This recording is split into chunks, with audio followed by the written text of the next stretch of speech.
on topics, whether conscious or cosmic. It's never nonsense, mega levels are microscopic. It's a Killah Priest project, AD control the rocket. Before we land the plane, many things we engage and explain. The unexplained, without mask. Welcome to the Killah Priest podcast.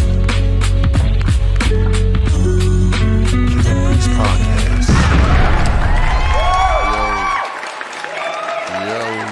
Yo, 1 2 1 2. We are back.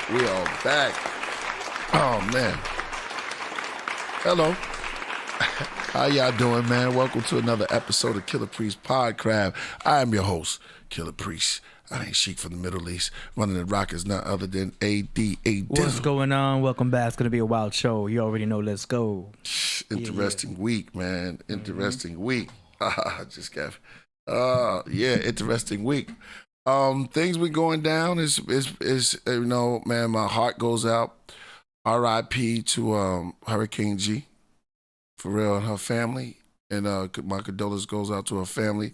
Also, the brother from Artifacts. Oh man, it's just, man, I guess the serpent is eating his tail, man. It's like crazy stuff out there that's going on. Oh, wait a minute, hold on. Let's shout out to the craft room. I'm super excited right now. It's just so many things that's happening. Shout out to the best craft board on the whole planet. And look who's come back. Oh man, we have Oracle Coach Kadaka back. What's up, man? Hey. Peace, man. Hey, good to see you. Word. We get you on the show and ask you how you been, and I'm glad you're back. Vinny Black Lodge, shout out to that brother. You know what I mean?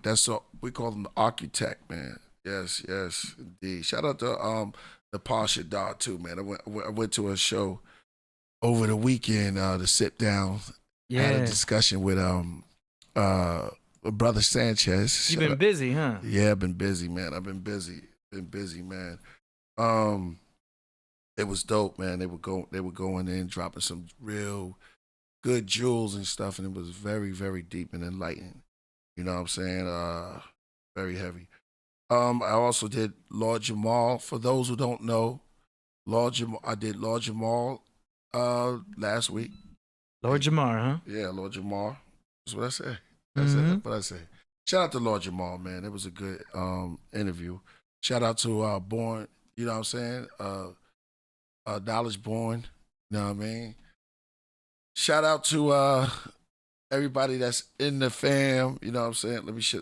I did Doggy Diamonds. Shout out to Doggy Diamonds. I've been doing a lot of online since the album dropped. You know, and I think it's very needed right now. Oh yeah, definitely got a shout out to my man Firestick Jeff. I have to send him the link. What's up, my brother? Yeah, we're gonna get good today. Send me in WhatsApp once again.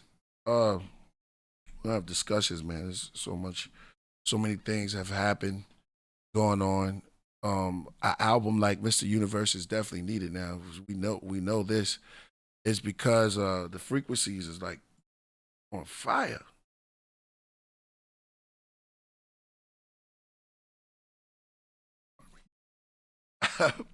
Ralph, what up? He said, good interview. Thank you. All right, so I'm going to go right to you. Danny Salinas in the building. He got rockets going on. Boom, boom. All right, Ben Frank. What up, Ben Frank? He's off the hook. We're going to have a nice discussion today. What's that? That's me? Oh, my bad. Things are off right now. I mean, but I still felt it. Okay, let me just send this off. Copy the link. I copy the links.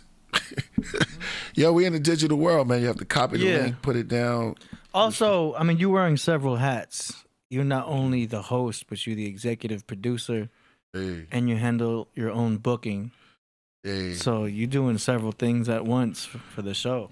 Yeah, I got a couple of shows coming up. Atlanta, you know what I'm saying? Atlanta. Shout out to Razcast. I'll be out there with them too, and AZ. You know what I mean? So to everybody that's out there, that's in the area, shout out to you. Yeah, I'm wearing a lot of hats. Why I felt like singing "Stop the Love You Saved Me" be I don't know why. Something about that song, man. Stop, love you, save me. Shout out to everybody out there. All right, let me see. Let's give some shout out to the chat room. I'd like to call you out of craft room. Coach, how you been? We're happy to see you back. Myeoshe is she couldn't be here today. Let me explain that. You know, she's her energy. She needs make sure y'all get her energy up. She's handling things, but you know, sometimes life is like a roller coaster. It goes waves, and some of y'all might go through it too. We go through these ups and downs of emotions and stream of things that happen, you know what I mean, in life, and that's what it's about. And the whole thing is the wave come back up and it goes back down. And that's how it is.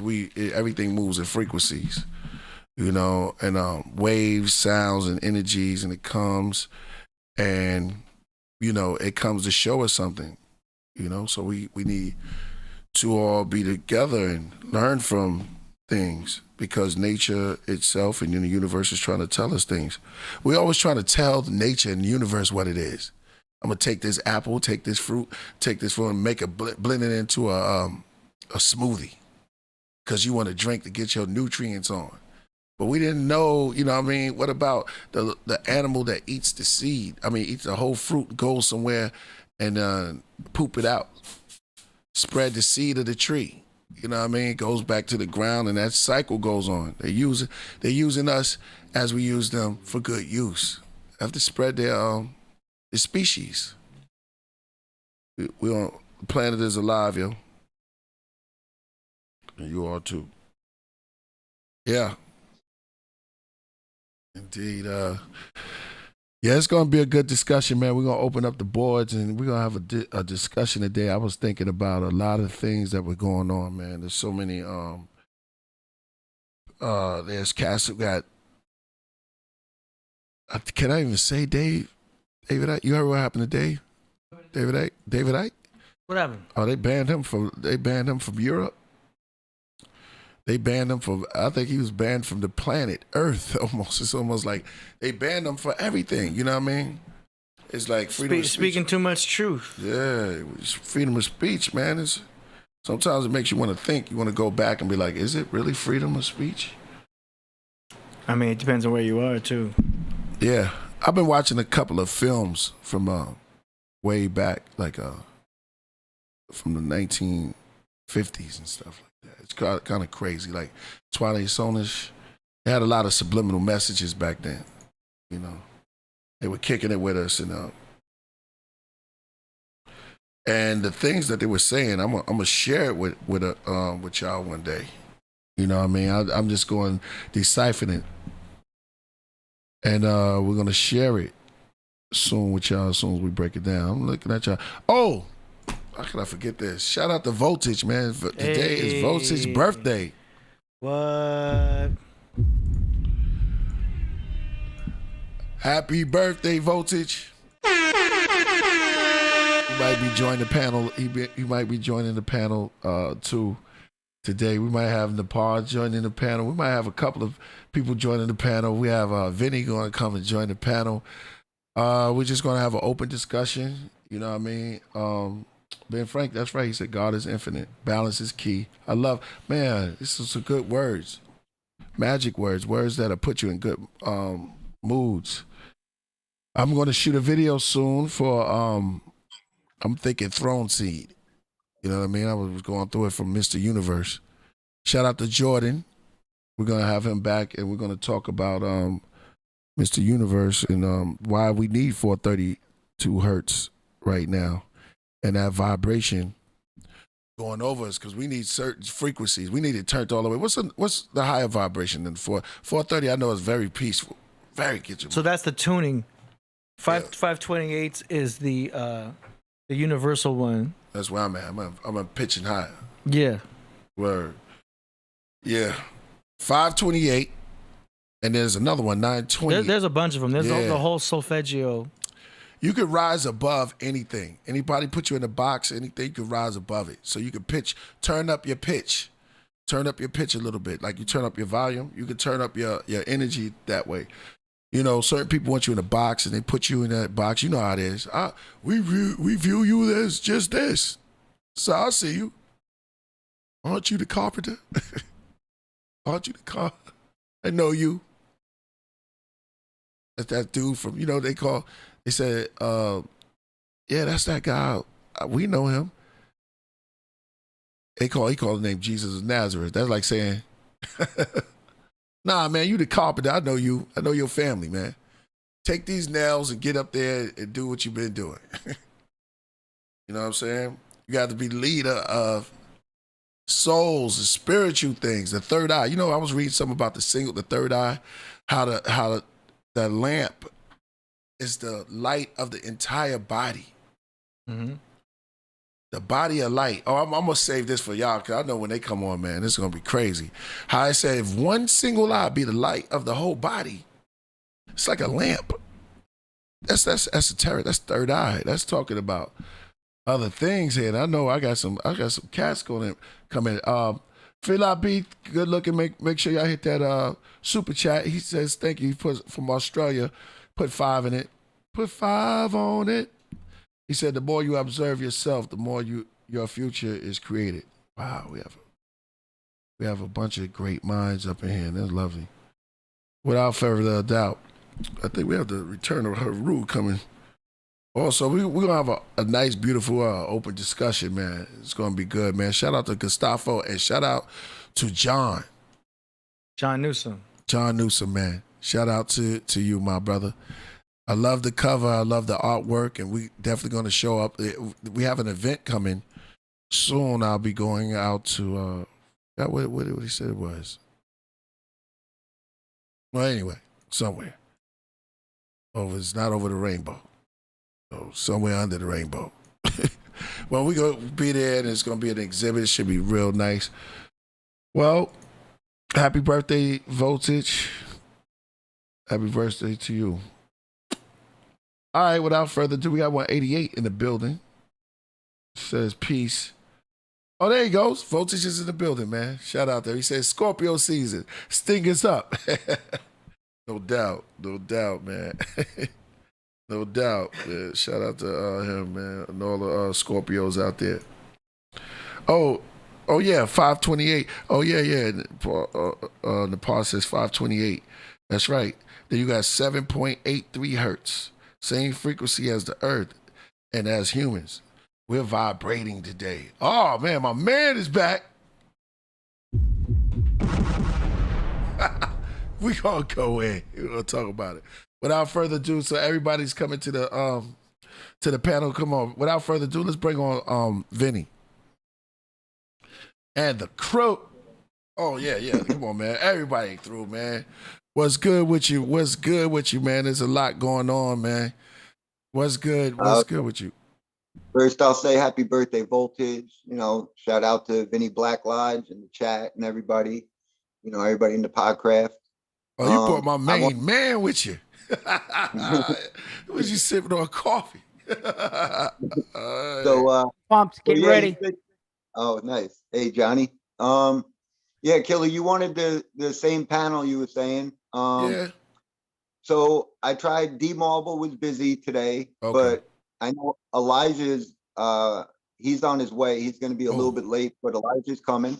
Okay. And TazaDoc, I don't know about TazaDoc. He might be too busy, but he might show up. Okay. Well, that's cool. So, I mean, it's just open, just having a discussion. You know, there's so much stuff going on in the atmosphere right now, man. It's just wow.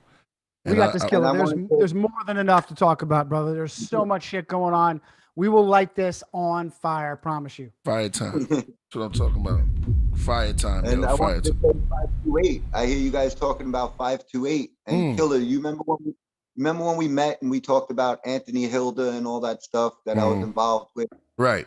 The doctor was Dr. Horowitz. He's the guy who wrote 528. He's the guy. Wow. He talked about that being the frequency of love. He's the guy I've been telling you. I'd like him to come on your show. Yeah. Sometime. I'd love to bring him on, just talk about 528 or whatever. Yeah, definitely need that frequency of love, man. For real. Serious. That's what we're missing right now. That's definitely what we're missing. Oh, you did send me the.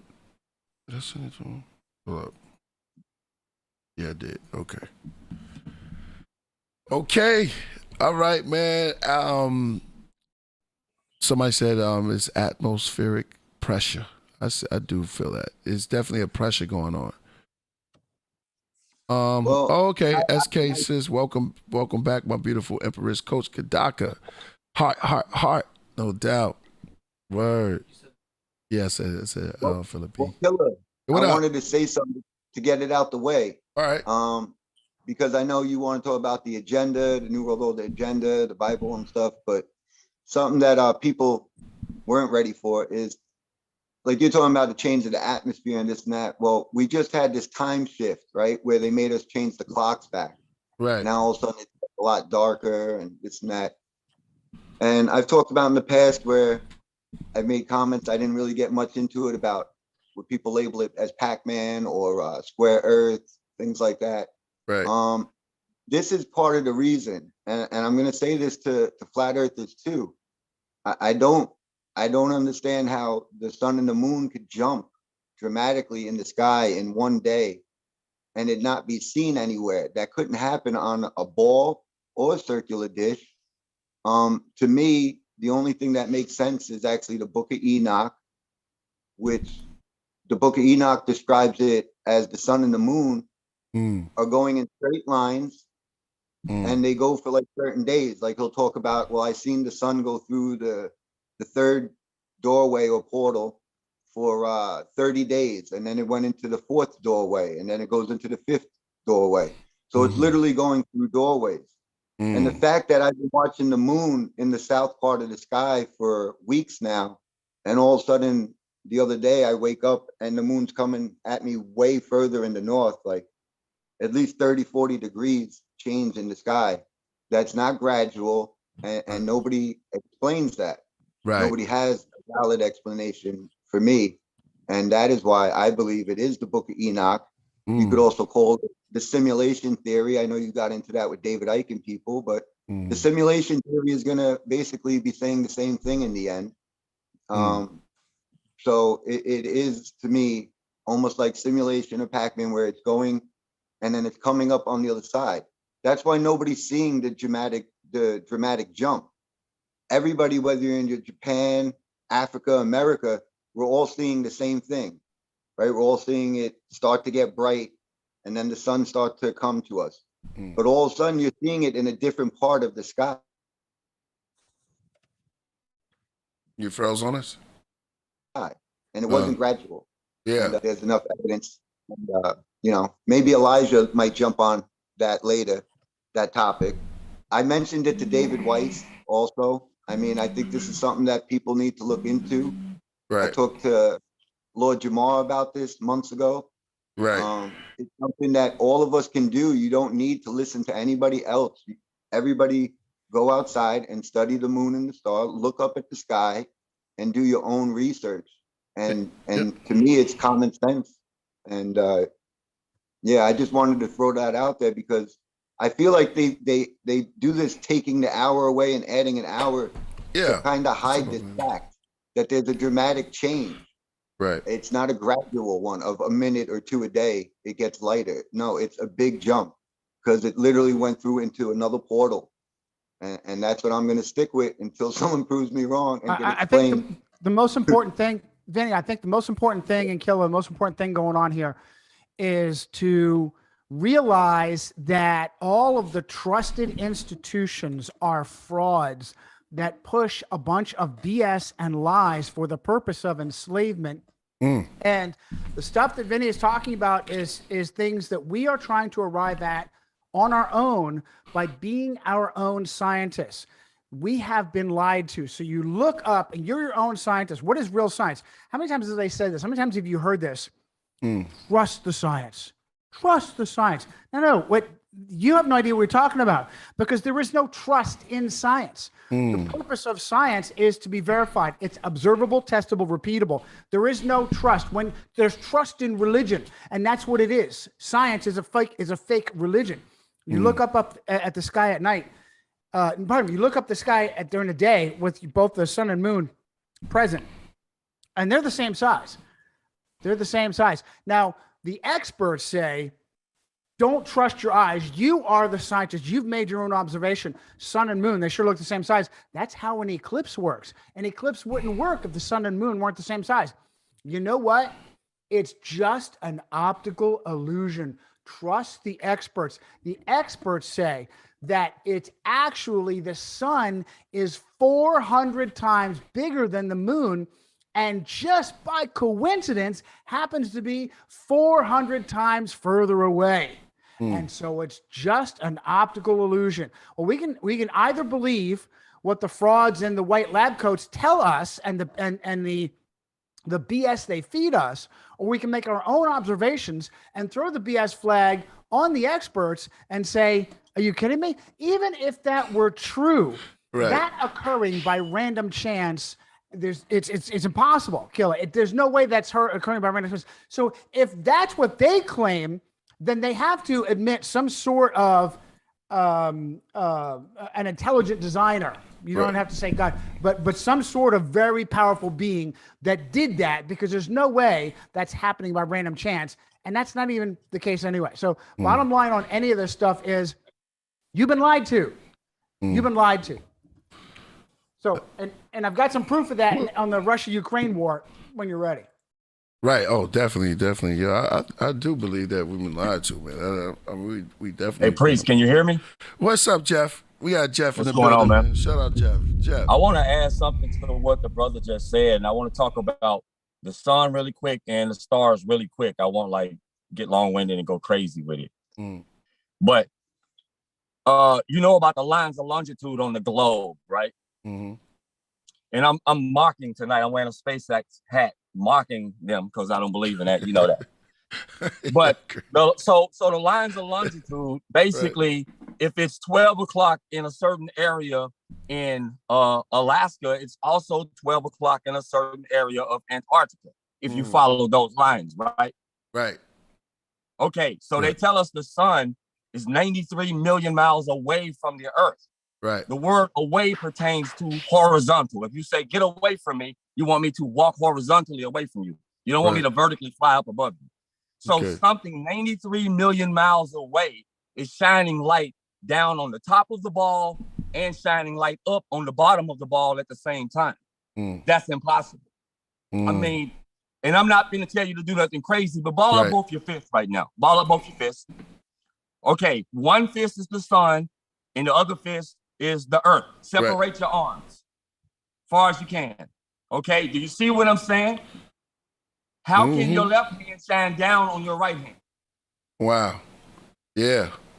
93 million miles away horizontally, but we witness the sun vertically. Right. So that makes no sense. Now, about the stars, you can put your arms down now, big bro. Let's say I got a deck of cards. That's pretty. Well, that's what I do. You know, so think about this. I got a deck of cards, right? And I said, I'm gonna shuffle this deck up and I want you to pull a card. And every time you pull a card, it's the same exact card, no matter how I shuffle the deck. Sooner or later, you're gonna think what? Every card in there is that same card. Right? Yeah, exactly. So that's how I look at the sky. The Earth's supposed to be 4.5 billion years old, but we see the same stars every night. So that makes no sense. And they come up with all these crazy numbers and they're talking about the Earth is doing this and doing that. We should not see the same stars that the ancient Egyptians saw. We just shouldn't. But we can go, you got the pyramids of Giza right there. They're still aligning to the same stars today. Right. So we drinking 4.5 billion year old water? I don't think so. But this is what they tell us. Just like the brother said, they say trust science. But science don't prove nothing. The etymology of the word science is just to know something. And they call us crazy for challenging this stuff. The last thing I'm going to say, they got this thing called an international swimming station that goes around the Earth, or space station, whatever they call it, right? Right. They said this I like swimming station better, Jeff. I like that, bro. So think about this, Priest. Can you go outside and run around your parked car right now? Yeah, I can go. You can. Yeah. Of course you can. Your car, you can run around your car. Right. Can you keep the same distance from your car when you run around it? Yeah, of course. Yeah. You can. You can say, I'm gonna stay 6 feet from my car. Right? Right. You can say, I'm gonna stay 6 feet. Right. And you can run the same speed around your car, right? Right. Unless you get tired. Okay, so you can do that because the car is doing what? It's there. It's not moving. It's not moving. Right. But they're telling you that the Earth is traveling 49,500 miles faster than the International Space Station, but the International Space Station keeps going around. 17,500 is not faster than 67,000. I can't spell that good, but I can damn sure count. Right. So they I telling you can't do that any of them. I don't know how I manage. You that a space station is going around the Earth. Now, Priest, yeah. You done drove your car in traffic to get around somebody. What do you do with your gas pedal? You have to accelerate. Yeah. Right? You have to accelerate because we both going the same speed. Yeah. We're maintaining a constant rate with each other. I'm not going to go faster than you. You're not going to go faster than me. You have to speed up to get in front of me. Right. And to get back behind me, what do you have to do? Slow it down. You got to slow down. So the International Space Station must speed up to get in front of the Earth and come around the Earth and slow down to get back behind it. Right. And at that point, we have to think about racing. It's 67 faster than 17. Wow. The Earth was pulled off from the International Space Station in the South. We say left in the dust. Right. There's no way something traveling 17,000 miles an hour can keep up with something traveling 67. It's impossible. Right. And we're crazy for challenging that. Now, JDoc, the last thing I'm going to say, because the Saints is playing, you know where I'm from. I want to say this. There's a video that I'm going to send you. Okay. International Swimming Station. Right. There is an astronaut inside of it. He sets a glass of water down. He sets a glass of water down on the table. Right. And one of the Globers told me, well, the reason is it didn't fly away from the table is because of Velcro. I'm like, but what's Velcroing the liquid in the glass? Whoa. Dude, they play with water inside of the International Space Station floating around. Do you see those high-powered electrical cables? Do you see the $50,000 worth of delicate equipment over their head? Do you know what water would do to electronics? They play with water inside of a tube in space like it's cool. Right. They play with water. Wow. And we crazy for challenging that. Wow. That's how I'll be quiet now. And then wait a minute, hold on. But do you actually, and then you actually sailed, right? You were in the Navy or something? I'm yes, saying that. I spent more time in the water than these Globers have spent on land telling lies about the water. When a ship goes over the horizon, by laws of physics, the mast of the ship must lean towards the angle or degree of the curvature that it's going over. But the mast of the ship always stays like this as it's going, allegedly. You know what I'm saying? The ships stay upright, and they can't. When you drive down a hill in your car, don't you lean with the curve? Yeah. When you're going uphill, your car leans back. Right. You have to adhere I lean out the side. You can do that too. But you know what I'm saying? There is hit no the switches too. There's no curvature in the water. If you see, look at my hands.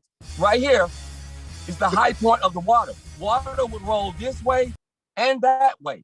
So if you're standing at the horizon, if you're staring at the horizon, the water should be rolling back towards you this way and over the horizon that way. So the ship should be flying over the horizon. A waterfall don't take its time. It flows naturally, right? Yeah. We can't control the speed. Water flows naturally.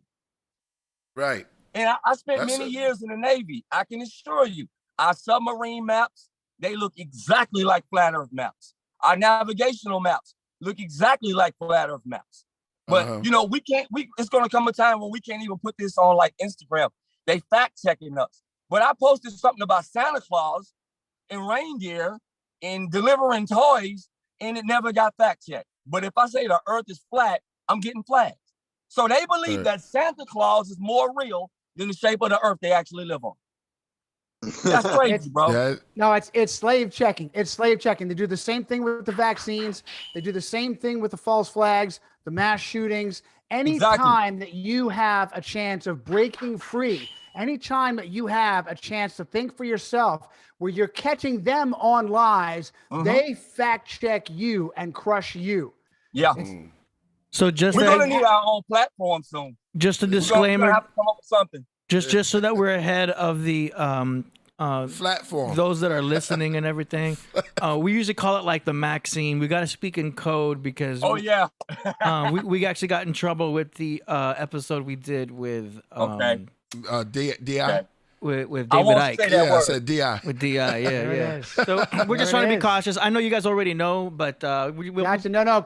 Keep us in check, AD. You got it. You guys want to like give a little heads up. Just This is it's a special blessing to be on with you guys on YouTube. It is an absolute blessing. Go ahead and send those warnings out every time. And I'm going to do that a lot because I'm Italian. I'm going to get us in trouble all the time. Hey. No, I'm going to keep it. I'm going to keep it in mind. I got to keep my mouth. I got to be careful. So we're just forget about it. We're bewaring the keywords. Oh man, we got a couple of super chats. A couple of super chats. Questions for y'all. Okay, let me pull them up here. Hold on a second. Fella B says, when Mesopotamia took over Egypt, they went by their calendar, not the Egyptians. The stars are same. I can get in on that. So we were just talking about this earlier today. What is the calendar that we use? What we have today, it's called the Gregorian calendar. Right. It is an absolute mess. 365 and a quarter days. It is absolutely useless. It is a jumble. Some like February is 28 days. I think July is 31. It is an absolute mess. Right. Who is it that would create a mess like that and make it work? A Jesuit by the name of Christopher Clavius. This calendar, it's called the Gregorian calendar. It replaced another Roman calendar by Augustus Caesar just before that, which was not that much better. But it was adopted in, I think, 1582. And how many nations around the world use the current calendar? Damn near all of them. Yeah. Damn near all of them. Yeah. There's an old Orthodox Jewish calendar. Nobody really uses that. Russia has its own calendar, but they still use a Gregorian calendar. Right. Imagine the power of the Vatican to make every nation in the world that's the same thing with what we just went through the past 3 years. Okay. My lips are sealed. Every nation in the world did the exact same agenda of the last 3 years. Yeah. Nobody planning. There's one or two good men and women that tried to buck the system. They're dead now. Guys like John Magufuli of Tanzania, who thought, this testing process doesn't pass the smell test for me. He sent in samples of guava and tires and motor oil. They all came back positive. What happened to poor John Magufuli? He was kidnapped and murdered. And guess what it says on his death certificate? It got him. It got what? You know what got him? Wow. Okay. Wow. So in lockstep, the power of the Vatican to make every nation. There's a passage in the Bible, Daniel 7:25. The little horn power, which is the papacy, sought to change times and laws, and that is exactly what it has done. It rules from behind the scenes, and it's driving climate change. It's driving all of these modern agendas that are taking it up to the next level for slavery. What's really going on? Are we causing problems just by living? Are we causing problems with our SUVs? Are we causing problems by trying to live? Or is it the billionaires who have with multi-billion-dollar companies who are really causing the problems, who are really raping the earth, who are really causing pollution? But we're supposed to buckle down, and we're supposed to we're supposed to live in tiny apartments. We're supposed to reduce our standard of living. Because why? Well, because they hate us. That's why. Well, Johnny, you set me up perfect for what I said that I was going to bring up too. Wow. Killah, you and your audience, right now as we talk, there is a meeting going on with all the religious leaders in the world, a meeting in Egypt at Mount Sinai, right? Mount Sinai, right? Where like Moses with the 10 Commandments, they're giving the 10 Commandments for the environment. What Johnny was just saying is literally right now going on. It's called COP27. People look it up. You can type it up if you don't believe me. COP27. And Pope Francis is there, of course. And this is what I've been telling the audience for a year, and Johnny's been doing it also, is where they're creating a one world religion, where the religion is going to be about worshiping the earth, and that, like he's saying, that we are the problem because we ruined the earth. So this is why they're going to start cutting off everything from us, and they're going to make it like it's about protecting the earth. And like Johnny just said, none of us have been the ones who have been, you know, dragging these boats and creating craters in the ocean and stealing all the fish and killing off the animals. We're not the ones spraying chemicals in the sky, but they're going to blame it on us. And this is the one world religion. It's called Chrislam. You can look that up too, Chrislam, where it's the mixture of Christianity, Islam. They call it the Abrahamic family. So they got the Jews in it, Hinduism. All the religions are going to come together. And you got to see the 10 Commandments are like, thou shalt not steal. And then it talks about like, you know, carbon and this and that. They're literally doing it in Mount Sinai. Are you saying they're going to recreate the whole coming off with the Lord, the commandments? Somebody's going to walk down. Well, why would they meet in Egypt, Mount Sinai? Right, that's the same place that Moses was. Right, it's also or allegedly, right? Yeah. But this is so it's all symbology, right? So this is the new 10 Commandments. Wow, man, I always find that interesting. In the Bible that Muslims, Christians, and Jews believe in, and be about the environment and worshiping the earth. So I wanted to throw that in there because that's going on right now, and I believe it's going to be on the 12th to the 13th on a Sunday. Wow. They're also going to pass. They're also talking about in these 10 Commandments, we're not going to be able to work. We're going to have one day where nobody could do anything, so we could lessen the carbon footprint. This is the Sunday worship that Johnny and a lot of people know a lot about and have been pointing out. Wow. This is all going on right now. Wow. And I wanted to make sure to get that out because I don't know how many people know about this. Wow. Listen, man, I love the information coming out. It is not hetero versus homosexual. It is not black versus white. It is not Jew versus non-Jew. It is not about all of this divisive propaganda. It is about us versus them. It is about the 99.999% of us versus the 0.0001% of billionaires and super elite. And here is an example. I've got this article. I don't have to share it, AD. I can just, I call it out. Y'all can look it up if you want to. Really, there's not a lot of reporting on this, but it's 2009, May of 2009. I've got a reference from the news site Irish Central. The headline is Secret Meeting of World's Richest People Held in New York. What was it about?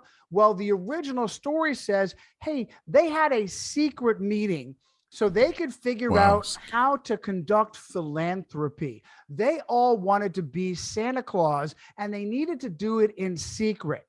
Wow. So does that make sense? Or does the later stories that come out that said they were talking about population control? Does that make more sense that they were doing things in secret that the average person might get a little pissed off at? Let me tell you some of the people that went to this secret meeting. Where was it, first of all?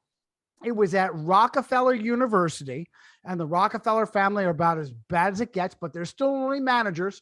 They're mid-level managers.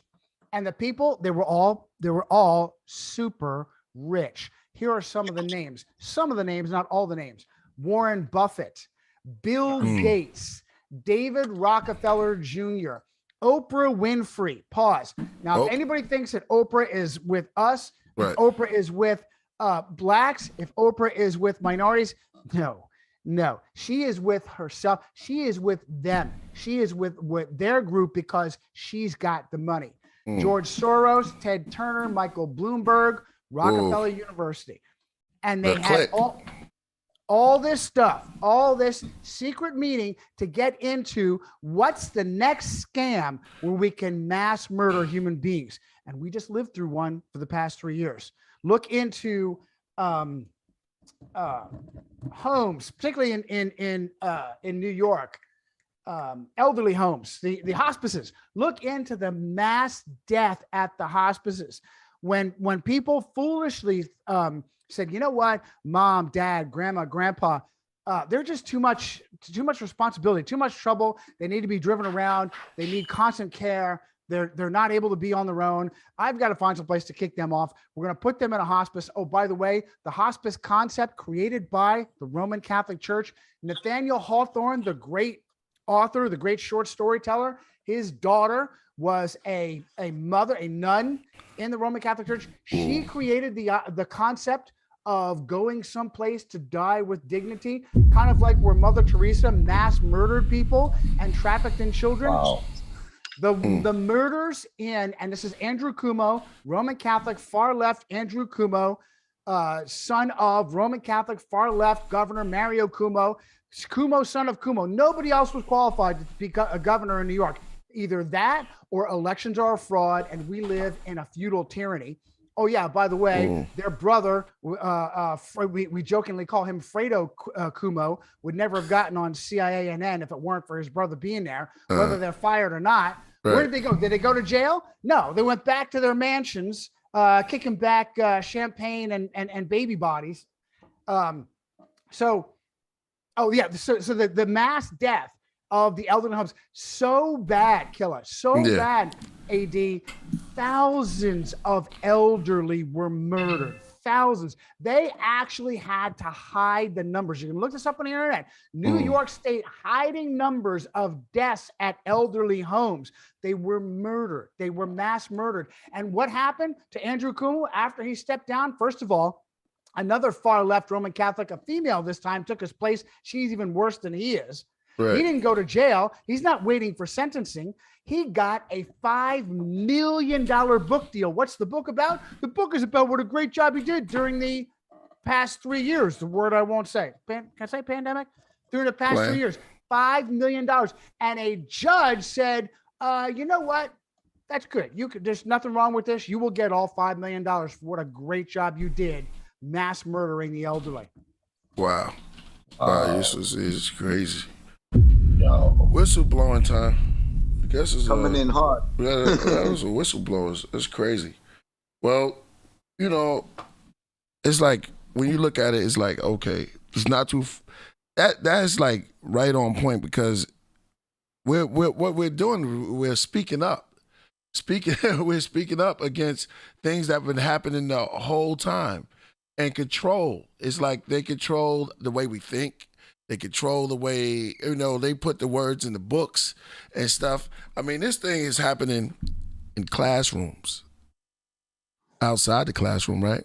A little distraction, you know what I mean? Everywhere. Killah, the worst thing you could do is send your kids to a public school. But what choice do we have? They have bled us to death. We have to have both parents. If we're blessed to have two parents, they both have to work their asses off. They don't have time. They have to give their kids to the state. And it is that their kids are being poisoned mentally, physically, spiritually. They're being indoctrinated with the absolute worst things possible.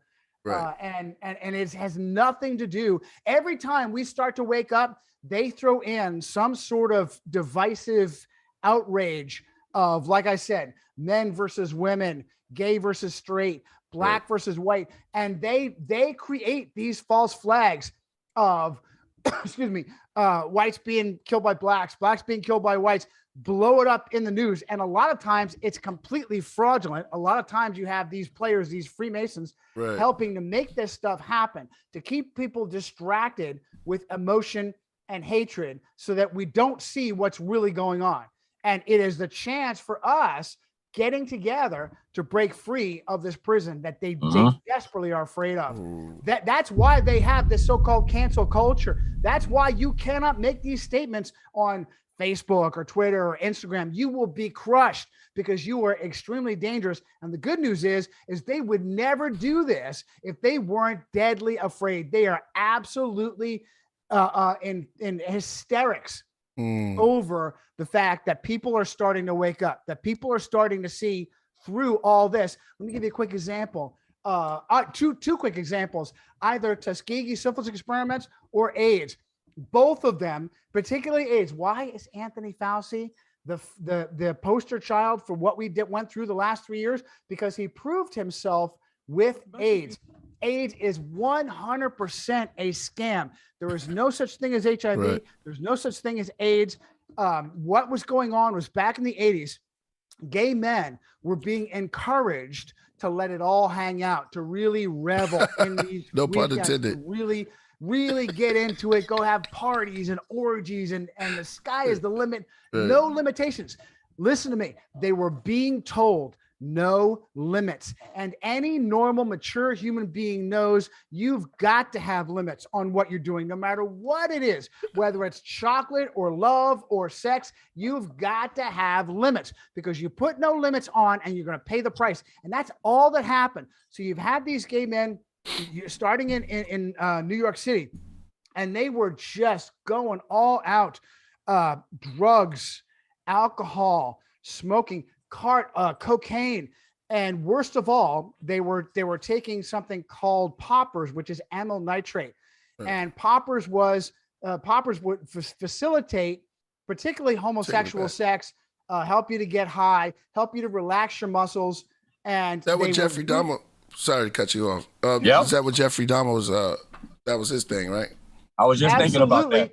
And Jeffrey Dahmer was made by the machine, by the Vatican government machine. Jeffrey Dahmer was in the military. Jeffrey Dahmer was drugging and raping soldiers and got away with it, got sent home. His father went to, guess what, Jesuit Marquette University and learned what? Chemistry. His father sexually abused him, turned him into a monster. Wow. Started him up. They had him going. And they were hands off until it was time. They let him murder and cannibalize and sodomize boys, whoever he could find. And when it was finally time, they had a Jesuit priest, a collared Jesuit priest, be his prosecutor. His defense attorney also learned law at Jesuit Marquette University. Surprise, surprise, he still went to prison and was murdered in prison, probably because of what he knew, probably because of how he was spun up to be what he was. And after it was all done, Jesuit Marquette University bought his entire apartment building and razed it to the ground. Got rid of all the evidence, just like 9/11, just like Waco. They probably brought in the same security teams, Whack and Hut security, to come in and ring around and make sure no one went in and checked all the evidence. Wow. Okay, so you're absolutely right, JDoc. Dahmer was a big part of that. Wow, and it's crazy because they showing that movie now. I haven't seen it. No, yet. they blew it up. Listen, that's what they always do. Years right. after the crimes, they will do a series and a show and a documentary. Jimmy Savile, another great example, an absolute mass raping monster, and nobody knows that Jimmy was a hyper devout Roman Catholic. Used to pray in Latin while he raped kids. He had help from both the British government and the Vatican. He is to this day a knight of the Catholic Church and a knight of the British government. They refuse to strike him from the rolls because he is their hero. And it wasn't until like 10 years after that bastard died that they finally let the truth out that he was a mass raping monster, because he was hopping from orphanage to orphanage, hospital to hospital. It is blood curdling, killer. They would have these hospitals where these poor boys and girls would go because they were desperate for care, psychological care, desperate for love, desperate for compassion. And what were they met? They were met by a mass raping animal, Jimmy Savile, and he would spend nights there. They would invite him. He would write in the logs in the journal. I wrote about this in my book, Eaters of Children. Spend nights, overnight, bouncing from room to room, raping kids, and all these kids needed. This reminds me of the handicapped kids raped by Catholic priests. Imagine this, Killer. I'm just making me full of rage right now. Kids who are blind and deaf in Catholic orphanages being raped. You can't see, you can't hear, and the next thing you know is you're being violated by the very same priests and nuns that you went to for love and compassion. Brother, it is table flipping time. Yeah. Wow. Yeah, that's when it comes to children, man. That's so bad, man. So bad. It doesn't get any worse than that. Yeah, and who can get away with it, Killer? Who can get away with it but the Vatican? Who can get away? Watch that 2015 movie Spotlight. Right. Where they admit that the cops, the judges, the prosecutors were all in on it. We're all stepping back. Oh, well, hey, listen, we don't want to arrest a priest, you know? Right. The movie starts. The movie starts in a police precinct. Right. And it is like the bishop is debriefing the victim. Are you effing kidding me? The bishop is debriefing the victim, and the assistant prosecutor says, "Hey, what's going on?" Oh, well, His Eminence is in there with her. What? What is he doing? Coaching the victims? No, he's just saying, "Oh, my daughter, don't worry. Father Boy Bugger is not going to do this anymore. We're going to move him." Yeah, they moved him. They moved him to a vacation home, and they dropped him into another diocese where he started over. Who could get away with this other than the Vatican? The power of the Vatican. It's just as harsh today. GoNG, the real estate mogul, says the Vatican pays $2 billion in tribute. I'm sorry, Communist China, the terrible dragon that everybody fears. Communist China pays $2 billion a year in tribute to the Vatican. What? Is this the Middle Ages? You know what it is, Killer? It is the Communist Chinese government. That is a payoff. That is a bribe telling the Vatican, please don't unleash your Catholics, because the Pope at any time, and he's threatened this throughout the centuries, if the Pope gets pissed off, he absolves Catholics in that nation from loyalty to their government. And the kings throughout history have been deathly afraid of this because the Catholics are everywhere. Rather than one James Bond, one ninja that they have to worry about, they can screen themselves off, they have millions of untrained assassins. That little Hispanic woman that's cleaning your toilet turns around and jams a shiv in the back of your neck. Or the guy that does your gardening drops a little pellet of rat poison into your tea. That is what they fear. And that's what Communist China, look this up, Gao Wenji, $2 billion a year in tribute to the Vatican. They are the ones controlling it. And like I said, nobody gets away with mass raping children. And what do you come to? One or two priests will eventually get arrested. It's all the way to the top. The bishops, cardinals, and popes are all rapists, but they never get touched by the media, never get touched by the cops. We can't trust anybody. They put out those movies too. You know, all these movies come out like Halloween and Jason. Yes. And that's crazy because they always give you a crazy feeling. And what's these not the reality shows, what they call, like you know, the Law and Order and all these all these crazy mass propaganda, murderers, psyops and propaganda, Killer. Right. Psyops and propaganda. I don't want to monopolize the time of this fantastic panel. I'm just telling you, every time these clowns have a lie, they go to TV and movie to bolster the lie. Where is it that we know about dinosaurs, deep space, the brave men and women at the FBI, the brave Navy SEALs? It's because they got show after show about viruses turning people into zombies. Movie after movie after movie. They're movies. That's not science. That's not history. That's not reality. That's lies. That's mind control. Right. Man, wow, well said. Man, we have Elijah stepped in the building. We have Napah, Shadah stepped in the building. What's good? Welcome to the panel. Welcome, Elijah. Yes, welcome. Welcome. Thank you. Peace to everyone. Peace. Peace. Can you hear me okay? Yeah, we can hear you, but we can't see you. Yeah, I know. This is impromptu, the best you're gonna get today, AD. Oh. I'm sorry. Okay.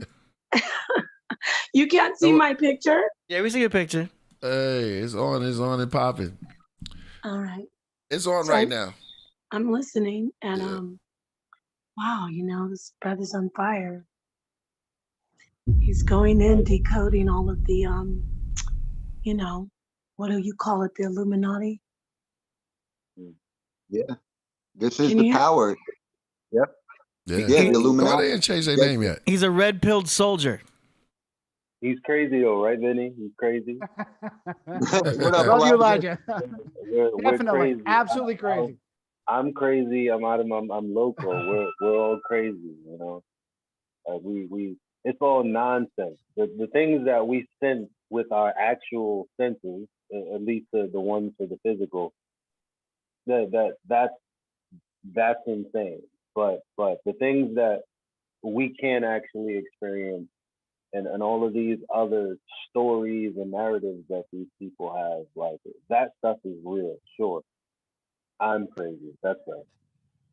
Now, he was going in. He was on fire for a minute. I was just thinking, wow, you know what? Can you really say this here? Like, because on my Discord channel, there's a channel called Earth Awakenings. You can find that on YouTube, and that's where something in our community, we call it like there's three different fields, if you will. So there's the flat earth side, which is my server, the server that I'm a moderator in. That's 24/7 flat earth Discord that you can find on YouTube. Then there's like a completely glober server, and that's called Debate Flat Earth and More. That would be Jim Panda's server. And then there's Geo server, where it's kind of a neutral space for flat earthers and globe earthers to come and actually debate. So if you want to actually hear that kind of thing, you can find all of that on YouTube as well as on Discord. And we were just talking about, and I told him to write it down and send it to me. Something that Wicked Gets It said that was like just hilarious, but definitely in your face, because the channel on Earth Awakenings got taken down because I was talking about EF.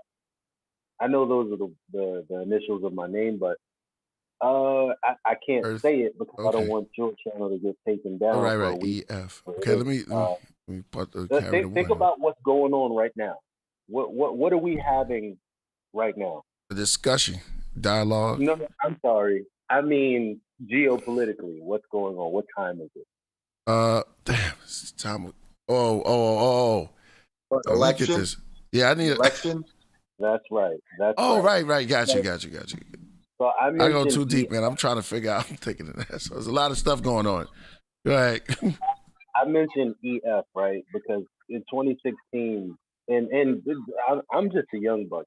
A lot of people have been screaming about this. There's a guy, Mark Christopher Miller, who wrote about EF back in is it 04 or when anyway. EL, that's crazy. Well, you said EF, but election has the word L in it. It's kind of weird. You're talking about fraud? Is the second word fraud, Elijah? It is. Okay. But you can't really say it. I promise. You're not allowed to say that. Just don't say them together. Yeah. So it's crazy. On Facebook, It'd be you like, say a few words like, hey, this P should be convicted, and you get muted for a month. Right? It's almost like, remember Sesame Street when they go, pa. Please. We have to do it like that. The words come out there. I'm trying to respect the podcast. This is a powerful podcast. Yeah, thank you. Thanks. I got to keep a note of that because I didn't even know that was one of the keywords. So yeah, I didn't even know. By the way, my Discord was taken down too, but I never said those two words together. So that's a new one. Yeah.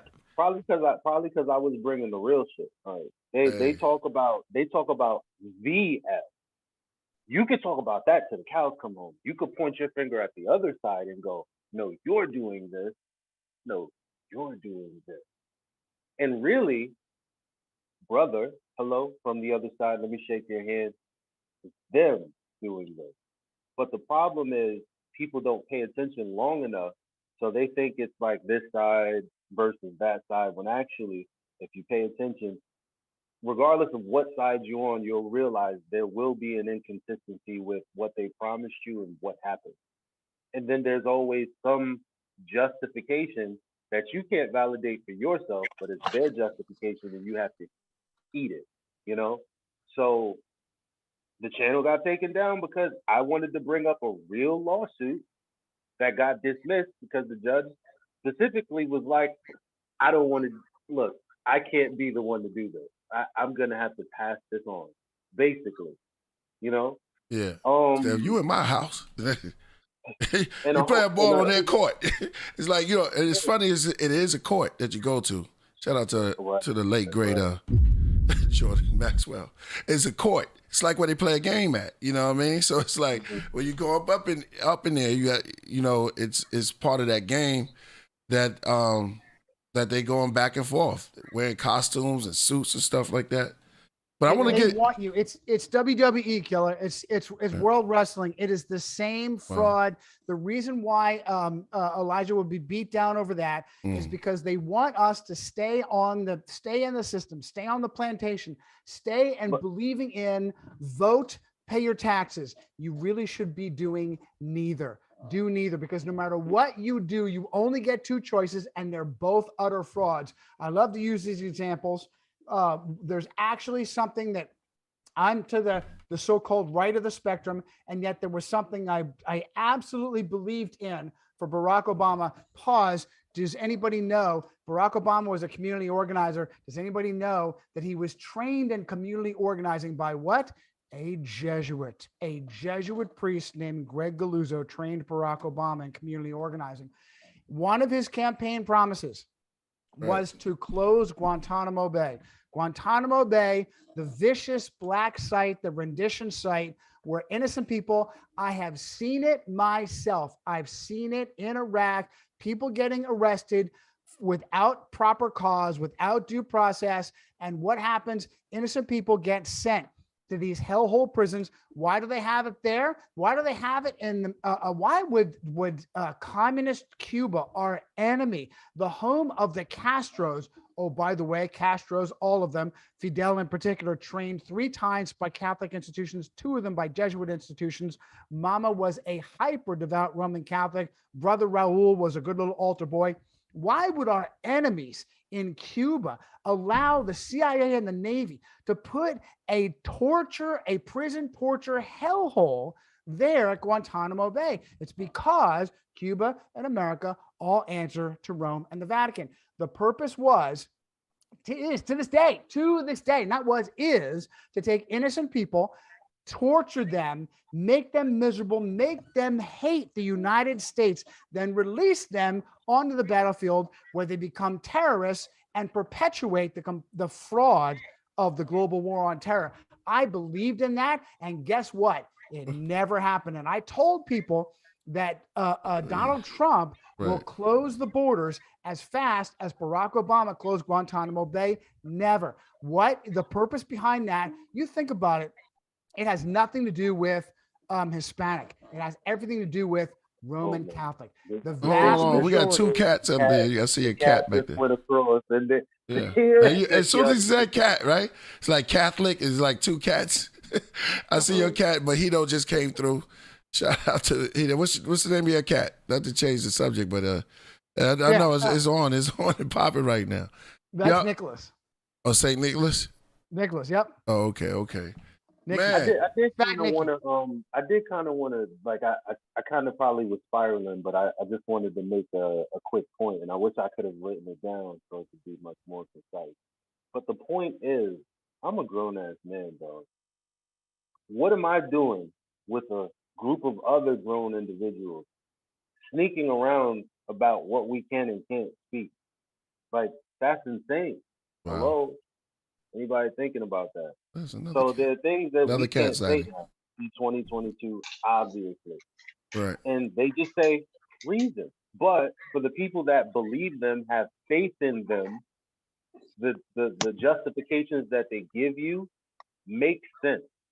Okay? So it's the same thing with the flat earth. You know what I mean? Like, but we were just talking about, okay, when I'm looking at Chicago, or anything that breaks the geometry that they put forth.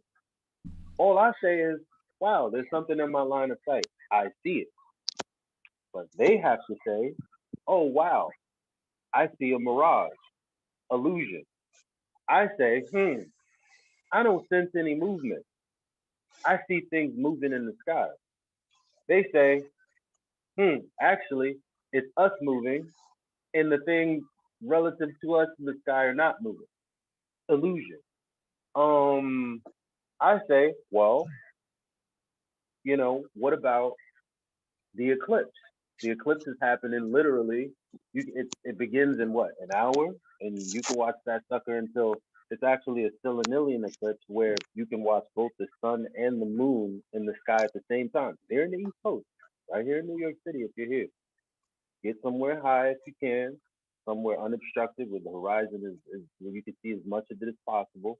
You'll be able to see the sun and the moon both above you at the same time, like when it's supposed to be in a perfect alignment of syzygy. Furthermore, you're gonna see the shadow come in wherever the hell it wants to. Like if I'm descending, like my fingers, and there's a light source. Say I'm doing it behind me, right? Obviously, my light is over here. Right. My hand is gonna begin to be shadowed from the bottom up, right? If it's setting this way. So if I'm watching the moon traverse the sky all night and it's getting lower towards the horizon, but the shadow is coming from the top, dog, that makes no sense. You know what they said? Illusion. So, well, Elijah, like you said, I mean, that one fact alone is just like you said, where the sun and the moon are in the sky together. Right, they're both above our heads. Yeah, it's an illusion. It's really below people, like, how are you saying that the Earth is how is the Earth causing a shadow? The thing you're standing on could not be in the way of the sun and the moon that are both in the sky. That's something that everybody has seen and proves that there is no, like he's saying, shadow being caused from the Earth. Right. You can't physically have that from the thing you're standing on, causing it between the two things above you. Just that fact alone, what Elijah said, is all a flat Earth has to stand on, and no baller could answer that. Ballers. Now let me stop. Hold on. Let me say this one thing. I wanna shift it a little bit. I know. Hey, let me say one thing before you shift it, Priest. Right. There's a particular university that one of my friends was attending back in the day, and Neil Armstrong, one of their moon rocks, was brought there, right? I could rap about that. And they had it was allegedly the moon rock. And you ever when the smoke one of those? When the sun shined on it, it didn't glow. Right. I'm like, wait a minute. If it came from the moon, and when the sun shine on the moon glow, and this is a rock from that same place, why isn't it glowing? We should be able to shine some light on it and put it in the dark and it glows. So I'm trying to figure out how are they thinking that the moon is a rock that glows at night from the sun that's not out at night. Does that make sense? Well, Doc, think about this. When you come outside, right? When you come outside and you look at your car and your car got dust on it, your car's not shining anymore. Right. So dust causes something to look dirty. It doesn't gleam and it doesn't glitter. So how does the moon shine with dust around it? Okay. That was good, man. Hey, listen, let's shift it over a little bit, because right in back of me, right, I have the pyramids. We can't see you, Priest. Slide over. Right here, man. We were going through something, because you spoke about the Book of Enoch before. There's a lot of esoteric, and there's a lot of Vinny. Remember, he was talking about the Book of Enoch. Yeah. There's a lot of things that like there's an esoteric agenda. There's some type of esoteric or some type of other meaning to it. Now, I was talking to Napah earlier. She was telling me about something about the scriptures with the pyramids. And Napah, would you like to take this? Sure. I mean, I don't know what everybody has a theory about the pyramids. Mm-hmm. There's no definite for short information about what they are or why they were created or how. But from what I've seen, the pyramids are basically altars. I know people say that they are also energy sources, which that's not saying that they aren't an energy source as well, or weren't an energy source. But from what I've seen, the pyramids are altars that were created. 80% of the pyramids don't even have, I think it's over 80%. There has never been a sarcophagus or, a tomb, anybody found in like over 80% of the pyramids. Yeah, I agree. So yeah, I was just noticing, just throwing that out there. There is information like the word pyramid, fire within. Again, it's not discounting some of the theories about, well, it was an energy source, but I'm seeing that they were also used for worship, like monuments to whatever God you want to say. Go ahead. Okay, I know famous people in history from they say Plato. There was even the people like Aleister Crowley that would go to the pyramids to do rituals, and I mean, it would make sense that they probably were using these places as a ritual or a religious place of worship. I would agree with you. Right. Yeah, and at the pyramids of Giza, there is a verse in the scripture. I mean, you don't have to be a Bible believer to actually recognize the esoteric information, in the Bible, and it's in Isaiah 19. I think it's verse 19. I mean, I can get it and read it if you want me to. Oh, Priest. Okay. Yeah, definitely. We have Brother Sanchez in the building. Peace from Sanchez. Okay, so verse 19 of Isaiah 19 says, in that day there shall be an altar to the Lord in the midst of the land of Egypt, and a pillar at the border thereof to the Lord. Now, I'm not the only one who has linked this to the pyramids of Giza, because when it says the border, in the midst would be in the middle, and then you'd say, well, how can it be in the middle and at the border? But in Kemet, there's there's Lower Egypt and there's Upper Egypt and Lower Egypt, Upper Kemet, Lower Kemet. So the border would be actually in the middle. So that particular scripture validates my theory or my findings. That, and then I said fire within. They're also in the Great Pyramid of Giza. Right. The pharaoh at the time, I think his name was Khnum. Let me look that up. But he actually, there is an altar of a ram head, or actually an actual carving of a ram head inside, and the god that was worshipped. Which again, people can say, well, he would put that in there. Right. Excuse me? No, I was just I just want to add on to, but wasn't it believed that the pyramids were tombs? Yeah, it's been, well, that's a theory. That's the thing. That's what mainstream Jesuit history tries to tell us. Okay. That's what they're trying to say. But like she said, the majority of them, there are no tombs that are found. It makes no sense that they built these giant things just to bury a body, which we're not finding anywhere. Yeah. So, right. And real quickly, what's the mainstream story? Right. Khnum is the god, but the pharaoh who, let me get the pharaoh who actually was supposedly the pharaoh who commissioned the building of that particular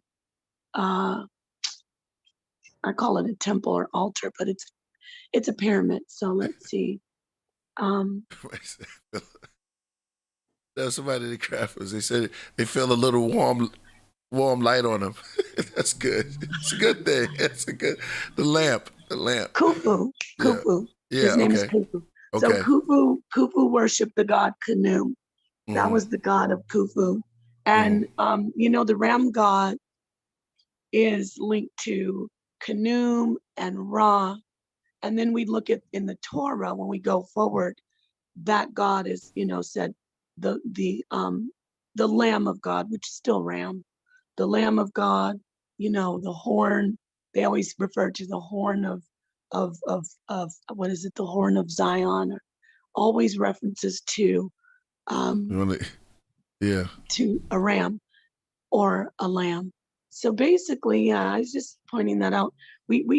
I show some of the biblical esoteric, but even if you don't, like I said, subscribe to that, you can see in Isaiah, that's written there. And then pyramid, fire within, the altar.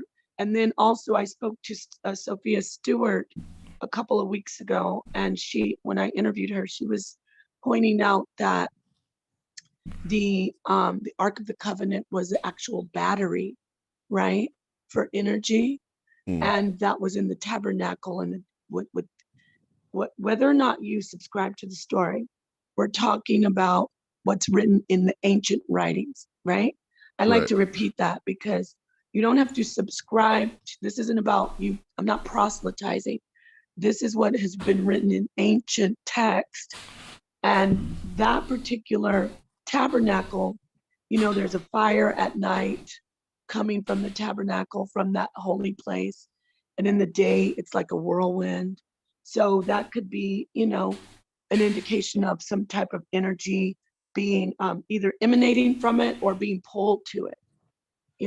So then when you look at the pyramid, again, we're looking at if you consider it to be like a tabernacle or a house or an altar of worship with a source of energy, just throwing it out there. It's interesting. Very interesting, yo. Very interesting. When you look at it, that's crazy because no one ever found that in there. It's kind of heavy. So what about everyone else here? Like when you hear about Kemet and Egypt, when you hear about Egypt, and you see like the gentleman mentioned, Aleister Crowley, different how do you say?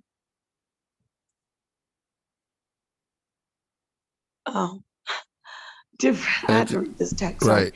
Different. Like, let's go to Crowley. Like he went to the pyramids. A lot of people know that there's a strong energy being, and then the pyramids are aligned with the star. They're aligned with the cosmos.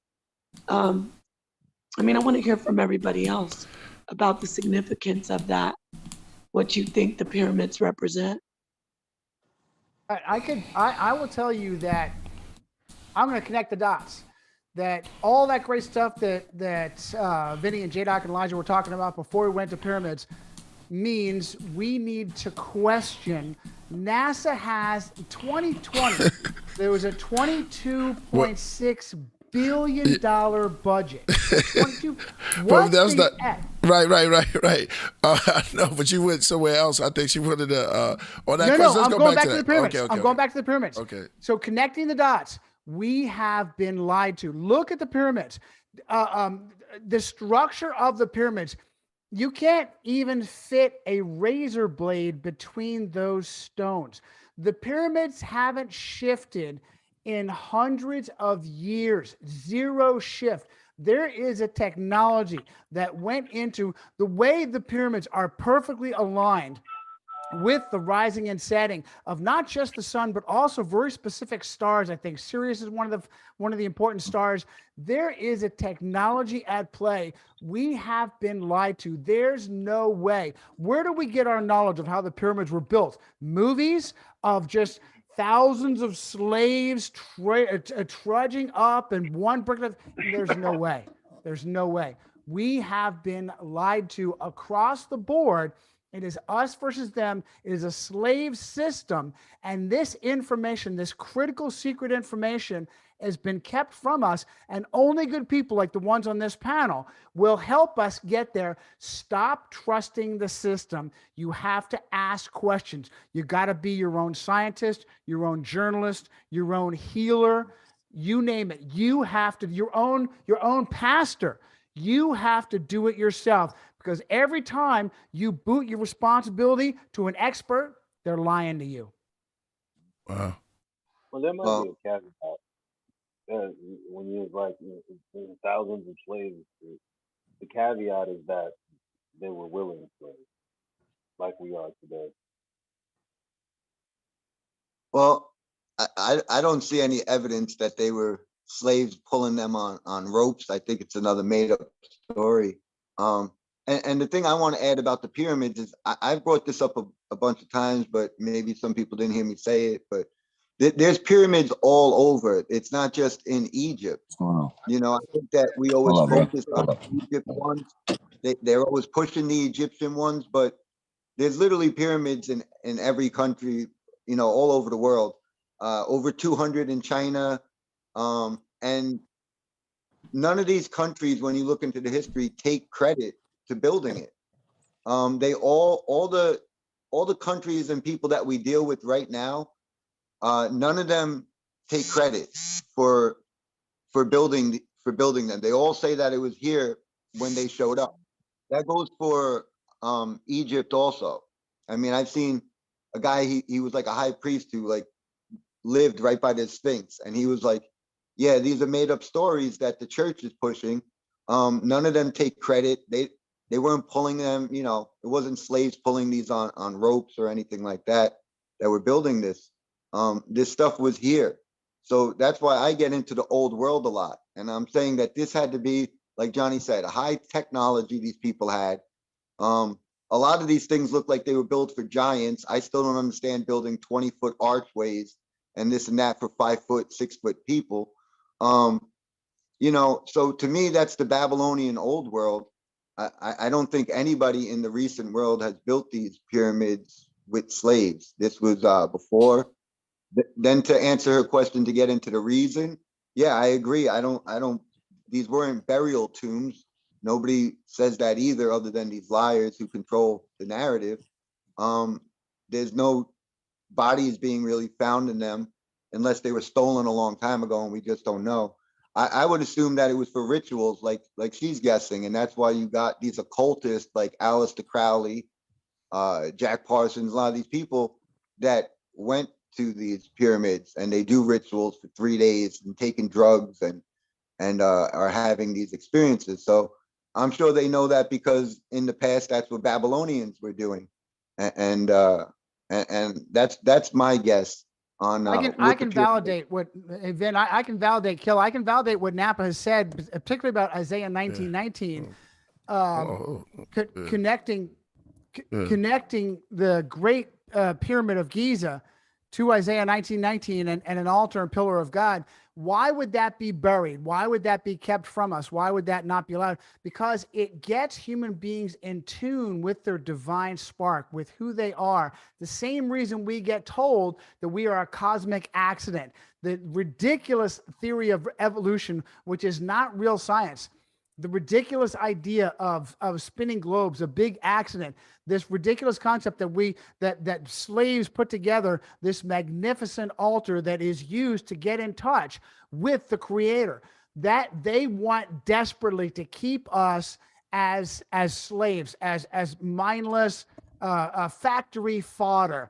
Why it is when you went to school back in the day, in my day, a bell would change your classes for you. Why? Because they want you to be trained to the factory after you graduate from a useless education. You can go right in and to become coal mine fodder and factory fodder and Amazon fodder and make them their billions while you get crushed. Crazy. I really appreciate that. Go ahead. No, go ahead, Queen. I didn't mean to interrupt. Go ahead. No, I want to hear from you. I was going to say, I want to piggyback off of what he was saying. I got to thinking about it when I was in the 12th grade. I'm like, why are we still doing math and science? Since kindergarten to 11th grade, I should be done. 12th grade should be teaching me how to run a business, teaching me how to fill out this and do this and that. But you're still doing the same stuff every single year, even in the 12th grade. I'm like, this is kind of weird. Like, why am I doing this? You know, and you go into college and you're still doing the same stuff you did in 12th grade. They just ramp it up a little bit. And with my degree, I'm like, now that I paid all this money for this degree, I have to go and try to prove to somebody that they should hire me. Like, that don't make, you should automatically get a job. You pay $50,000 for a degree, you know, but I have to, it's just crazy. And one more thing I want to say about the pyramids. A lot of people don't know that the pyramids have 8 sides instead of 4 when you look at a pyramid. I'm sure you knew that, right? You want to talk to us? Yes, when you look down at the pyramids are like, each side is bowed in like that. So the pyramid has 8 sides instead of 4 sides. If someone wants to Google it, a downward view of the pyramids, you'll see that it has 8 sides.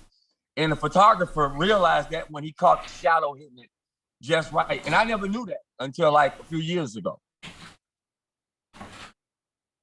I don't know that. I don't know if all of them, but Google it really quick. Yeah, I never knew that. They have 8 sides. Each pyramid has 8 sides. Let me back up, JDoc, real quick on education scam. It is an absolute scam designed to rob you of thousands of dollars and give you nothing. Kids should be being taught critical thinking, real science, the scientific method, how to make your own. Science is observable, testable, repeatable. You should be learning debt. You should be learning banking. You should be learning how it is outrageous for you to go in years of debt just to own a car, no less own a house for generations. You should be learning computers, how to do your own repairs, how to do anything from... Absolutely. Whatever, you should be learning real history. And instead, they teach the same crap year after year over and over again to destroy your critical thinking, to make you come out as a slave. It is an absolute scam. Yep.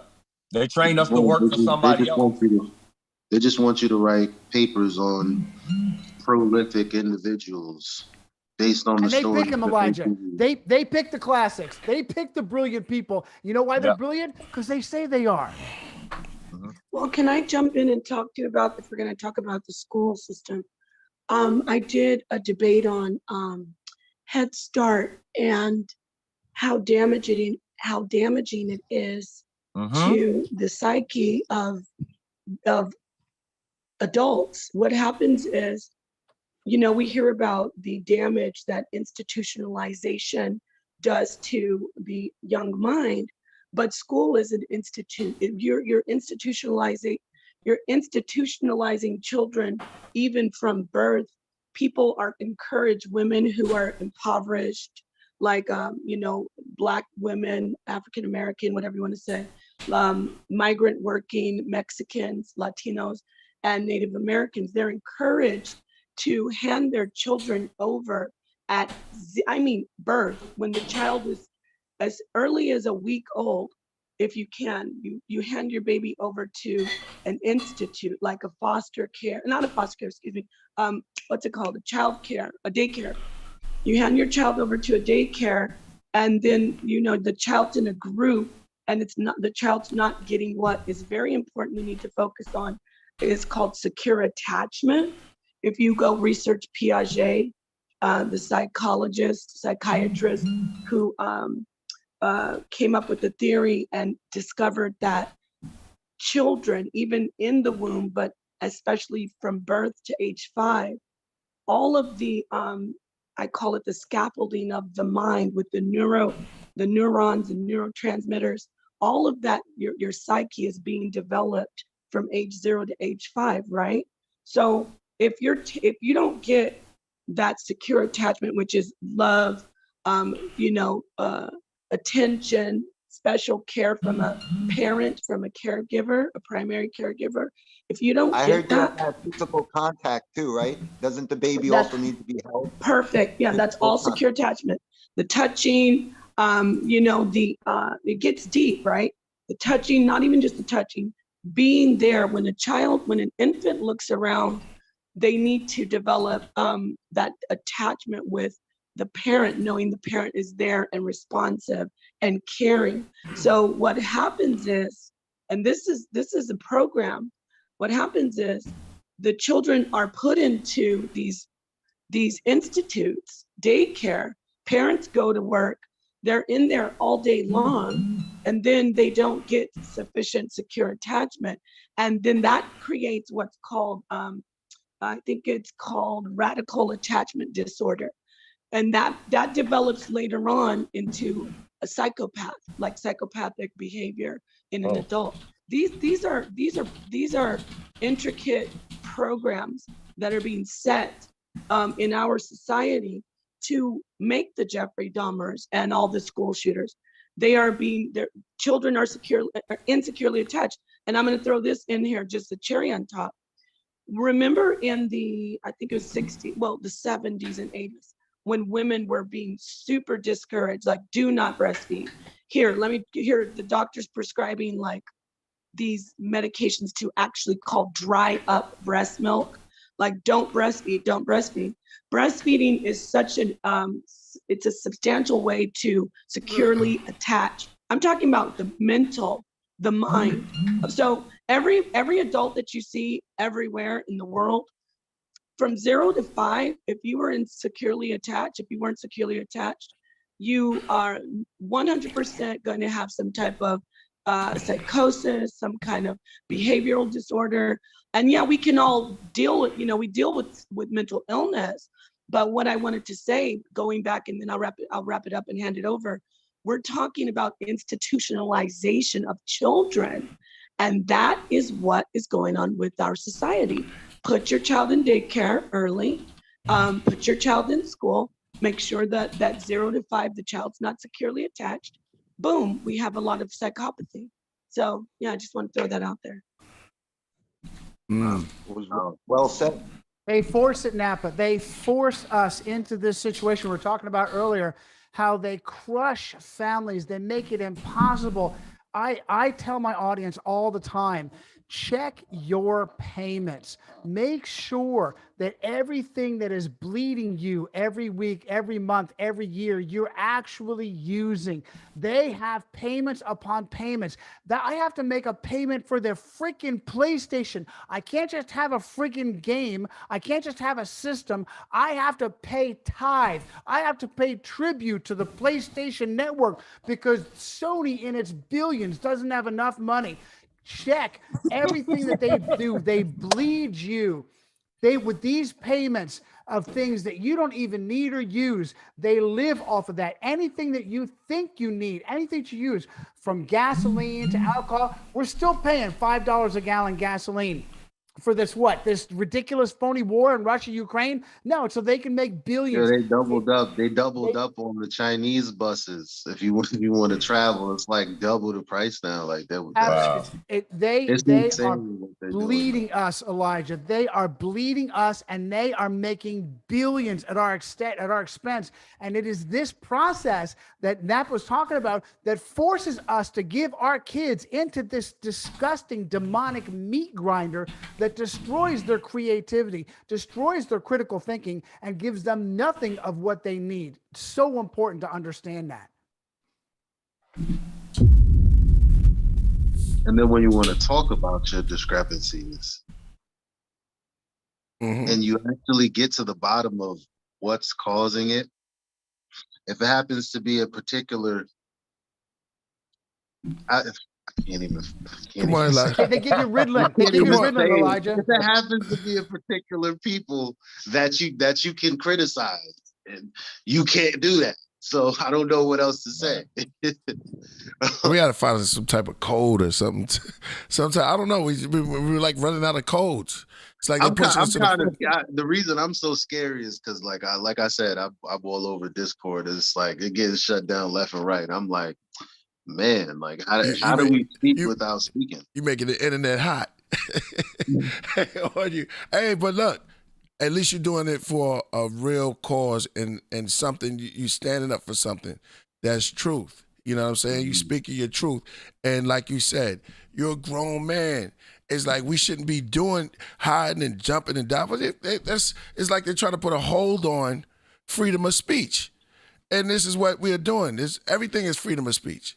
You go into the court system, you go into just outside magazines, everything, and they push their distractions all day long. They're working hard every day. Magazines. Here, ads. 24/7.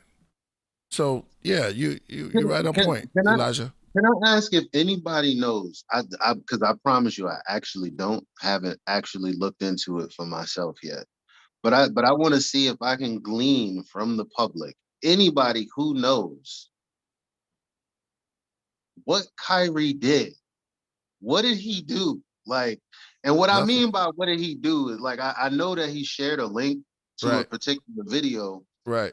But my question is, how come I keep asking people who don't know what's in the video? Because my simple question is, what was anti-XYZ about it? Right. And everybody keeps saying, well, it's just that he didn't want to answer the question direct. Okay, so number one, you're going to skirt by my question to say how you feel. Okay, but granted, let me let you know something. There's something in this world called logical fallacies. Like, we operate off of logic to survive, okay? So there are bad questions. Like, for instance, if I come up to you and I go, hold up, does your mother know you gay? You really can't answer yes or no or anything in the affirmative, or like, because it's a malformed question. It's a fallacious question to begin with, because it assumes a premise that you didn't agree to, the fact that you're gay. And then you have to answer to, well, do your parents know? So when they say, are you this? Are you that? He's thinking, well, first of all, how is me sharing a video about XYZ? How are you arriving to this conclusion where you ask me this question? What do you mean? How could I hate who I consider myself as? And I'm just thinking, well, the only way they could be coming at him is if there's something in that documentary that is anti whatever they're talking about. Because that word elicits a response, a particular response. And it gets people to think that you're a denier of certain events in history and a litany of other things. And you know what I call that? I call that a straw man, because dog, I might not even remember any of the shit y'all told me in 7th grade, okay? Like, what I'm talking about over here might not have nothing to do with that. So it's a straw man. If that's the case, if anybody knows what's in the documentary, and there's actually literally nothing to do with denial of anybody else's past transgressions or anything like that, right? Then the question is, why isn't the populace smart enough? Like, we always talk about why the celebrities get this power and they don't speak up for us. Well, number one, you don't bite the hand that feeds you. We all know that, right? Second of all, you think your fans feed you, and they do to an extent. But here's the thing. The moment that the hand that feeds you puts out this narrative that you're a little crazy, your fans are going to tell you to chill out and obey them. So you can't even speak your truth, because the populace is so dumb, they don't even know to say, wait a minute, let me support him by simply asking, are you strawmanning him? Isn't that a fallacy? Did you see the documentary? What's in it? Because that would shut a conversation down that I had today. And I still don't know what's in the documentary. But my point is, everybody that's flapping their gums about it don't know what's in there. They're just repeating what the mainstream is trying to castrate him with. Right. And nobody really knows why. They just Can I- Elijah. you brought up, you made me remind something that I definitely want to bring out. And I think the whole audience, including you, Killah, are going to appreciate this. Because like we've talked about from the beginning, right? Like the Joe Rogan podcast. And, you know, well, anyway, the UFC, right? The UFC, Elijah, and for people who know that, there's a guy named Bryce Mitchell. He was like, he's 15-1, young guy, and he's doing real good. He's becoming a star. And he came out and talks about flat Earth. Like after he won, he talks about Jesus Christ and God and flat Earth. So Joe Rogan started insulting him, calling him stupid, his mom is stupid, and this and that. So they got into an argument. So Bryce Mitchell was supposed to fight this past weekend. Surprisingly, he wasn't allowed to fight. They're blaming it on his partner had an injury, which they won't say what that injury was. They basically knocked him off the card. He challenged Joe Rogan. He said, Joe Rogan, I want to debate you. Joe Rogan denied him. Joe Rogan said, I will not debate this guy. So this guy told Joe Rogan, shut your mouth. Stop calling me stupid. Stop calling my mom stupid. If you're not going to debate, shut your mouth. The earth is flat. We're not moving, and I'll debate anybody. And now this guy's being blackballed by the Well, right? We all know Kyrie Irving came out before all of this as a flat earther. And he had just at the first. You know he didn't walk it back, right? Unlike Shaq. Sorry, brother. But Kyrie, he didn't walk it back. If you listen to the clip, clearly he's kind of, in a sense, trolling them because they want to come to their conclusion and say, well, that's in the past, right? That you remember that foolish thing you did? And he's like, yo. But that wasn't what it was. Right. But that wasn't that was the first time. This one was about a documentary on Hebrews. Yeah. Exactly. Yeah, no, that's what I was talking about. Yeah. Initially. Right. Well, I wanted to just mention this. The documentary, and I believe that I was interviewed for it, but I don't know if they used the footage. The person who produced it and directed it, put it together, I think his name is Dalton. He is a Hebrew Israelite, what people call Black Hebrew Israelite. And what is interesting, and this isn't just about the small hats. There's a lot of stuff we can't say. This isn't just about the small hats being upset about it. This is also about, we have people of African American, or I should say, African slave descent from the transatlantic slave trade. We have the progeny, some people who are very upset about it as well, in a community, in the Black consciousness community. They don't like the documentary either. And they're saying it's preposterous that a Black person could try to connect their heritage to Jewish, to the Jewish bloodline, or to the, the Israelite bloodline of the Bible, right? I mean, there's so much to take apart though, because let's not even, we're not even going to get, well, we can.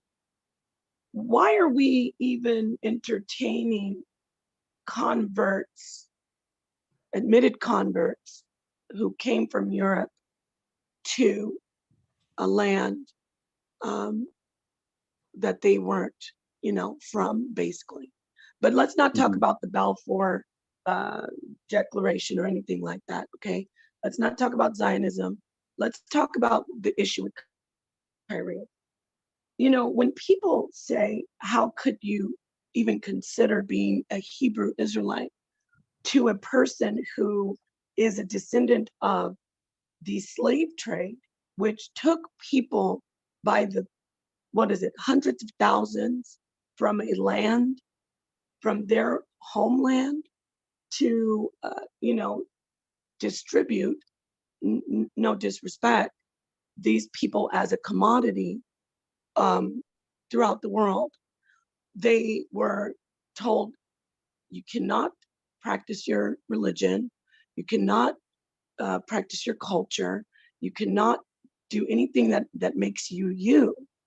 You're just a commodity. You are chattel slavery. You are just for work and for breeding. Now I'm getting to a point here. So we as the diaspora, as the progeny of the slave Holocaust, we don't even know who we are for sure. You get what I'm saying? We're putting together pieces of shards, millions of pieces of a broken vase. We're trying to put it together the best way we can. Now, with that understood, not only are we trying to put this broken vase together, some of the pieces are being kept from us. Some of the pieces are so lost that we can't even find them. We don't even know if these pieces are the pieces we have, are these really the original pieces to this broken vase? So that's where we are as a people. I'm making a very important point. So if we all know this as humankind, we all know this, why is it that when a descendant of this slave trade says, I might be one of you, Mr. and Mrs. Small Hat, that person is ridiculed, blackballed, ostracized, told you're trying to take our heritage, but the same people, the small hats, say, hey, people in China, you know what? You're one of us. Come on down. Hey, people in India, guess what? You're one of us. I know you weren't even trying to find that out, but come on down. Hey, people in Ethiopia, you're one of us. I know you weren't even looking for yourself, but come on down. But when these people, the descendants of the Holocaust, the slave Holocaust, the transatlantic slave Holocaust, when these people who are desperately searching to put their lives back together with epigenetic slave trauma encoded into their DNA, when these people say, hey, I've got questions, I might be one of you. Boom, blackball, blacklist, you better get out there and apologize. Nick Cannon, Kyrie, Kanye, and a long list of others. Yay. So we have to sit back and say, why is it that these special people, right? These people who, of all the people that should be said, hey, you're one of us, we think you're the diaspora, of all the people, wouldn't you think the ones who were ripped from their homeland, told you will not know who you are, you for 500 years, 400, 500 years, this is what you are going to do, build, serve, die, be raped, ravaged, bleed, you're an animal, you're not human, experiment on you. Wouldn't you think logically that these people would be the first in line to be welcomed? Well, we're going to be sensitive with you because, see, you've experienced this Holocaust, because it is a Holocaust. See, one more thing I want to say. When you look at the movie, the documentary Defamation, which is a movie about being sensitive to what they call anti-Semitism, when you look at the documentary Defamation, what you see is information telling us that children, teenagers in Israel are encouraged to take a pilgrimage to Poland so they can go to the museum of, to see what happened to their ancestors, what happened in the Nazi Holocaust. They are told, never forget, never forgive. They're literally told that. Never forget, never forgive. Okay? They're told that. Never forget, never forgive. But when you look at what happened to the people, the descendants like Kyrie, Kanye, Nick Cannon, what's your problem? Get over it. Stop talking about that. Oh, you're trying to take our heritage. Just want to put that out there on the table. You don't have to be Black to see, because remember, we're up here, we're uncovering, right? We're pulling lids off. A let's pull the lid off of that of why every time a Black person says, I might be an Israelite, that's the end of their career. They're ostracized. They have to say sorry. They have to pay hundreds of thousands of dollars. Isn't that interesting? I want to tell you. Very. This is something about that. Go ahead, JDoc. I apologize. Go ahead, brother. I just want to say this is so important to not get. We don't want to get this wrong. I want to warn everyone that we are possibly being played. That if you look at these people of this particular ethnicity, very often the ones who are bad actors, the Mark Zuckerbergs, the George Soroses, the Jeffrey Epsteins, these are expendable middlemen, managers, and distractions. This dust up has been created to get us into this tribal mentality to fight amongst ourselves and lose track of the real monsters. This is us versus them. This is not Black versus Jew, white versus Black, gay versus straight. This is us versus them. You know how easy this is? How easy it is for them to beat down someone because they said something that they don't really care about. The machine could give a crap whether or not we are truly anti-Semitic. They know it is a third rail. They know that when they beat down someone who's just asking simple questions, just a simple question like, what are the real numbers of the Holocaust? Is the Holocaust a little blown out of proportion? Are the numbers maybe fudged a little bit? Are we being told the complete total? Just that alone, you get zeroed in and smacked down on that. And the bottom line is we all have this idea that it is a Zionist conspiracy, and that gets us into the tribal mindset of hatred or love, whether it's on either side, and we lose sight of who is really in charge. So I want to caution everyone, be careful of being played. It's so easy to tap into our human nature of tribalism. Hey, this person is my brother. This person is my sister. They're attacking them. So let me go attack their group. It's bigger than that. I can't stress that enough, how important it is to get this right.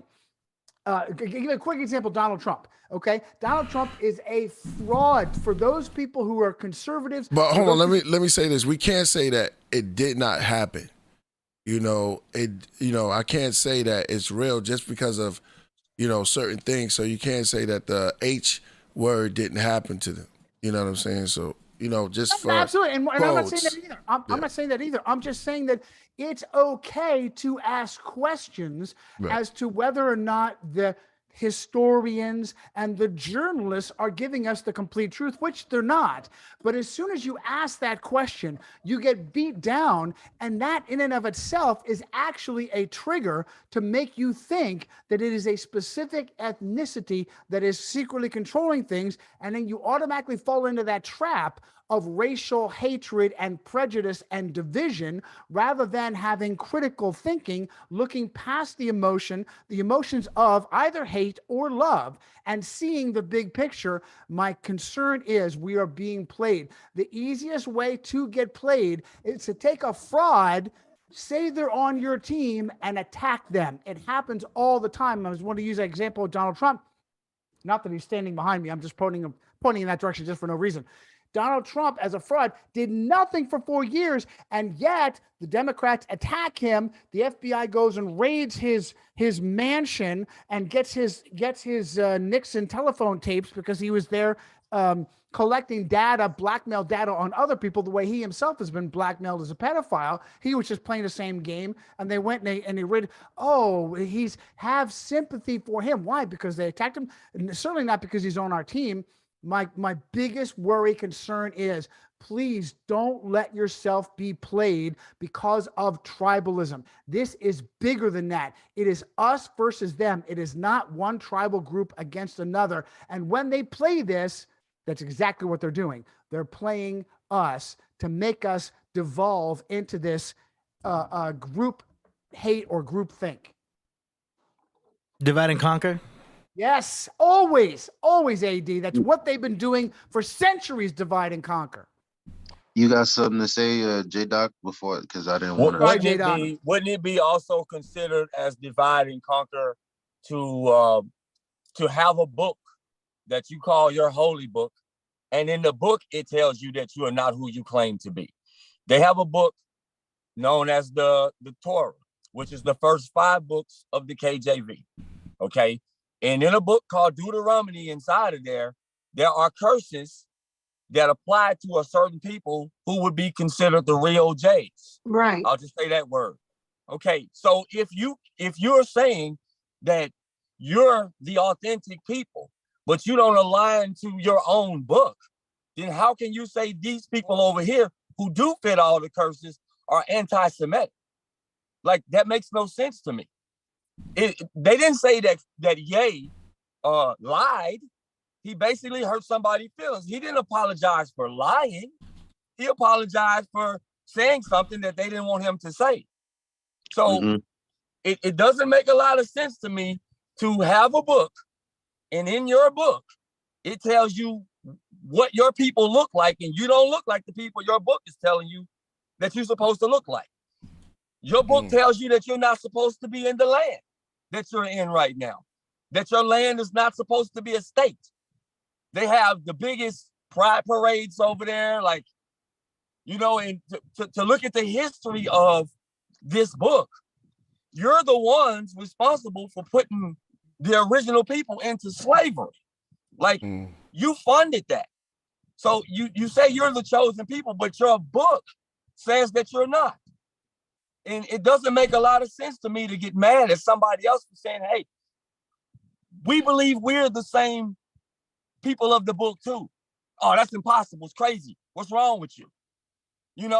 And if you're the chosen people, where's your compassion for the other people? Like, everybody can be those people except for us. Exactly. And that doesn't make a lot of sense to me, Priest. If you think about it, when Africans come to America, the police know the difference between an African and an African American. In fact, I challenge anybody on this panel, show me a video on YouTube of an African being killed.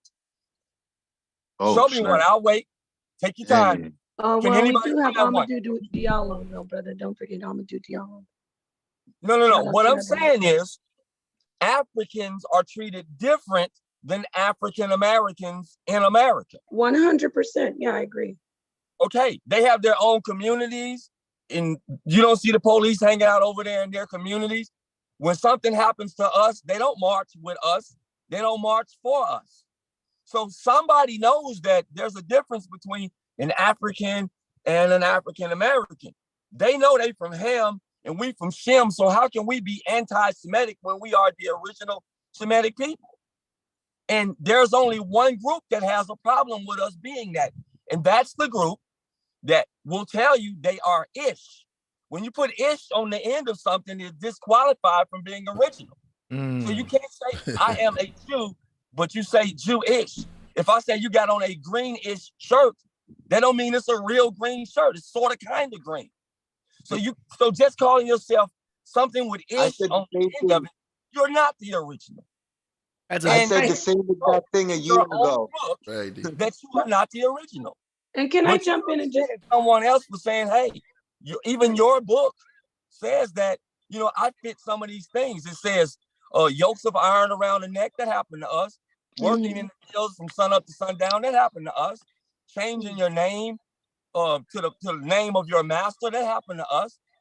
Getting your kids stripped from you, being sold at auctions, being branded like cattle. Like, wait a minute, that sound like us. That didn't ever happen to y'all. And it said that you wouldn't know your history. You wouldn't know who you are. You would be stripped of your language. And you're telling me you can trace your people all the way back 50 million years ago? Your book don't align with you. Your book aligns with me. And that's all I'll say. Chef X, you got something to say? We got some super chats we want to catch up to real quick. Some of them are just statements, not really questions, but we just want to get them out the way. Hold on, Napah, you want to add on to that? Napah, you there? All right. I don't know if she's there. All right, let's knock these out real quick. Old York Gritty says the Satanic Vatican are split between Scotland and New York. Scottish York right. All right, thank you for that, Old York Gritty. Detroit Siggy says only built for Cuban links. Raekwon Goat. All right, Fella B says the Book of Revelation was implemented by tricksters. The flood was not worldwide. The Aboriginals never recorded it. Ooh, that's interesting. And then what? Say that again. Fella B says the Book of Revelation. He put revolution.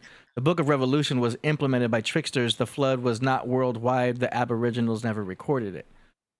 Old York Gritty says look up Erev Rav to learn why blacks ain't Jews.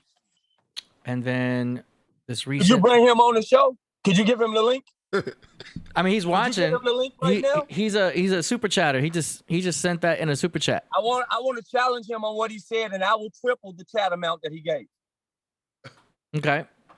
Give him the link. Can you bring him on the show? And we're gonna go over the curses of Deuteronomy 28. He gave $2, so that's cool. Shout out to you, super chatters. Can I say this real quick before we? I want to stay on this topic, but has anyone ever looked into crypto Jews, crypto? The Frankists and the Sabbateans, and have you ever entertained the idea or connected the dots that the Vatican is not any different, like they're the Khazars? Like, am I the only one? I know I'm not. Anybody that knows that? Because what I'm saying is this isn't a black, white thing, but it is about black people being the progeny of slaves. You get what I'm saying? Because there are real Jews from that live in the land who are in Palestine, who are in the land right now, who even I even entertain. I'm not one of the Hebrews who say none of those people are our people. I don't do that. But I do know when we look at the powers that control, and we look at the Vatican, and we look at the Khazars, and we look at crypto Jews, and we look at Frankists and Sabbateans, Rothschilds, when we follow the breadcrumbs that lead back to Rome, beyond Rome, right? Am I the only one that sees it goes to the Khazarian Empire, or no? I studied this intensely, Napah, and it was the Romans that created modern Israel out of the Khazars, out of fabricating them out, because Rome desperately needed to create this new state. Because if we're not arguing over Jerusalem, then we're arguing over Rome. So it is so for me personally, it doesn't skip over Rome to the Khazars. It's the other way around. It was Rome fabricated the Khazars to create this state to keep us distracted. Israel versus Palestine, black versus white, gay versus straight. It's all part of the divide and conquer. These are middle managers. The mere fact that we have seen Jeffrey Epstein's name in CNN, MSNBC as a child trafficker. Are you kidding me? And then it all disappears. That Donald Trump gets elected over Pizzagate because Hillary Clinton and Jesuit John Podesta were doing child trafficking and child sacrifice. And then General Flynn and his son, they swiped that under the carpet so their boy could get in. It's playing. They are playing us. All roads, the real crypto Jew. How is that a crypto? Johnny, real quick, the Khazars also were not of Jewish bloodline. When I read that book, so I imagine you're talking about 13 tribes. The 13 tribe. I read that book, and they converted to Judaism, so they weren't actually a bloodline of Judaism. So real before I'm going to jump in and let me throw this in. Somebody in the chat said, "Oh no, the something about they're Italian." Crypto means you think they're Italian, you think they're Jew, from Israel. You think they're different families. They're all one Khazarian group. But I'll hand it back to you. Sure, Napah. Yeah, thank you. And there's what is so deceptive about. A lot of this is being fabricated. The ultimate cryptos are the Jesuits. It's in their oath to become other people, whereas there's a concept out there being pushed by the Jesuits of pointing the finger at someone and saying crypto Jew. You can say that about, and you say that about me, say that about anybody. There's no way to shapeshifters that you mean. There's no way to prove it. Names, places, and dates. It is the Italians, it is the Romans, it is the Catholics that have been connected in history. It is when you ask Google born on the birthday of the Jesuits, September 27th. Who's ruling from behind the scenes? They say Rothschilds and Rockefellers. The Rothschilds, the Encyclopedia Judaica says the Rothschilds are simply the keepers of the Vatican treasure.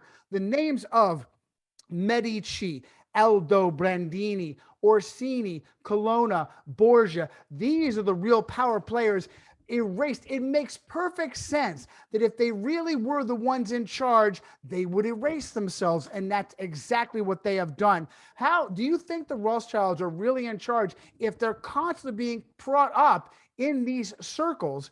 It is the Medici. Who came up with usury banking? Was it the Jews? No, the Jews were the managers put in after the fact. It was the Medici and Farnese and the Templars, the special forces of the Vatican back in the day. They came up with usury banking as a process of safekeeping for pilgrimages of Catholics to the Holy Land. And then it was the Medici. The word bank comes from the Italian banco, which was the countertop that the Medici did their dealings over. And then they realized that good Catholics were getting pissed off over this usury banking over their church. And so they turned it over to Hebrews to be the bad guys over this. So many examples of this. The Bank of America was originally the Bank of Italy. So just be careful with throwing out this crypto Jew. It is the Jesuits in their vow, the fourth vow of extreme unction. They vow to become other people, to become Jews, to become Protestants, to become pastors, to blend in. And they're not even blended in today. They're in blow.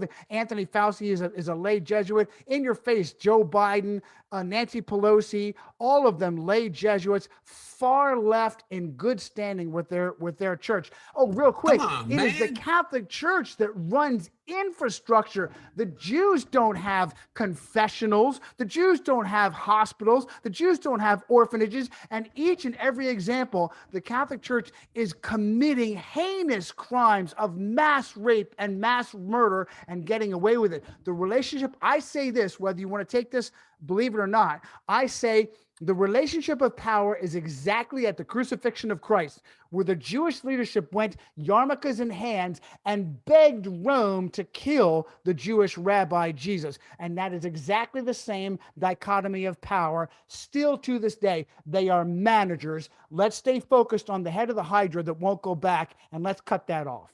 Well, let me jump in real quickly because yeah, you know, when you talk about all of what you talked about, the Medicis, the Borgia, the Vatican, Jesuits, perfect. But can we also speak about what when we do say crypto Jews, we should really let people know. I know some of you might know the history, but you need to do your research. I'm talking to the audience. You need to do your research, and you need to really go into the Frankists, and before them, the leader Sabbatai Zevi.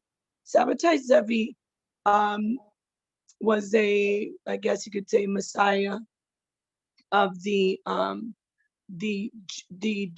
portion of Jews. And I believe they said he was in 1666, that's when, he was, the Messiah's coming back and he's the Messiah.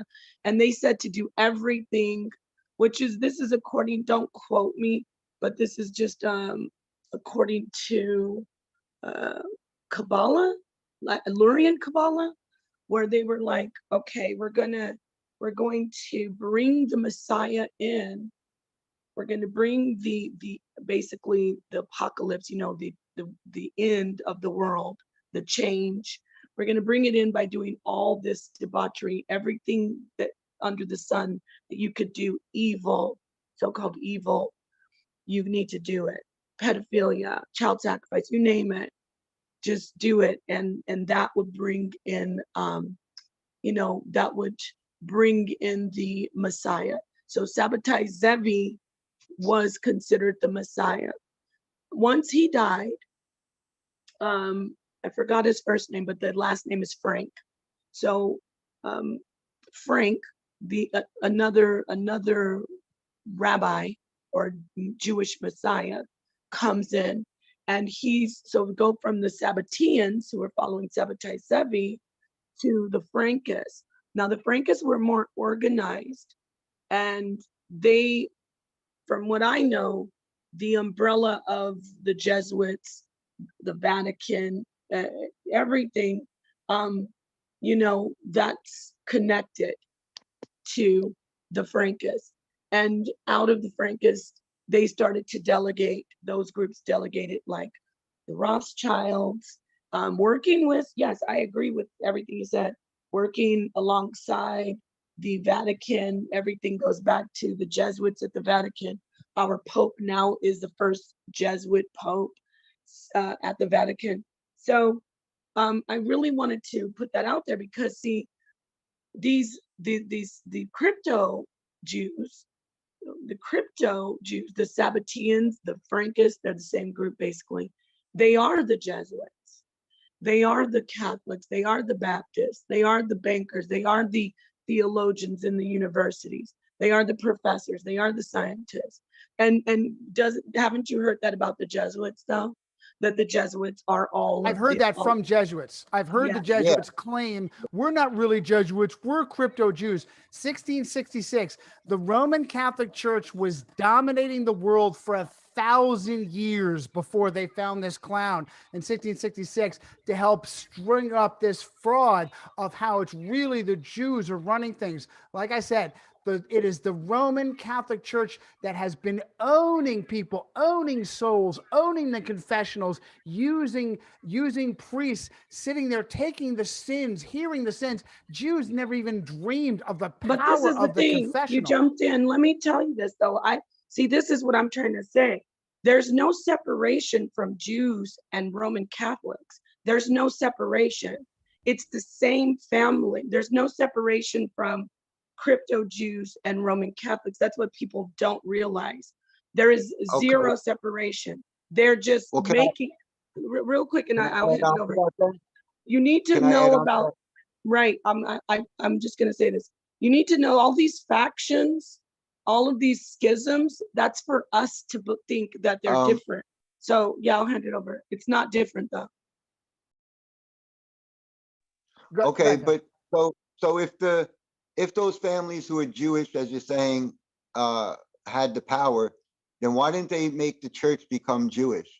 Why are they all Roman Catholic? Why are they Knights of Malta? Right. Let me tell you why. Why did they have to convert or get out of Europe? Okay. Why did they have to do everything Rome wanted? Right. Let me tell you why. Let's use an example of the schism between, let's use the Protestants, okay? Perfect. This is a perfect example of why. When you have people like normal, everyday people with consciousness, which we all have, and we all are on our own path. And then what happens is revolutions take place because people will not stay down. Humans, we will wake up. And this is something that they've studied from ancient times. I mean, ancient spirituality, ancient civilizations. So stay with me. When I know that I'm sure that people will wake up, I know I need to control them with what? Their spirituality. So what I keep doing as a power is making factions. I do these false schisms. We talk, what is it called? You know what it's called when you orchestrate a split between a group, but it's all one group. But I digress. So the answer is this. Let's go to the Vatican, and then what happened with Protestantism. Perfect example. Who led Protestantism on that schism? It was a Catholic, Luther. Okay, Martin Luther. He was the story we're told is he was so upset about the indulgences. He was so upset about the debauchery he saw in the Vatican. But if you look deep, you know how these people work. People were starting to, get upset. People were like, I don't like the Catholic Church. I don't like what the Vatican's doing. Why do I pay indulgences? This is debauchery. They're crooked. Something's going on here. So what they do is it's time for us to orchestrate a schism, everybody. Okay, ready? Vatican, let's do this. Oh, now we have this other group. They're part of you, the ones that are waking up on Killah Priest. You guys are the Protestants now. Yeah, you guys are against us. But really, it's just another part of them that they're controlling the people. It is the way you keep the masses in control. And then they keep on breaking. There's always a schism. So the answer is, why didn't they? They wouldn't, because they have to have us think, oh, there's a Vatican against the Jews, against the people. No, they're all one body over all of us, one family. And then we think, no, they're pointing in one direction, it's the Jews. And then we look over to the Jews and they say, over there, no, it's the Catholics. Then we look over the Catholics, it's all one group. So that's why they will orchestrate schisms all the time to keep us in control. Yeah, I've got to say, there's no way. That's consistent. No way. Wait. That's consistent when you look at the mechanism for how this keeps happening. What she's saying is consistent. When we look for differences and we go down these rabbit holes and find pieces of information and we go, man, this is so wide open. Like, this is right here. How don't people know? Well, but it just seems like it was breadcrumbs for us to find. Like, I can't be much smarter than what I do know is that's confusing, and I don't know why that happens. But what she's talking about, or what she's talking to, is a consistency that I can't deny. I like that line of reasoning. I'm going to think about it. That's all I'm saying. I will tell you that Martin, from what I've done, my research and my 5 books, Martin Luther was not a plant of the Catholic Church to do a schism so that we could all be divided and conquered. It was part of a revolution. Tell me why you say that about Martin Luther. I'm trying to. Part of a revolution made possible by technology, because the Catholic Church, there was no other way. They're only people who had access to the Bible. And I'm not speaking as a Christian. I'm telling you as a historian, that the Bible was buried for 1,000 years. No one knew what it meant to be a Christian. No one knew that the priesthood was completely fabricated. No one knew that indulgences were fabricated. No one knew that all the practices of the Catholic Church, the Virgin Mary, praying to the saints, infant baptism, the holy rites, that were all fabricated and had no basis in Christianity. Hang on, let me finish. That had no basis in Christianity. The good Christians had no clue what their real truth was. And it was with a good man who had access to the Bible. The only people with access to the Bible were priests, because they knew Latin, because the Roman Catholic Church had the Bible buried for 1,000 years on pain of death. You would be tortured to death if you were caught reading the Bible, which only priests could do. It was an absolute revolution made possible by the Gutenberg printing press, when finally Bibles in common tongues were being printed faster than the Jesuits and the Inquisition could burn people alive and stop it. The ultimate in Christianity, all religion, let me say it this way, 100% of religion is about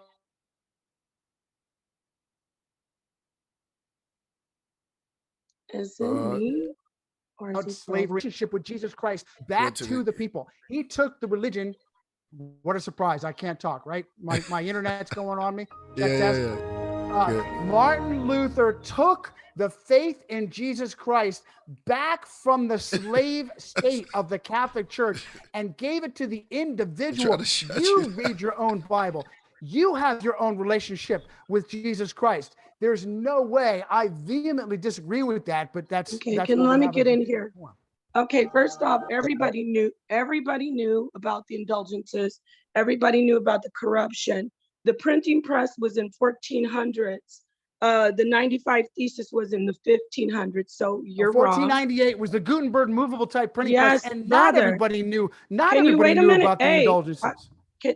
No, you're wrong. You said a lot. Now I'm going to make some facts here. Gutenberg Press was in 1444, I believe, but I'll get 1498 for you if you want. The 95 Thesis wasn't put up by Luther until 1517. Okay, so you were wrong about that. Everybody knew. It's not what I'm saying. And you don't debate by just telling me I'm wrong. Why are you cutting me off? Because you're telling me I'm wrong. That's not debate. But that's not courtesy. Wait a minute. No, you came in and said I was wrong. You said, no, I disagree. So now I'm saying, brother. That's different. That's different. I'm saying I disagree. I'm not telling you you're wrong. I'm just saying I disagree. My friend, hold on. I got this. When I say you're wrong, because you said that nobody knew about indulgences. You said nobody knew the facts. So that was wrong. It's okay. I'm clearing up the misstep you made. Everybody knew about it. Everybody. From 1444, when the Gutenberg Press printed the Bible, people could have access to the Bible. And even before they had access, they were sick of paying to get out of hell, or paying for their families to get out of hell and get out of purgatory. Let me say that again. For people who are not Catholic, because I am, there's something called purgatory. The Vatican was making people give their hard-earned money to get their families out of purgatory or save their family souls from hell. People were getting fed up with doing that. Then in 1444, when the Gutenberg Press printed the Bible and everyone could read it, they started to say, oh, hell no. You're wrong. You're wrong. You were burned alive if you were caught with a Bible. You're wrong. There's no way. Hold on. When the common Bibles came out, the Jesuits would burn people alive for getting caught. It was not. Okay, why are you cutting me off though? But you don't have to cut me off. Okay. Yeah, let's do this one at a time. I know. I was just finishing up because you said a lot of misinformation. Did I? Am I lying to people? Am I saying a lot of misinformation? Wait a minute. Hold on now. Nobody said you're No, you don't have to attack me. You don't have to attack me. Just go ahead and give your statement. I am giving my statement, but you keep cutting me off. You came in. Let's recap this. After I said my breakdown, you came in and said you disagree and that nobody knew that the Vatican was corrupt. That you said nobody knew that the indulgences were wrong. You said nobody understood. That's not what I said. Just make a statement. That's not what I said. You said nobody knew the indulgences were wrong. And by then the Bible, no one knew that it conflicted with the Bible because they weren't allowed to read the Bible. The Bible was in Latin. And the Gutenberg presses didn't start printing the Bibles right away. Okay, but you don't have to cut me off. Let me finish up and then you can get in here and say what you need to say. You said nobody knew about indulgences, that they were wrong. People knew that they were paying their hard-earned money to pay for their family to get out of purgatory. They were like, look at these fat cats, these Roman Catholic fat cats with their gold and their not phylacteries, with their broadened hymns, like the scriptures saying, look at us suffering. And they're up here greasing their chops with delicious food. And then they're telling us we have to pay. People were sick. They didn't need to read the Bible for that. However, you said that the printing press didn't, you said, you acquiesced, you said 1498. The 95 Thesis with Luther didn't happen until the 1500s. And shortly after, family, the Reformation took place, which was this orchestrated schism between the Catholic Church and the Church of England, okay? So the Protestants came shortly after that. So as I said, from my research and examination, long research, you can look between the lines and see that with the wonderful question that the gentleman asked before, I'm sorry, I don't know his name, he said, then why would they still have this particular church, or why would they still have that? Because they're all one.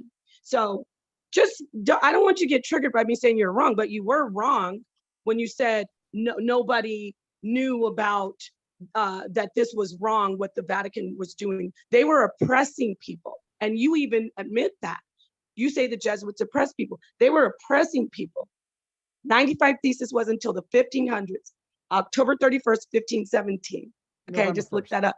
And the Gutenberg Press was before that. You said 1498. So I just wanted to say, nothing personal, but the information you put out was wrong. That's all. Okay. I think you're being personal. If you're attacking me and saying, well, you're wrong. I'm not attacking you. I'm your friend. I'm telling you you're wrong. Okay. Well, I'm telling you that you're wrong and how you're breaking things down. Yes. I'm telling you now I'm telling you that what I said before, and also I'm just going to repeat myself real quick, is that it was a revolution of giving the Christian faith back to people and taking the slavery of the go-between of religion. From a Christian perspective, Jesus Christ put religion to death on the cross and freed anyone that wanted to follow him into just a one-on-one relationship. The believer, Christ, nobody else. No priesthood, no religion, no ritual, no paying dues, no indulgences. And within 500 years, Rome put it right back again with a syncretistic mix of Judaism and paganism and old rituals and Luciferianism in the wrappings and trappings of Christianity, praying to saints, praying to Mary, the ever virgin, assumed up into heaven. None of that, purgatory, confessionals, none of that had any reference in the scriptures. And that was a secret for 1,000 years, because if you were caught with a Bible, you were burned alive. The Bible was burned and you were burned. And that's why I say people didn't know in a broad sense. Now, let's remember, whether it was 1444, which is the beginnings of the Gutenberg press, into 1517, even a leap like that of several decades, this is not the age of the internet where information travels instantaneously. This takes years for information to get out. And like I said, the Vatican had these truths buried on pain of torturous death for 1,000 years. And I'm just telling you, I disagree with you. I'm not telling you you're wrong. I'm telling you, I disagree with you because I see what the good has done. It was a revolution. All religion is slavery. Martin Luther gave back the faith of being a Christian, of that one-on-one relationship between a Christian, took religion out of it, took this massive system of a priesthood and cardinals and bishops and confessionals and all the infrastructure that Rome has, and took that out of the equation. So as far as I'm concerned, you're way off. And I'll just stop there. Could I ask a question? Could I ask one question? Yeah, sure. My question is this. I'm a Seminole Indian, and we still have stone tablets of the Bible. Right. So all this printing and paperwork and all those dates and stuff, you can't say that nobody was allowed to read, because we kept reading the scriptures. If you look up the Las Lunas stone, we still have the 613 commandments carved in the stone. So just because they took certain things from us, we kept stone tablets of this. And I will send everybody on this panel a documentary of the Church of Latter-day Saints stole our tablets. And there's a documentary of the tablets. And so before paper existed, we had our scriptures. You know, paper was great. They converted everything to paper and made it a cooler book that you could buy in Barnes and Noble. But they didn't get rid of all the scriptures. Like we were never told that we could not read our scriptures. I can show you stone tablets. I'm here in Florida right now. I can take you to the reservation. We have stone tablets of the scriptures. And everybody send me your email. I'll see you the documentary tonight. I just want to say that. Yo, hold on. Let me say this, man. Make sure if y'all got questions, because it's going down right now. Hit the super chat. It's about to go down. Yeah, we spent a few. Go ahead. I've been raising my finger for like 20 minutes. Go ahead, Elijah. Sorry, bro. Yeah, I'm sorry too. I'll make it quick, because when I listen to all things, you know, contrary to what they'll tell you about flat earthers and whatnot. Like, no, we actually listen. And when I hear what she's saying, I at least try to draw a parallel with how the world is organized today. to find, you know, commonalities so that like, is this resonating where it should be resonating? And I was just thinking about the same thing I was talking about earlier with Democrats and Republicans. There's this huge movement being led by, I'm not fooled, but imagine I was one of those people in this movement that looks pretty and really legitimate. There's this big bad evil government, and then there are these other people fighting the fight, trying to overturn them, right? And that's not really true. And we probably know that because of the internet, which is why they've changed a lot of the things that you can say, beginning from what I can see in 2016. So when she says that there are all these schisms on purpose, I mean, that much is true, right? Can I answer, Elijah? Absolutely. When this, what I've been trying to say prior to this, Democrat versus Republican, black versus white, Jew versus Gentile, all of that is fabricated.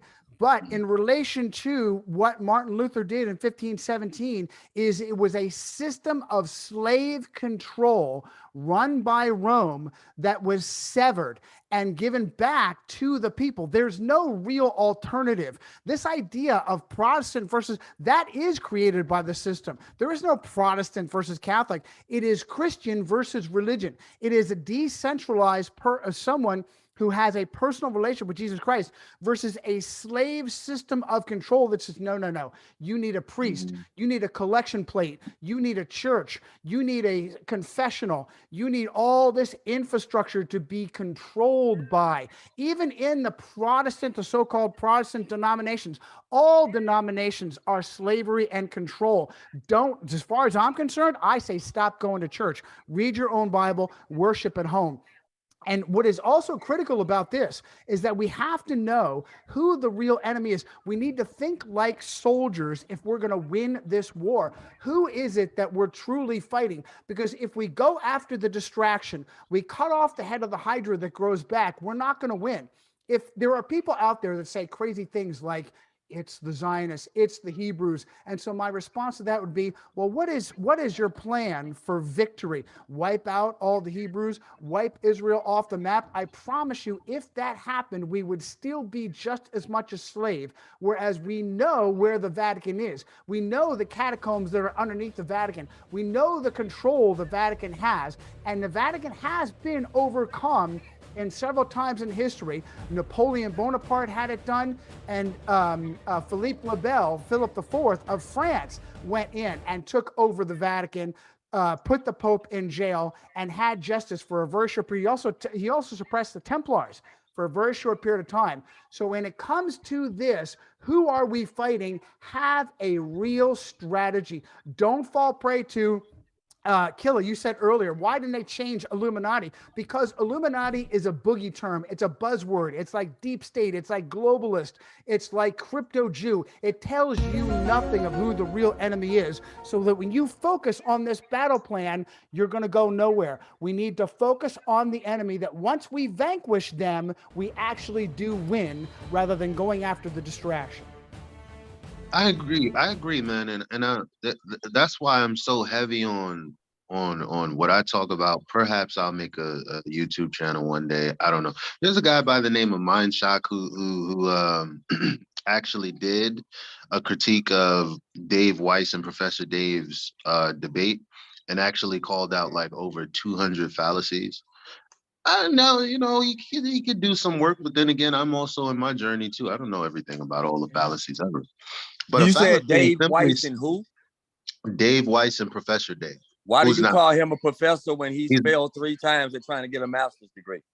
He's Faker Dave. Well, on one hand, you're correct. On another hand, all of these people are just professing falsehood. So I'm with you, brother. I'm with you.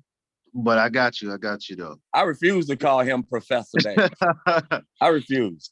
So my whole thing is educating people on what logical fallacies are, because again, this thing that's going on with Kyrie is weird in the sense that everything is happening off of a premise that is still unclear to me. It's just an assumption of a premise that I need to know that it happened. Nobody who's talking about it actually knows. Looks like I'm gonna have to watch this documentary for myself so I can go banging on bacon in the morning. You know, like I don't understand, and that's the point. Like nobody, we can't get anywhere until everybody understands what fallacious reasoning is and how to use your God-given mind and rinse it off of all of this inundated mainstream neo Facebook mainstream, YouTube mainstream, TikTok mainstream. Is good that we're connected in a sense, but keep in mind they've connected us for their purpose, not for our purpose. But what I can tell you is you can learn, you can work your mind out the same way you work your body out. If you don't work out your body physically, you won't be able to lift things. If you don't work your mind out physically, you won't be able to get over the adversary. Right. So the reason that we have to keep, you know, like people, especially in flat earth, like they kind of preemptively strike, like chihuahuas. Like, I want to hear everything you have to say. So in 10 to 15 minutes, I can show everyone how illogical you are. I don't want to suppress what you're saying. I'm not afraid of what you're saying because I know at the end of the day, my end goal is the truth. If I'm wrong, I want to know that immediately. I don't want to take 5 hours. If you're wrong, I don't want to know that in 5 hours. I want to know it right now.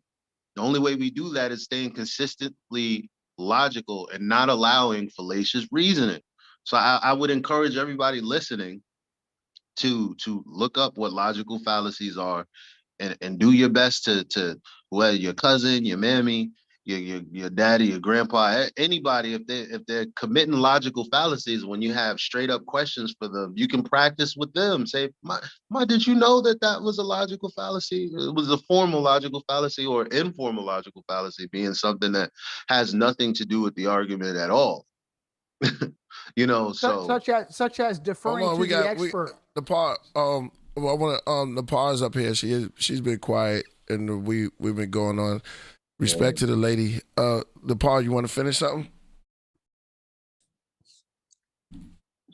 Yes, I'm glad you're reading my mind. I actually am going to go into. I was going to screen share, but I'll just read this article. It's more impactful when I show it, but it's just on The Guardian. You can find this information anywhere on the internet. To those out there who are the researchers, this is about, I'm going to say 2000, what is the date? This happened around 2015, 2016. I'm going to read the title to this and let you know that what I'm just give you some more information. And I appreciate those who are really considering this. After 500 years of schism, will the rift of the Reformation finally be healed? Pope Francis is beginning a year of events to herald growing cooperation between Protestants and Catholics. So the Reformation really, technically, essentially has already ended, but let me read this article. A simple act, it was the work of a few moments, but it triggered an epic era of political and religious convulsions that changed the shape of Europe. On the 31st of October, 1517, a monk named Martin Luther walked to a church in German town of Wittenberg and nailed a document, his 95 Theses, to wooden doors, lighting the fuse of the Reformation. That's the Protestant Reformation. On Monday, now this is the modern day 2016-ish, 2015. On Monday, an ecumenical, that means a coming together of all religions, family. That's what that means. Wow. On Monday, an ecumenical service led by Pope Francis at Lund Cathedral in southern Sweden. That's where those are the headquarters of Calvinism, and which is basically Protestantism. Stay with me on this, all right, everybody? Please. So at Lund Cathedral in southern Sweden, the Pope was there. He will herald a year of events running up to the 500th anniversary of the move that resulted in the greatest schism in Western Christianity and a string of religious wars, which was sectarian. Okay, so I'm going to try to go through this quickly so you can get the all the meat off this bone, right? Christian leaders, Protestant included, but this is ecumenical. So this basically, by the way, sidebar, all Christianity is Protestantism. Every single denomination came from the Protestant movement, the Reformation. Christian leaders and congregations will spend the next 12 months consolidating moves toward greater cooperation dialogues after centuries of division. That fake schism. In the first papal visit to Sweden in more than 25 years, Francis will lead prayer asking, quote, forgiveness for divisions perpetuated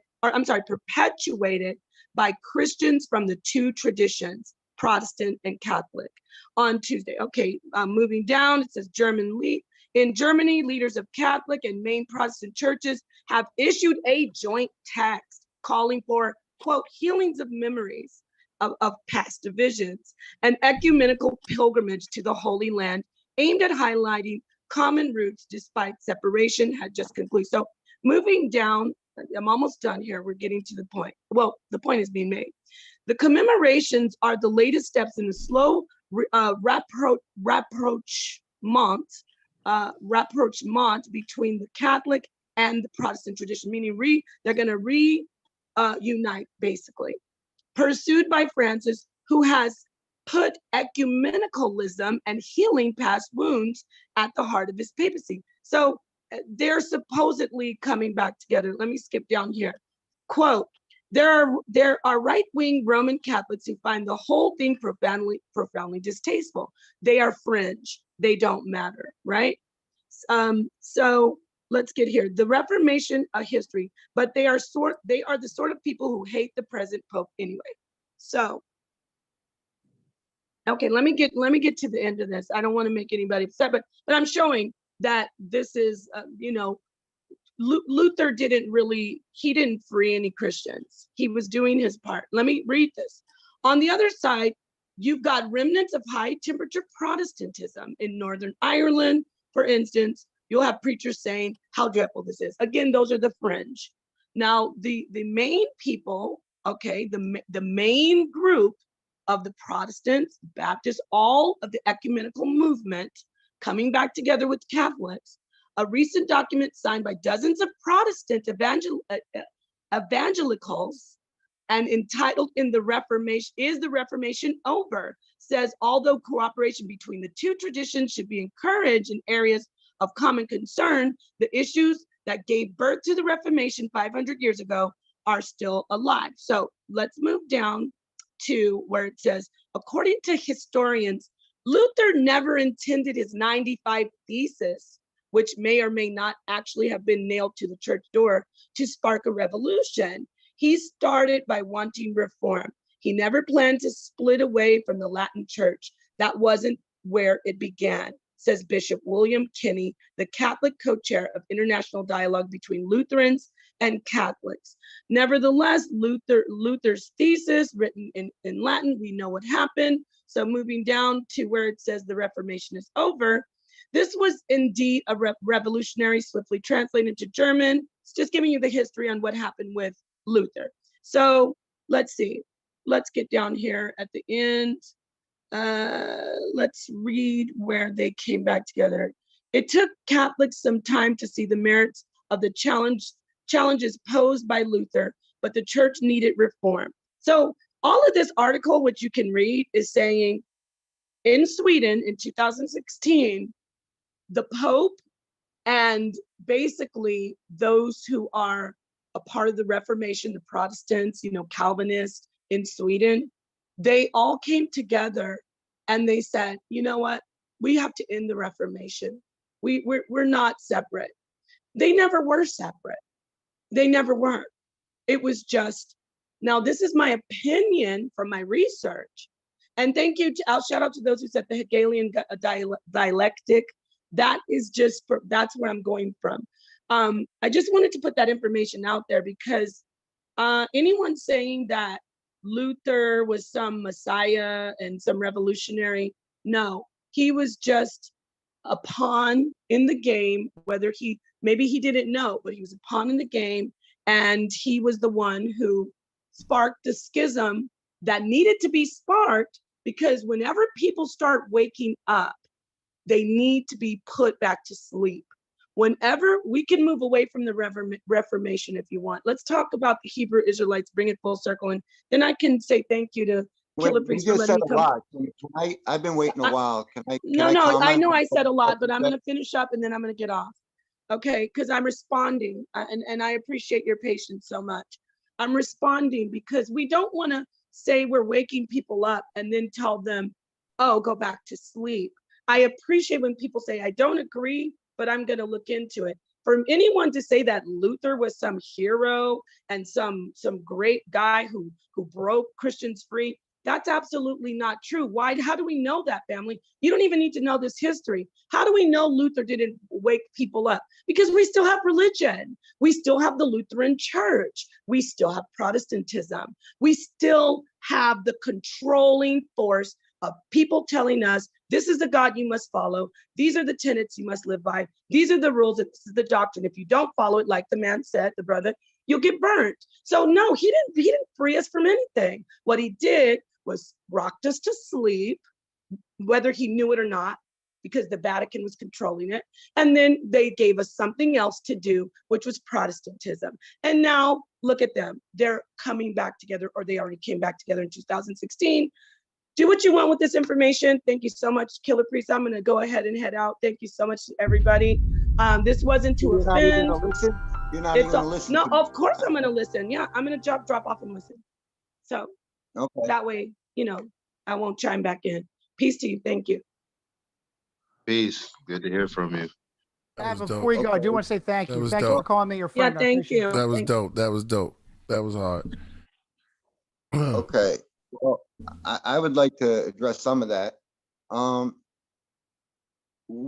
First off, I was the one who came in here also talking about what's going on like right now, not 2016. Right now, the Pope and all the leaders are gathering.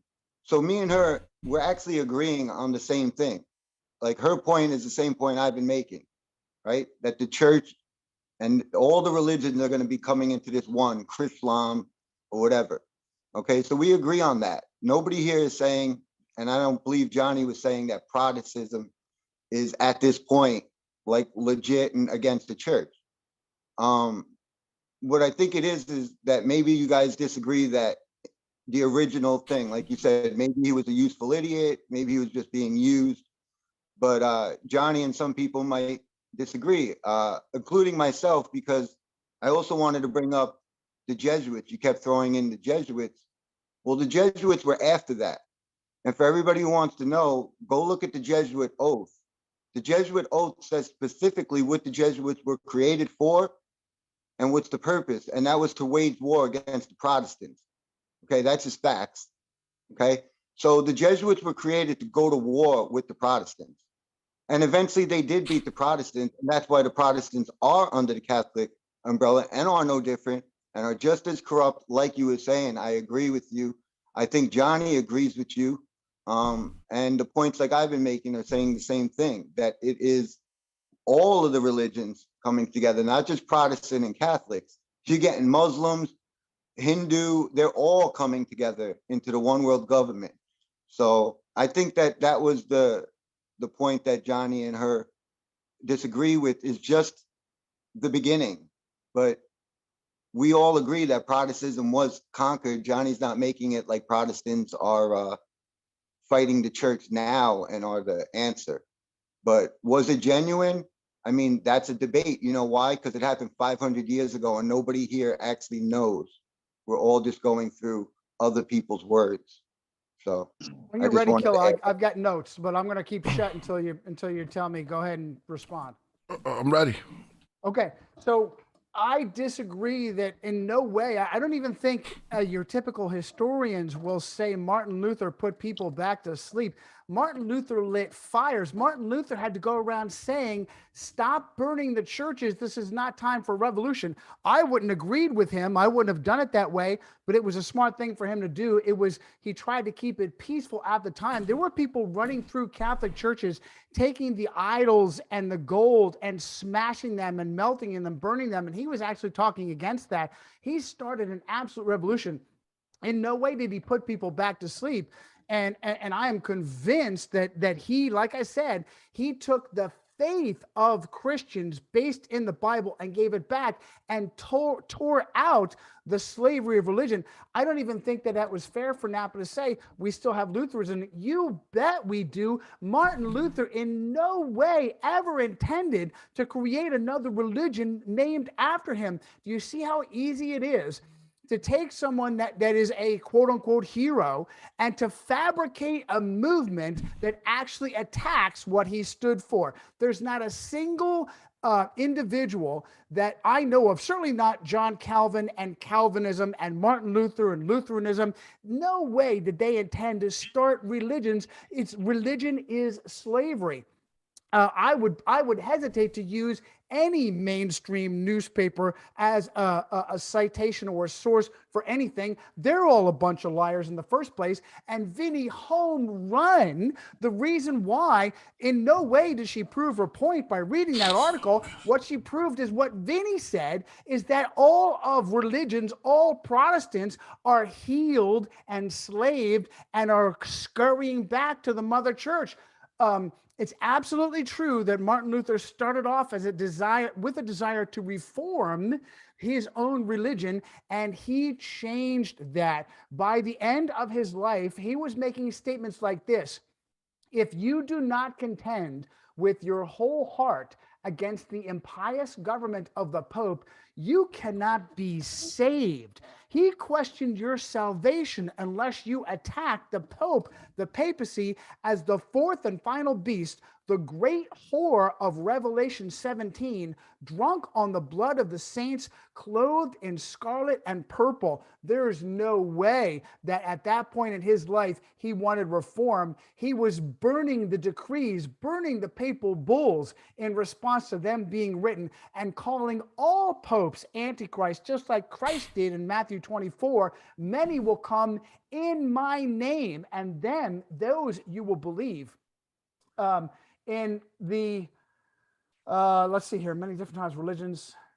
Okay, yeah. If it's the whole point, again, I want to say home run to Vinny.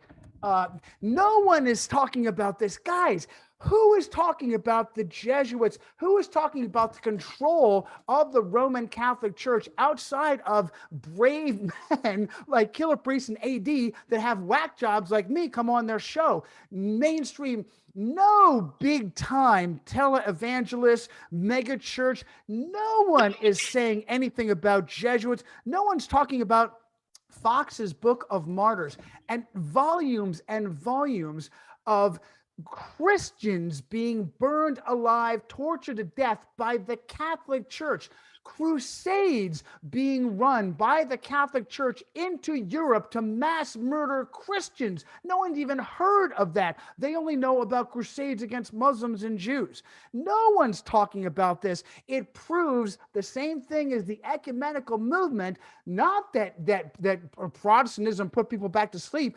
Protestantism lit a fire and was conquered over centuries of lies and power and control, and there are no Protestants left. That's the point. That's the problem. No one's talking about this. Not John MacArthur, not Jim Dobson, none of the big names. They don't even come close to this. They're all on the Roman Catholic team.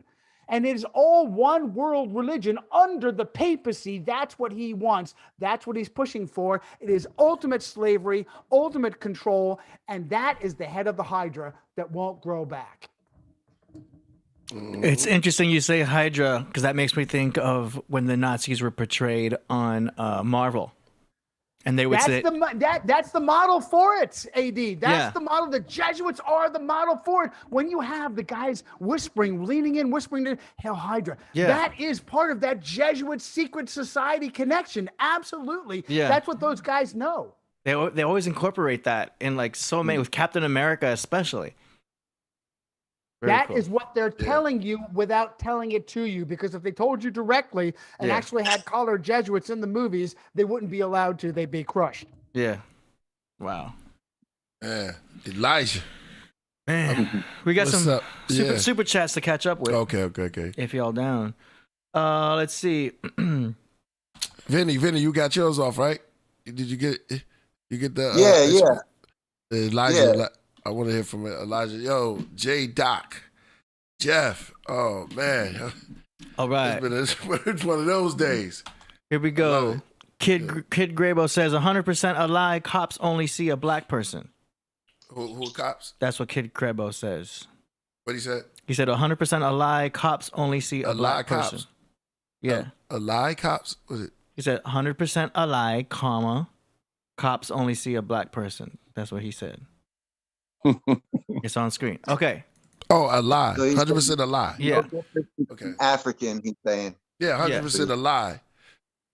Cops only see. Okay. Shout out to Alif Bell for the $10. Kermit Allen says last episode with Ty Zodiac was she said Ty Zodiac. Oh yeah. Was redonk. Much love to the Woo God KP and this whole family. Hell yeah. Indeed. Bro Monroe says I'm needed on this panel. My resume is different. Come on. All right. What you coming with? Come with it. We got room for all that. And that is it for super chats for now. Keep hitting the super chats if you guys have questions for the panel. DJ Guam in the building. Hey. Just want to say to that super chat, you know we don't live in the same areas, right? You know they police particular areas, right? And it doesn't have to do with skin color specifically. It has to do with the poorest demographic in that area. It's typically, I mean, I don't know what the Africans go through in their communities. I don't live there, but you got to consider that, fam. I'm just saying, let's just say that the news reported everything, right? When was the last time you seen a police accidentally or feared for his life and killed an African? That's what I'm saying. Like somebody know the difference between us and them. And a lot of us claim to be family with them, but when they come to America, they don't come looking for us as their long lost cousins. But you always find us trying to go to Africa and connect with them. And I've been to Africa a couple of times, and they will tell you, y'all came on ships, we came on airplanes. An African will tell you that. So this whole thing about us calling ourselves an African American, you can't be born in two different countries. Jesse Jackson pushed that in the 80s. What were we before African Americans? They called us colored. What before that? Negro, then black, then Hebos. We're the only people that fit those curses, and our last names keep getting changed to what our slave master name is. No other African can tell you that their last name was ever changed. Everybody can trace their history back except for us. We're told where we come from. We're told who we are. We don't get to tell people like everybody else who we are. They get to tell us. So what makes me and you an African American? What part of Africa are we from? And why, when Africans come here, are they not called African Americans? Biden conquered. Jesse Jackson was handed to us as a speaker. He was handed to us because he was an FBI bitch that helped get Martin Luther King murdered. And that's what installed him in power. He promotes all the big names in the African-American community that promote abortion are part of the machine who are trying to mass murder blacks, black babies. The biggest Planned Parenthood, Margaret Sanger, a Roman Catholic, called black people weeds. The biggest Planned Parenthood abortion clinics are all in inner cities to make sure they mass slaughter black babies. Guess what's also in the nicer areas of the town? Fertility clinics. Not in our communities though. So I'm just crazy. It's crazy that they had issues. My bad. Sorry, brother. Go ahead. No, I just want to. It's crazy because we're talking about the babies. I'm just thinking about all the babies that were killed historically speaking. Yes. And it's like we think the world is so different, but the same things are going on. And that's why I find scripture to be so powerful, because it's eye-opening when you're not blind to what's going on. Because these people, I don't have faith in them. That's the problem. People have faith in other men. I don't have faith in that. So, and what I mean by that is, I could believe in my brother. You know, if he says he's going to do something, I can believe that. But when I say I don't have faith in them, what I mean is when they tell me a narrative and they say, believe it, why? Yeah. As a matter of fact, let's say, I know we can't say what we don't think happened and what we do think happened and all of this, but because again, when I say EF happened, they're like, no, it didn't. Well, if you want to say that, we're going to take this shit down. So the thing is, it's like, I just don't understand how me as an individual can't not believe something like heliocentrism or like any of these other narratives if built into the premises, it like the foundation is a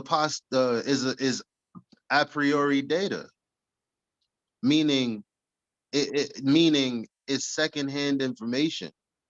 It's not experience. Why do I have to subjugate myself to anything that I haven't experienced just because somebody who isn't God told me so? Hell no. Exactly. That's why I say, like, I try to get people where we could to do your own common sense, something to like where you could all look up in the sky and do it for yourself. You don't need another expert. You don't need to listen to other people. Elijah's doing the same thing I'm doing. We're not agreeing with each other. We're just doing our own thing, coming up with the same conclusion. Right. We're not like, oh, Dave Weiss said this, so I believe it. I talked to Dave this morning and said, I believe that the Earth's going through portals and that it's not a circular dish. Me and Dave Weiss don't agree on everything. You know, we're all doing our own research. It's not a cult. Flat Earth is not a cult. Earth has gone through portals. And no. That's what I tried to start the show off with. And Elijah, I'm glad you're here, bro, because you're someone that, you know, I got a lot of respect for with the Flat Earth, and you're real smart, and maybe you could help me with this. But maybe not. We'll see. We'll see. But I will. You like missed the beginning. With the portals, the Book of Enoch, and I know some Christians they don't accept, you know, this is as, you know, part of the scriptures, but the Book of Enoch talks about portals and the heavenly things that we wouldn't really know. It talks about some of the mechanics that go on with the lights in the sky and this, that, and the third. Right. And the moon goes through portals, the sun goes, they call them portals, okay? And I want to find, I guess in a second, maybe I could find, because first of all, here's where I'm very interested in what you have to say, Vinny. There's a segment of Enoch square earthers. Now, listen, people, listen very carefully. A square is a two-dimensional shape, okay? So is a circle, okay? Now, a curve is an aspect of a shape. So is flat. They're not shapes. That people need to understand these things. So when I say square earthers, they're not saying the earth is a cube, right? Because that is the three-dimensional version of a square, I would say, right? So it's basically you start with a foundation which always seems to be a plane, and that's kind of how you take your measurements, your elevation angle measurements, you know, of that hypotenuse where the bottom is a flat plane. And the whole thing is that dang, I think I lost my train of thought. 1 second. Oh, the thing with the square earthers, they think we're silly for thinking that everything moves in orbits or in an orbital pattern, even around a flat earth. Now, most people will go, oh, that's ridiculous, just like they do with flat earth. But I've learned not to do that. I go, what are you talking Elijah, about? let me just highlight something. I'm gonna highlight Elijah, and I'm gonna duck out. It's 11 o'clock here, but the bottom line, I want to be careful about debating too harshly within this community. The most important thing is what Elijah was saying earlier, is to be a critical thinker, to understand that the machine, the governments, the scientists, they're not really scientists, the journalists, the historians, they've all lied to us, and their agenda is a slave agenda. question the slave agenda. Be a critical thinker. Think for yourself. You're going to get deleted. You're going to get beat down. That's because you're dangerous. Love each and every one of you, Jeff, Elijah, Vinny, Killah especially, AD especially. Sorry if I get a little out of control. No, bro, you That was good. good. That's what it's about. That makes for good. Yeah, go ahead. That's good YouTube. That's good streaming. Yeah, man. Dialogue is guys. about shaking it. It's about shaking it, breaking the egg to make some omelets. You know what I mean? So Amen. Love you guys. Be good. Yeah, Yeah. that's what happens all the time. It's not a movement where we all agree. It's not. You know why? Because we can't come under the umbrella of a religion. That's why. Right. You know, the only thing we know is what we experience, what everybody experienced. Well, locally, it's a plane. Well, unless you can become a giant. I like the fact that she said, "Friend," and it was all, and everybody is at peace. We could come together and disagree, but at the same time have a kind of like love energy. This energy where we don't take the information and beat each other down. That's the type of conversation that we need, man. Because it was that was a real friendly fire. Real friendly fire. You know what I like, man? Priest? I like the fact that no matter whether we agree or disagree or whatever, everybody has the ability to go research. Like if you go. You know, we have the ability. Like, I learned a lot from her tonight and from Johnny. I'm like, whoa, man, he was breaking down some stuff. And if you notice, I got really quiet. Like he was breaking some stuff down. Vinny breaking some stuff. I'm like, yo, I needed to be here tonight, brother, and I really appreciate you. Hey, that's what it's about, man. That's what it's about. I need you to give Elijah and Vin a copy of what I'm sending you right now. It's at 56%. Okay. Please promise me you're going to do that. I promise I'll do that. I sent you my email as well, brother. Yes, oh, yeah, brother. you go straight to him. Yeah, exactly. Yeah, so, Vinny, shoot me your info. Yeah, yo, JDoc, you know, you probably didn't see when I first came on here a year ago, but I was saying basically all the things you were saying. I came on here. I mean, I talked about, you know, the Hebrews and all the stuff you guys have been talking about. I came on here a year ago saying the same thing, almost word for word. A lot of the things you said are the same things I've been saying. So I mean, I hate I that agree they with feel. everything I hate that they kind of feel like we trying to say they're not and we are. We're not saying that. We're saying we are too. Yeah. You know. Well, I would say you're original. And they're more Jewish, like you said, the ish. I said the same thing a year ago. I was like, what is ish? You know, that's not just the same thing. That's a disqualification. Like, come on, man. So if anything, they're the Jewish because maybe they have a little bit of your blood in them. Yes. But you know, they're not the actual real bloodline. And if we want to go, with historical and archaeology and all of that, let's go to the pyramids of Giza and let's see what they look like, because they have pictures of the Israelite slaves on the pyramids of Giza.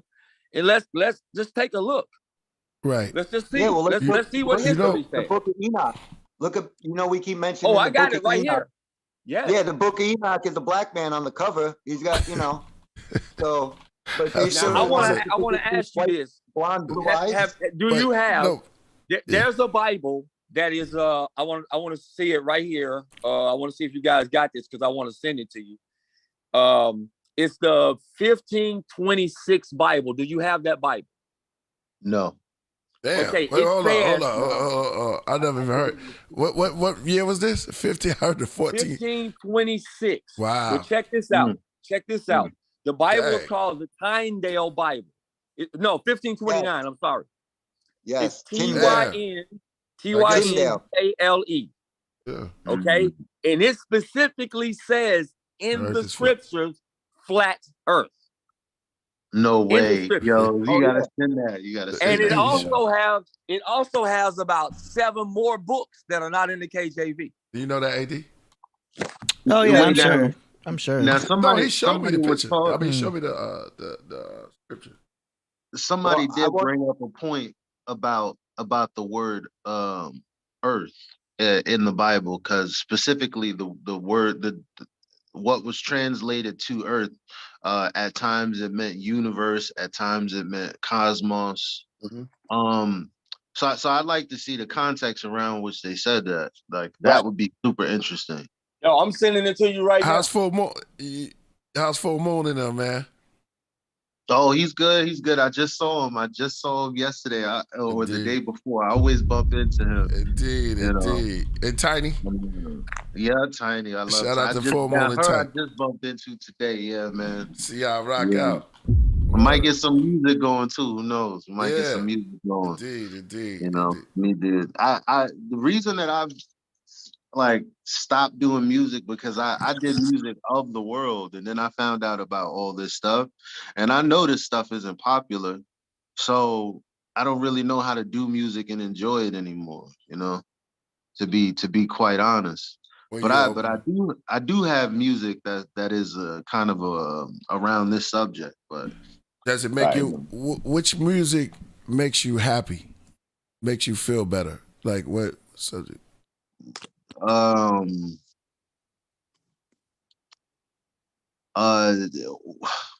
anytime I've made music, it's really been basically around what I've experienced. Mm-hmm. So in these times, experiencing the censorship, experiencing being chastised by my own people for just trying to give them information, and still loving them. Seeing some of them make the transition from hating me to saying I apologize, some who aren't there. It's a very confusing time, and I wish, I'm saying it now, and I'm like, that would make for a dope EP if I could word that in a way that was methodical, and perhaps I can. So I'll probably work on that. But that's your truth right there. Yeah, that's the music. Your truth makes you feel good when you do that. That's the music. So I would say just do that. You know what I'm saying? That and that'll get you back going to where you know you feeling it because you saying your truth. Mm-hmm. So Vinny, not to leave you hanging with the square earthers and stuff in the portal, right? Ladies and gentlemen, Vinny is the first square earther I've heard of. You know what I'm saying? I know probably amongst the flat earthers. I don't know. Yeah, educate me. I don't know what square earth is. It's not even that it's so much. I probably would never say my random thoughts on a platform like this. But for them, basically, the celestial bodies are projections. I'm with them on that. And a lot of people don't understand what that means, but I could just show y'all the videos and pictures that I've taken myself. Like when people call me crazy, I go, well, spend a day with me. Guess what? I won't be trying to convince you of something in a book. I'll just be showing you stuff. That's all. Right. So it's like it's with the square earthers, so they think that it's more like quadrants where the sun goes in a line rather than a circle. And it's interesting that we only get to see like an arc that coincidentally doesn't really match up when you really think geospatially about how that would all work, especially using the only information we have, which is the maps. And I keep telling that I don't think the flat Earth map and the globe Earth map, they're all derivative of these elevation angle measurements that we've had to take of the sky here on the Earth. That's the only fact.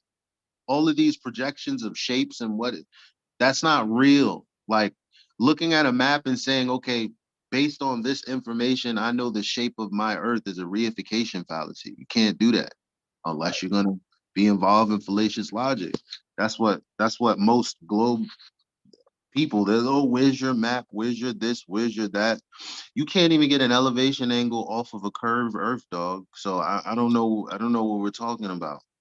But the square Earth, so the projection, they have projections of the celestial bodies. And Enoch talks about how the sun and the moon like goes through these portals. That it talks about these storehouses for the weather. Like it's crazy. I'm not the most knowledgeable person on that stuff, but I do know that the reason that I listen I open my ears to the square Earth people is because they told me that I could experience something, view something in the sky. So they said, based on this scripture, this coincides with what happens in the sky. The moon jumps. Now, when I say the moon jumps, every night the moon rises at a specific location. Say my nose is your house, okay? Every day it's going to incrementally rise this way or this way, depending on what time of the year it is, right? So there are moments where it jumps too much. And this motion right here isn't accounted for in any of the orbital mechanics. So it's an anomaly. You can't do that because what we're looking at is supposed to be better than me. I was supposed to be off the back of. But listen, the reason you can't just call it an anomaly because whatever that movement was, I can accept it as the moon jump. A heliocentrist has to say what happened to the movement of the Earth that will translate into what I saw. See how hard that is? Well, they don't have the answer for that.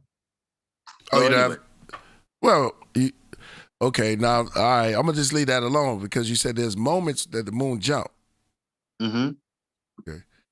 Because I know they came out. Huh?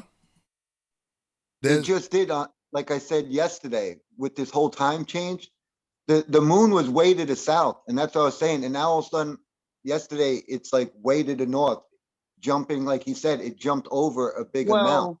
But technically, that's because they changed the clock. So we're seeing it literally entire 2 hours different than because every day it like it rises an hour later or something like that. Yeah. And so would you put that with the cow jumping over the moon?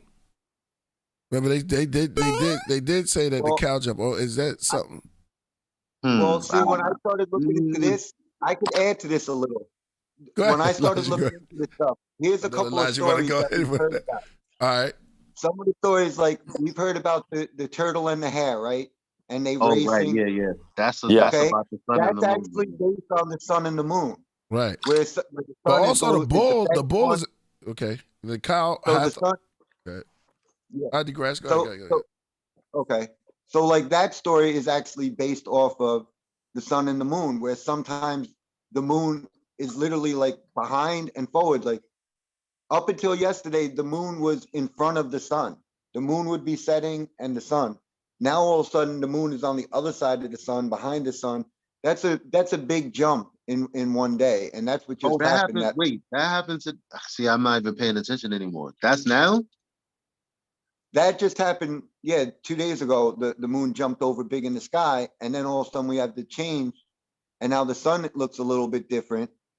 And the other story I always like to bring up, right, because the sun is gonna because the eclipse is signaling the first time we're gonna experience the sun on this side of the moon. And okay, it's right above me right now, like there. Yeah, I went out while y'all were talking. It was a moment that I went on video. I went out to look at it because I know that the eclipse is going to be happening later on. I thought it was going to happen at 11. It's a bad article, but it's going to be happening like around from 3 to 6 in the morning. Okay, I'm gonna get it.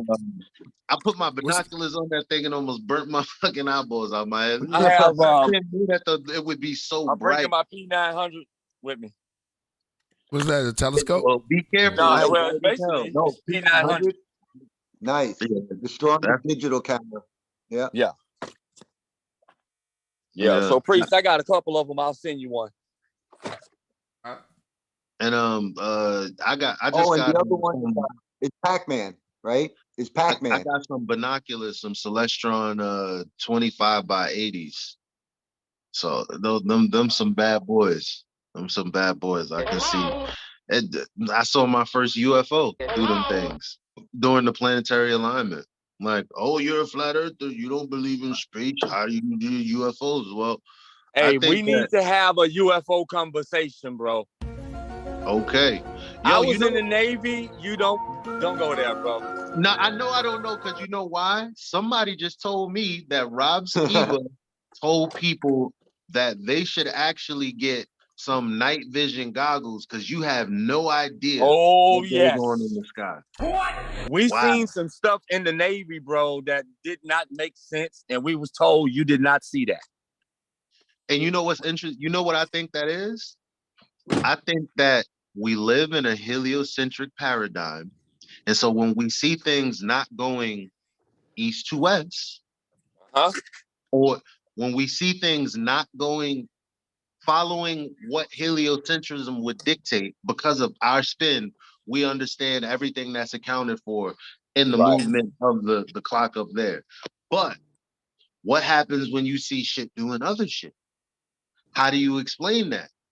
So if I want people not to question the model, I would say that's him. Sorry, something went on over there. You good? Yeah. All right. The cat. Yeah. Cat. But at the same time, these could be these could like Dave says. Who knows? These could be aircrafts from other places or other quadrants. That there may be other suns. I know that sounds crazy, but again, I know it sounds crazy. It had nothing to do with you, brother. I got friends in Scotland who say, wait a minute. So the sun is rising for me because we spent literally like 6 months, like 5 people across the plane of the earth, in different locations, from here to the West Coast to the Middle East to Japan and Australia. No, Elijah, that wasn't about you. No, something happened over there. Okay. Yeah. Go ahead. We can talk about that, huh? Even still, there's this server who changed my name to Elijah Three Sons, which is a gross misrepresentation of what I've said about sons. But that's totally non sequitur to what I'm talking about now, which is that with the whole, we don't know what the sky is, what the sky does. Like, we just have bits and pieces as individuals, and it's really weird. Some of the things that happen, like how the celestial, when you look to the celestial equator, like you can see the stars diverge. Even though we know the stars go from east to west, it doesn't matter where because they'll say, oh no, that's an optical illusion. Oh, remember that word, optical illusion? Yet again, it's an illusion. But guess what? You ever thought that was a shadow? Yeah. Say again? You ever thought the sky was a shadow? I don't think so.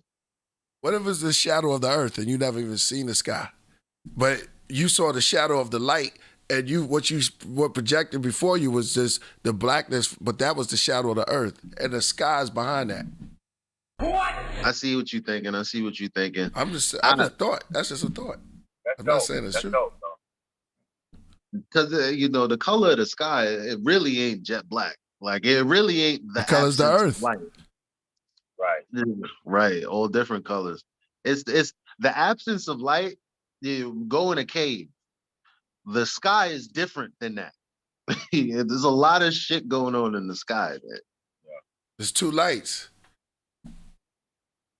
We ain't gonna go there because I already know you can go there because because you got everybody told you like you remind me your voice. I told you, yeah.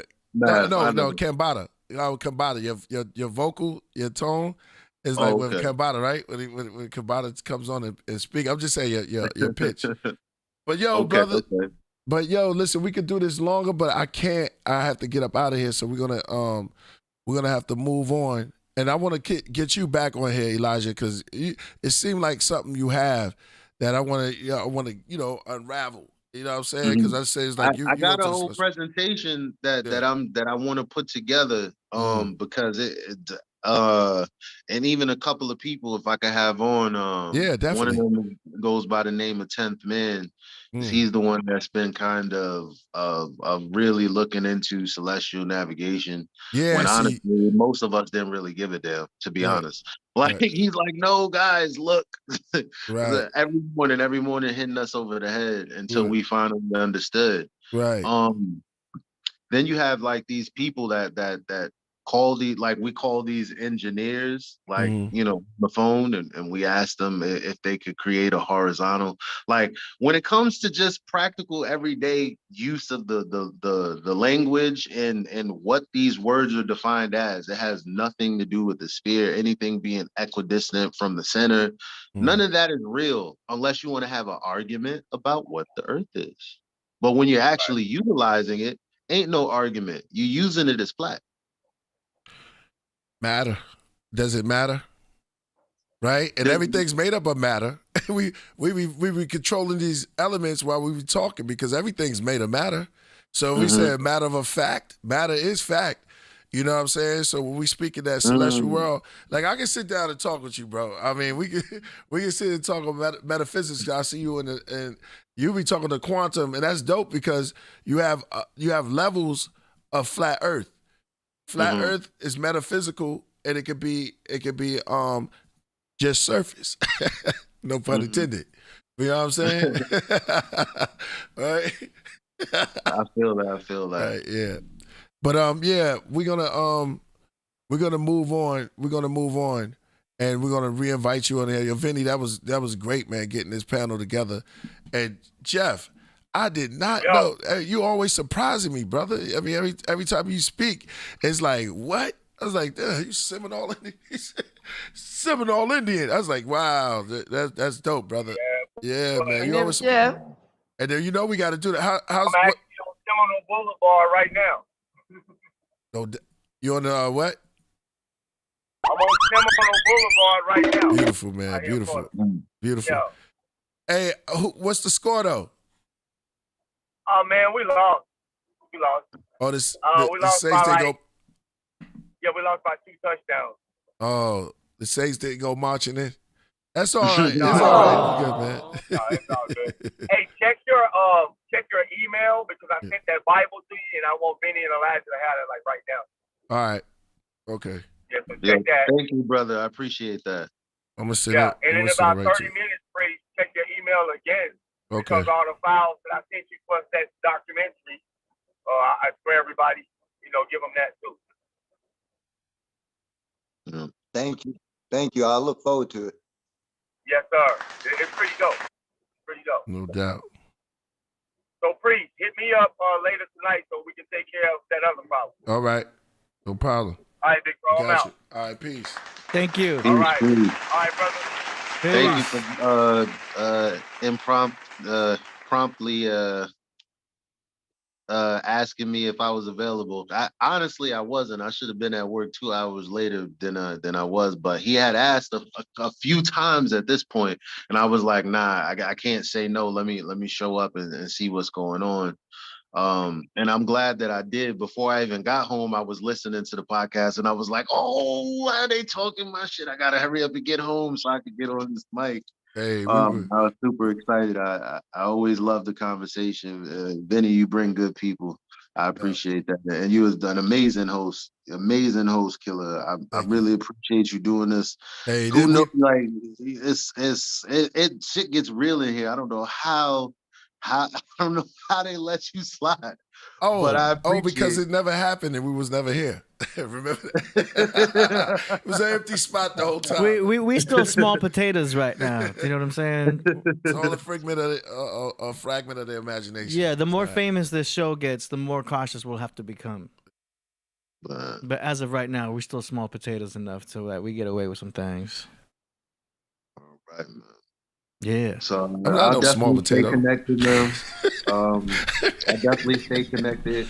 I would like to come and really do an in-depth for those who, because I'm not really about the esoteric. That's not what it is.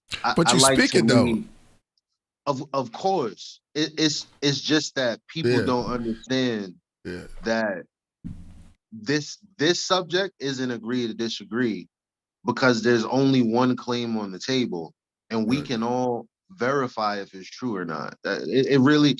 I was speaking to a young kid, and I'm not gonna hold you up. Speaking to a young kid today. We speak to people all the time, whether it be professionals or whoever would like to just stroll in, and I showed him what we call the black swan. Basically, because I gotta first get you to understand what the horizon is supposed to be. It's not supposed to be this optical illusion.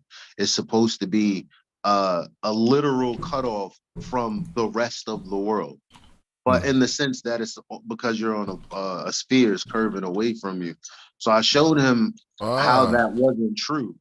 And he said, it can't be that simple though, can it? And I said, why not? It's just geometry. What does science have to do with it? Even though math is a science in the sense you get garner knowledge, but when they're talking about science and cause and effect relationships, geometry doesn't have anything to do with that. It has to do with measurement. And if we can't validate that this place measures the way they gave us specific dimensions, if it doesn't measure, then the math ain't adding up. There's nothing else to do. It's just, it is what it is.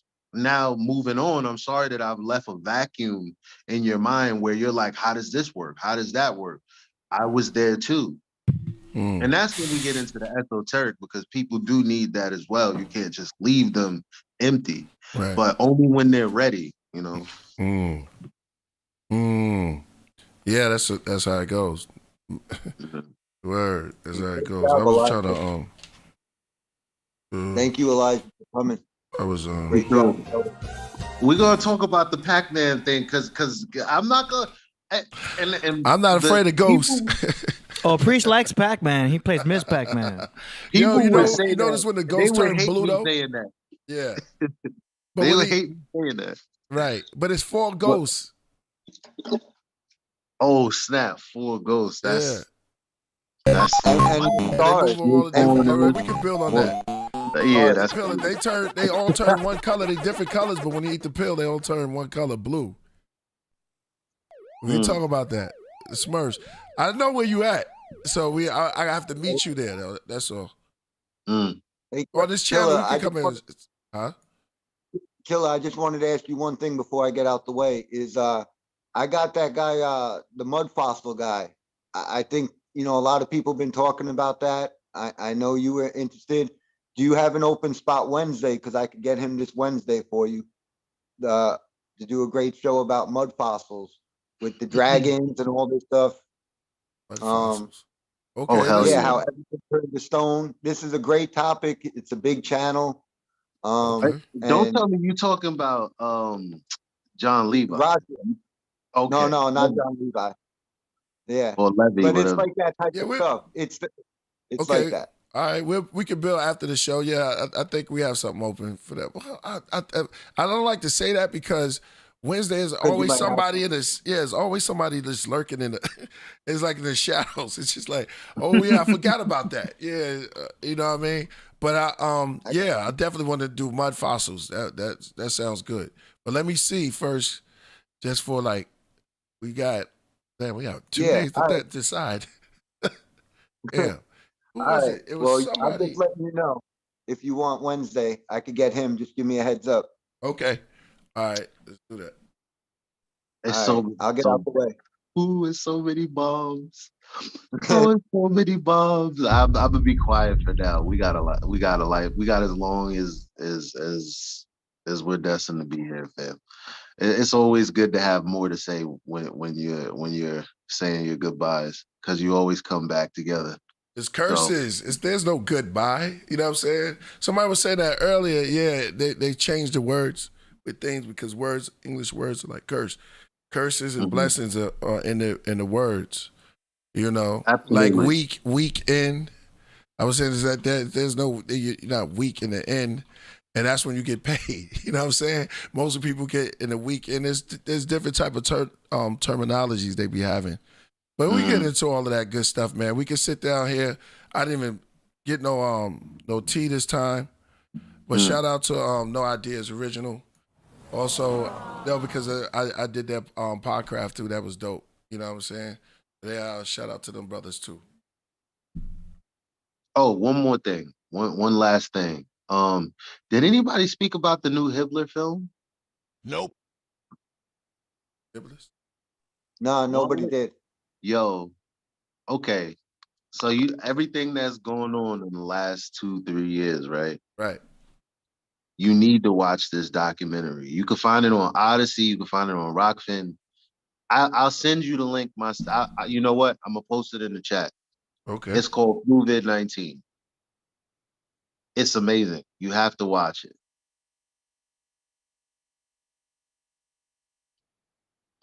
All right. Let me I'm gonna get it for y'all, man. Yo, AD, Killah, thank you, everyone. I'm going to get out the way. No problem. Great job, Vinny. And y'all can reach Vinny in the description. You'll see his email. Yeah. And what's my man? All right, peace, Elijah. Peace. I'm can I still drop it in the chat once I disconnect? Yeah, definitely. Peace, Vinny. Yeah, man. You can do, man. When you here, you home, man. So I don't know how this thing works. So I don't know.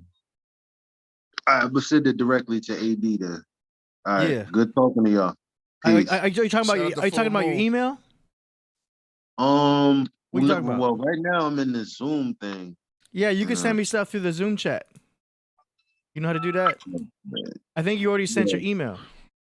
Yeah, so now I'm gonna send this this Odyssey link. All right. Yeah, just send that through there, and then we'll check it out. We'll put it in the description. Yeah. This is one of those things that you don't just you can't send this out. You gotta go to people's homes and go and prepare them and then sit on the couch with them. Damn. You know what movie is this? Well, you gotta have a real parental advisor. You have is it on YouTube? Watching it with it. Nah, hell no. It's the dude put the trailer out twice and got two strikes. Oh damn. Okay, so we're not gonna post this in the description. Just what movie is tell us the name of it. Just tell us the name of it. It's called Fluvid-19. Got it. That's so good. you already know what it's about. Got you. Yeah, almost was the keyword, but that's all good. All right, we're gonna check that out. No doubt. But yeah, you can send anything you want to info@killerpriest.tv. Let me see. Yeah. Still with us, man. This is great, man. Who was that? Shannon? Cat. Yo, shout out. So this might be the only the only time the cat sat in your lap. Yeah, you seen that? That was weird, yo. That's crazy. Nice. All right. Peace. Elijah, peace. Shout out to everybody in there, man. That was great, man. Got everybody's name up there? Huh? Got everybody's name up there? Yeah. Man, shout out to all four. That was like the four horsemen.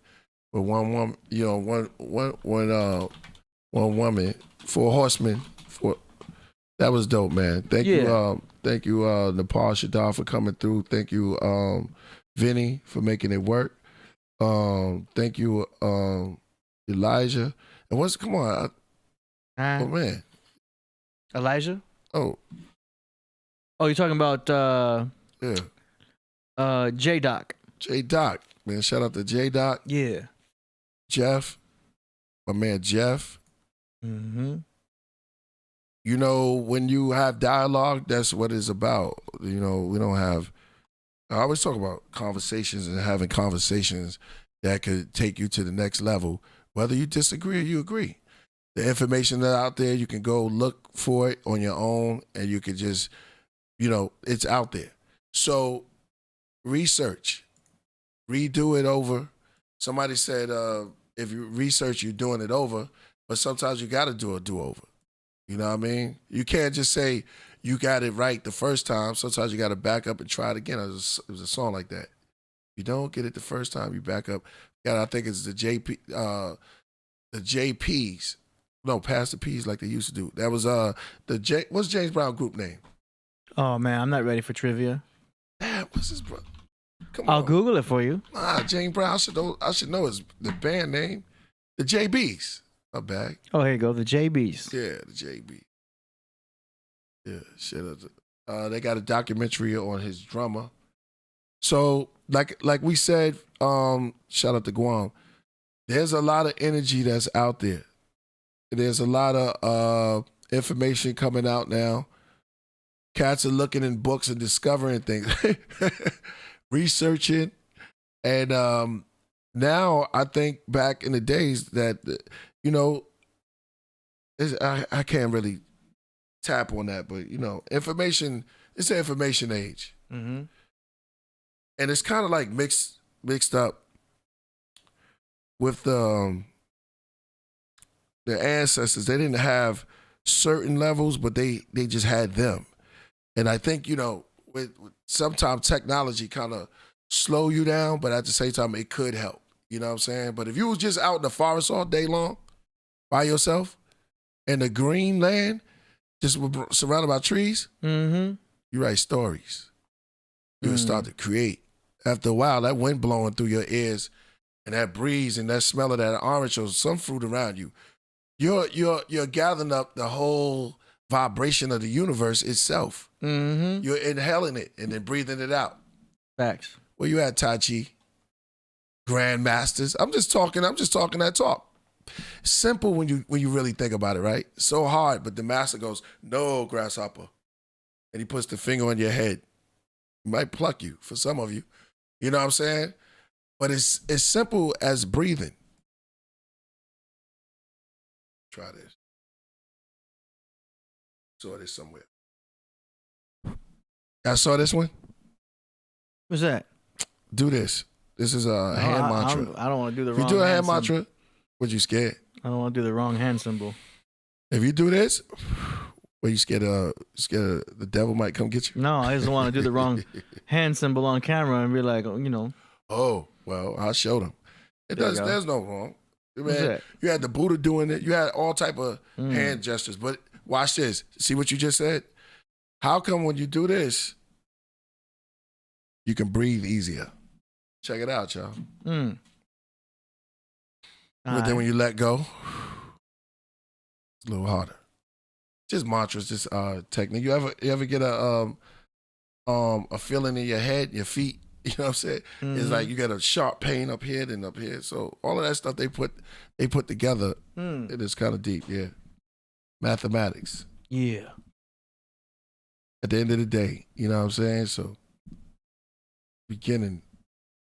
You know, when I told Priest to wear a fly sweatshirt, I didn't know he was gonna wear a sweatshirt with a fly. Hey, gotta step it up, yo. Gotta step it up. I only believe in me. Shout out to Herb Wise. Yeah. And any other mantra that you read, anything that you get into, it always tell you that the temple is within. The kingdom of heaven is within you. There you go. There's nothing wrong with believing in yourself. Yeah. Even when you had a coach, he tells you to believe in yourself. When you're on the team or, you know, you have to believe in you. The lamp is in the body. That's the third eye. The third eye is in you. If you go outside that, it's pretty much, well, everything outside exists within you. Know thyself. One of the illest quotes ever. You know what I'm saying? So take everything, you take everything in stride. True. Somebody said, cherish the day. And you won't be afraid.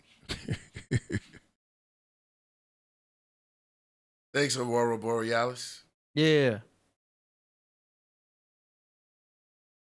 Oh, Shannon, I know. I'm just, man, that was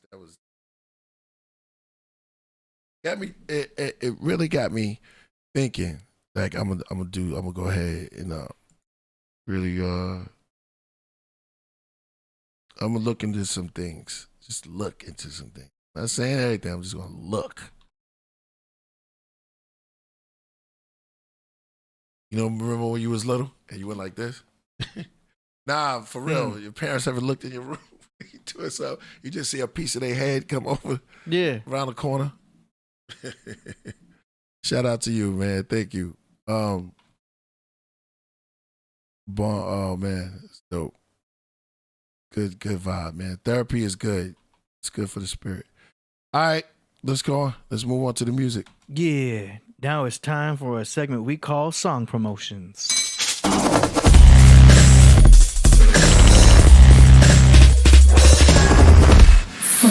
Submissions. Hey, that's right. And today's first submission is none other than. What up? I wasn't ready. Damn. DJ Aurora Borealis from the holy city of New York.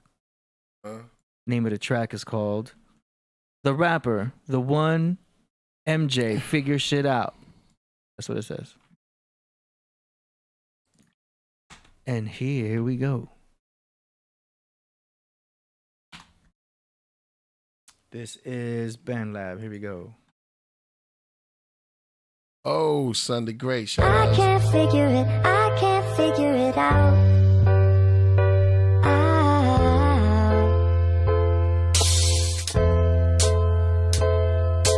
I can't figure it. I can't figure it out.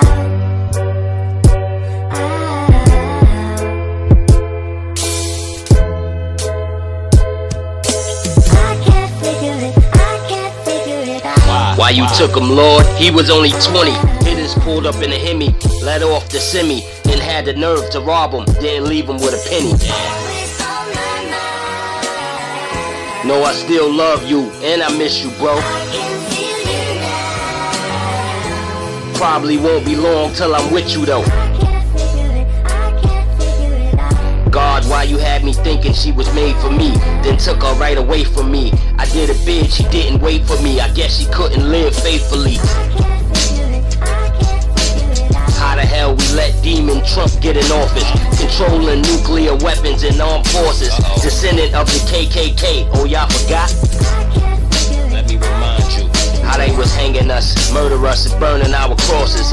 Took so many losses. When will the winds come? While black folks still gotta prove we all that and then some. Why the cost of living don't match with the income? The revolution will be a televised event, son. Yeah, life's good, but it's foul too. N1. Why loyalty come with a cost? Unhappy wife filed for divorce, then ask for spousal support. If honesty's the best policy, why they lie so often?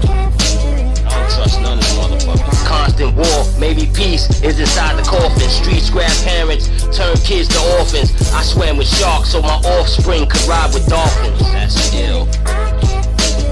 Why I'm infatuated with dimes and sliding panties off them. Where exactly is the motherland?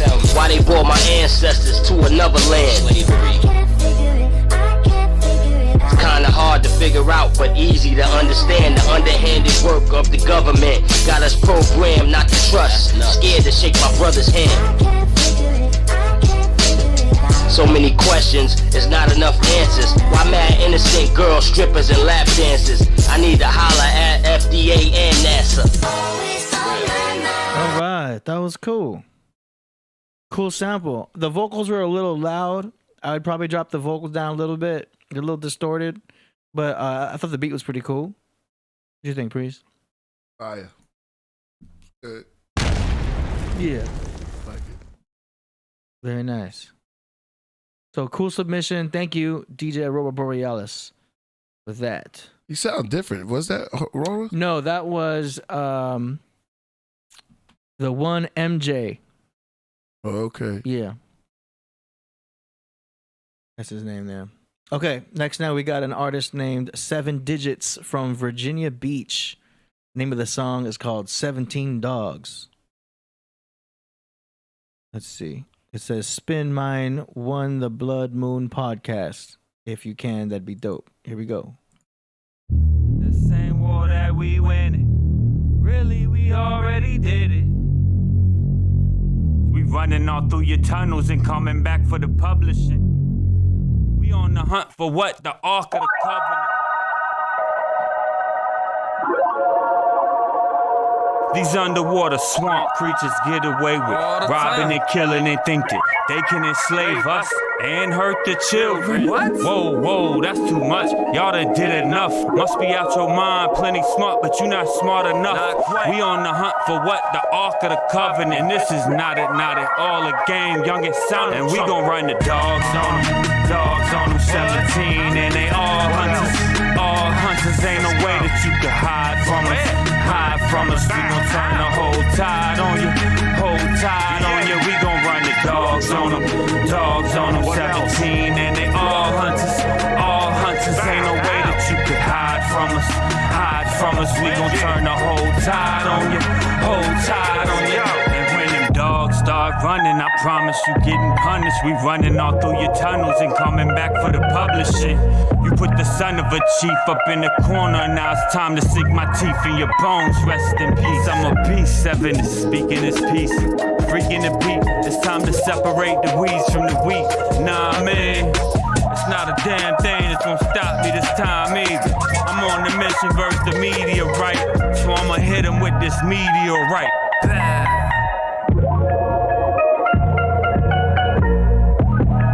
This ain't war that we winning. Really, we already did it.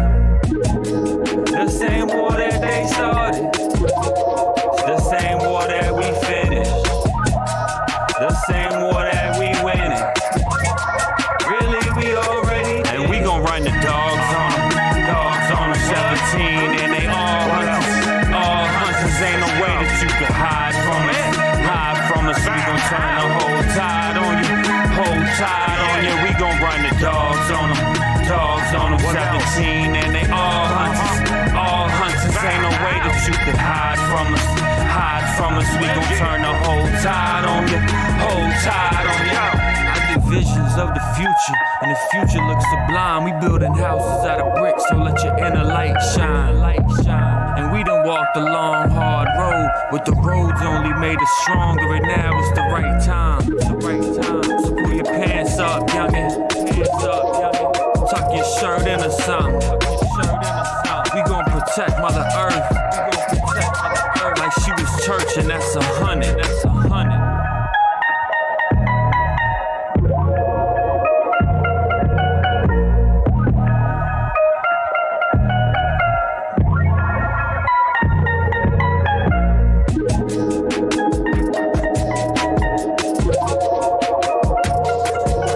Yeah, give it up.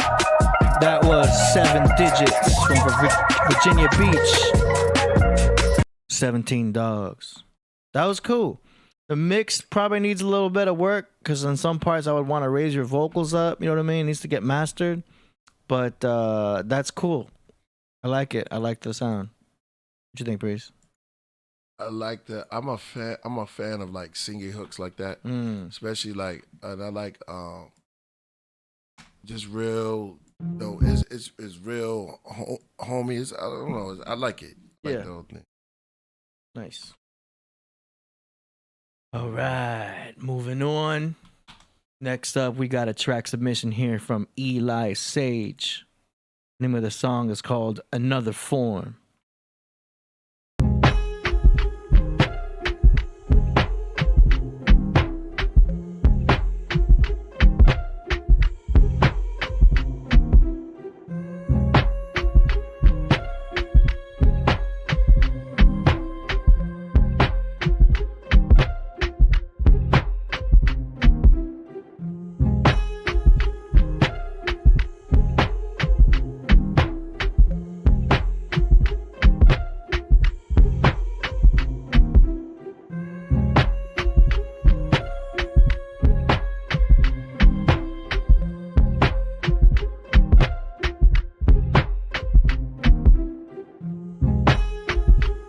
Something about this seems sneaky. Like creeping up the stairs, like you just want to step. You know what I mean? Yeah, it does have that vibe. I walked into the house late at night. Started off like that. Yeah, right? In the back. Yeah. With a knife.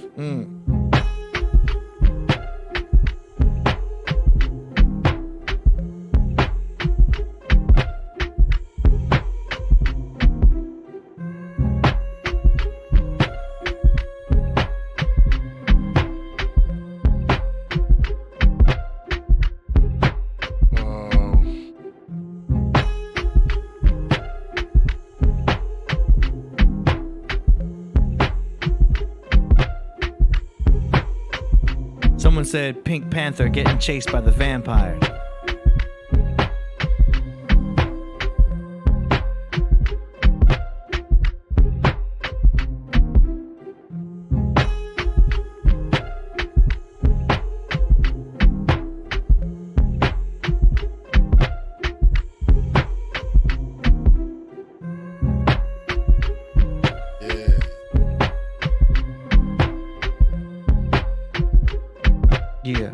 All right.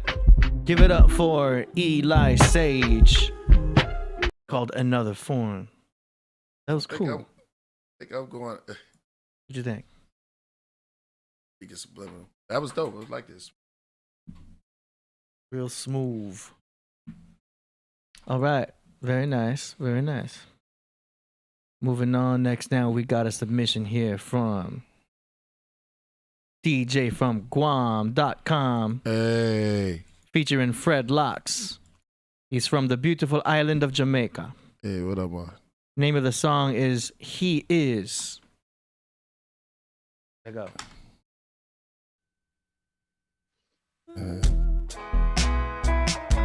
This is the original Natty Fred Locks. I'd like to big up the DJ from Guam. Yes, the DJ from Guam.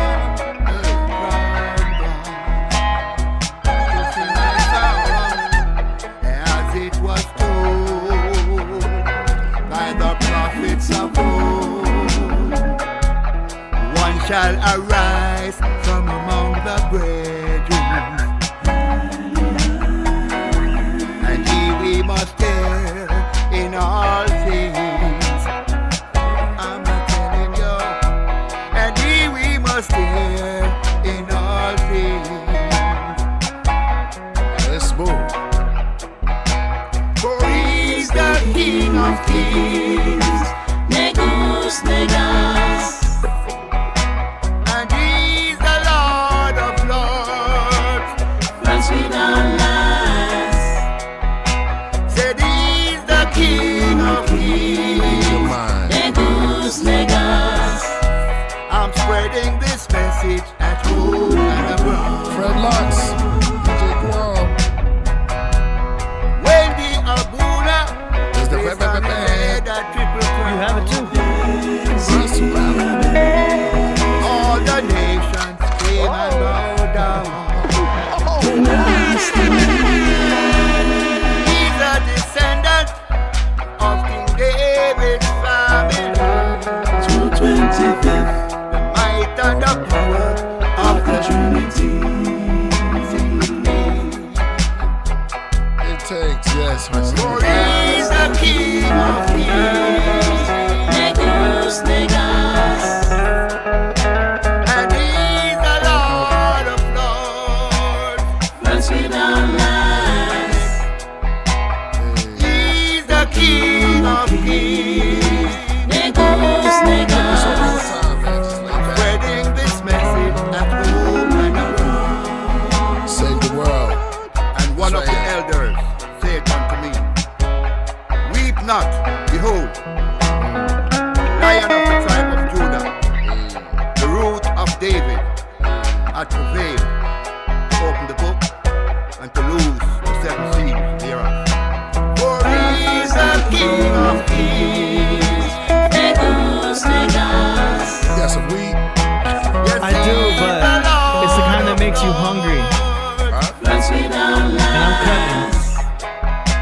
said he's the King Yeah, that shit makes me hungry, so I can't be smoking. Negus Negas. I roll up a fat one, I'm gonna get some THCV though. I might want to hit the bar on this one. Let me Sage. You got the lighter? Is God known, Rasul. and his name is great in Israel. That's how we do it. See the man who wears the Healing purple vibes. crown. The best of healing vibes. Yeah, it does remind me like I He's the want to one be and in the ocean. only King That'd be nice.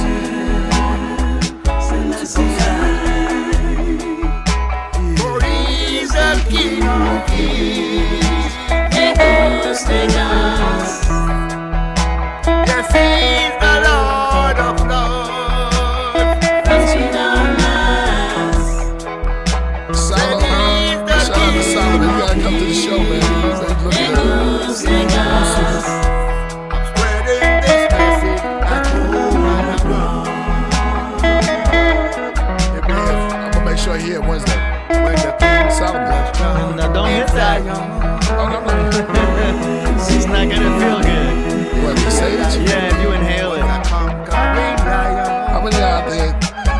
so bad you start smoking shit. Holy scriptures. Selassie.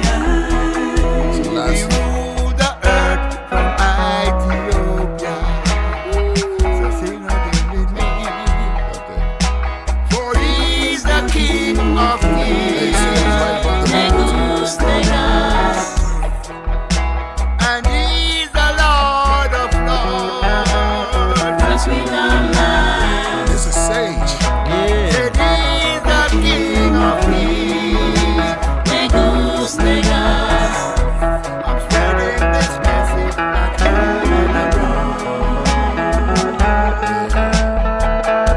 Give it up for the DJ from Guam, featuring Fred Locks. Always a beautiful. He is. Moment. Always a beautiful moment. That was cool. What could you say but greatness? Yeah. Beauty, love and enlightenment. Sage burning. It's gonna be sage burning. Fire. Yeah, exactly. What kind of sage is this? White sage. Oh yeah, white sage. Gotta get some white sage. Sell the kind. Why you get black sage? I don't know if there is. That's just what I get at Whole Foods. Oh yeah, silver sage. You got white sage. Let's see. God bless. A blessing for everyone. According to the Google, you got Sage of the Diviners. You got Woodland Sage, Rosemary, White Sage. That's the one I got right there. Is the White Sage. Clary, Pineapple Sage, Baby Sage. But if you go to the market, you're gonna see the White Sage most likely. You know what I'm saying? Yeah. Forevermore. Yeah. Oh, I see what you thanks. said there. Forevermore. Is that what you said? Yeah. You caught that? Yeah. Guidance. Priest is subliminal. Yeah, I'm gonna speak to my subliminal. Mm. Gotta speak in subliminals. Codes. It's codes now. Mm. As you see, with me and Hakeem got turned to Codes. Shout out to the guy. Huh? Coles. Codes. Codes. Gotta speak in codes. You gotta move in codes. Can't just be wide open out there, you know what I mean, with your number on there. Talking about number 7, you running up the block. You gotta have it inside now. You gotta wear contacts.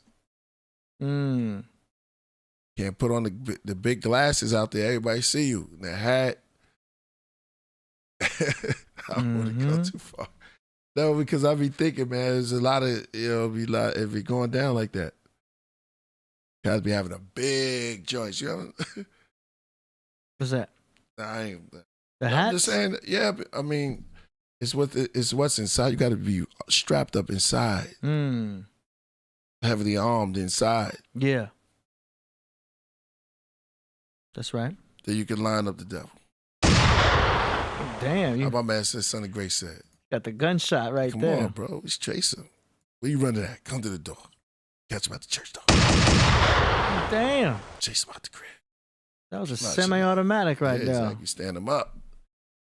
We level him up. Just headshot for the devil. Headshot. Dot on your head. Shout out to Son of Great. Kill the devil.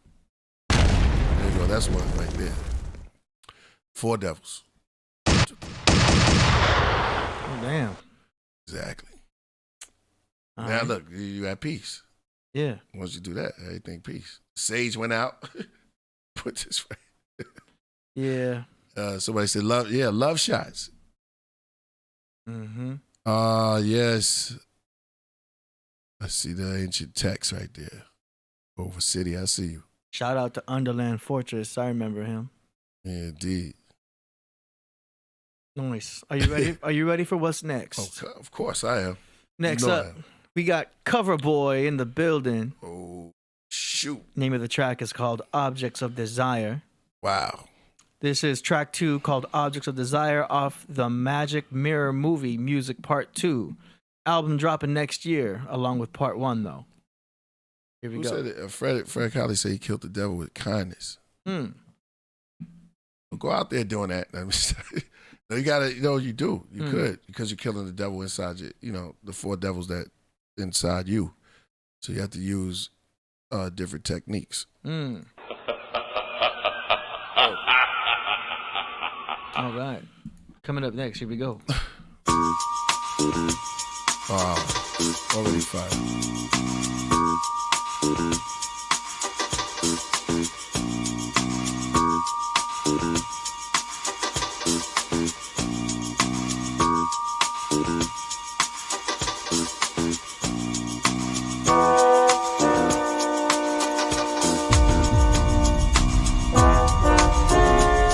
Get this beat to me right away.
One more bass though.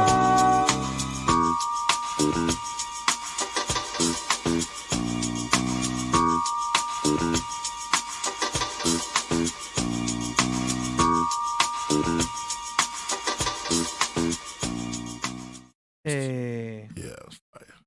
Fire. That was fire. Fire and desire. Mm-hmm. Good submission, cover boy. Thank you for that. Priest wants that beat though. All right. Next, we got a submission from the Mark of Buddha. Yo, shout out to the Mark of Buddha, man. We haven't heard from the brother in a while. Mm-hmm. You know what I mean? Shout out to Mark. Let's go. Gotta remember. Trapanese, part 1. Happy birthday once again to Voltage. Mm-hmm. We still got some hours into this day if you want to get up.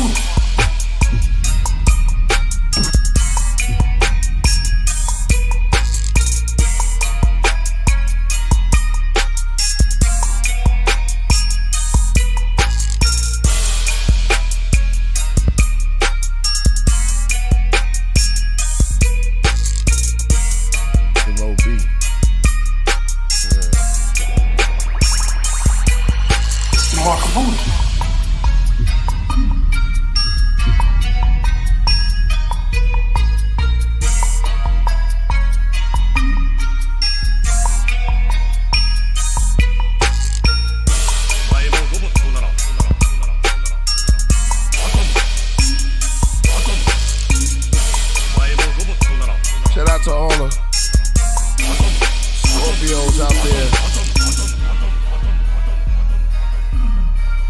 This is fire. Yeah. Mark of Buddha. If you're not having a good time, you wasting your time. It's the Mark of Buddha. You have off the beat, like y'all in y'all room or whatever, y'all just get on up. You can be in your crib like, they jamming out, right? This shit's hard. That shit hard. That shit hard. Yeah, we got another one, Mark. This is it. It's the Mark of Buddha. Yo, I really like this. Oh yeah, check out me and Inky. November 29th. We'll be in Atlanta. To December 3rd.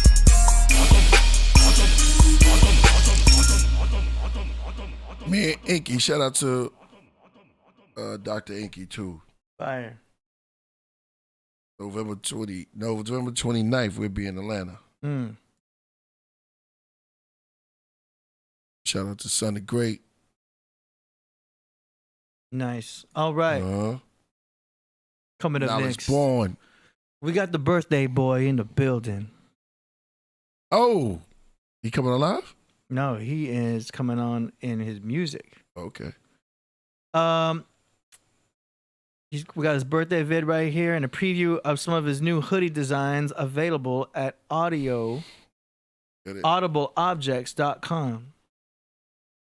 So y'all make sure you go to audibleobjects.com and check out Voltage Controller merchandise. Big up to all the Scorpios, stingers up. Here is the Voltage birthday beat and preview of new 22 designs. Yeah. Another cycle around the sun.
Ray True said Kill Bill 3. Feel them in your heart chakra.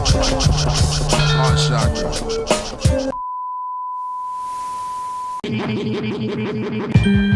Yeah.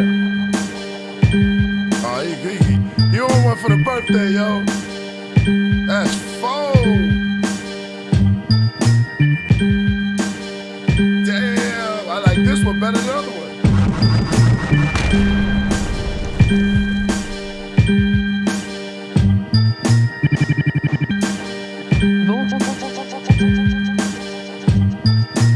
audibleobjects.com.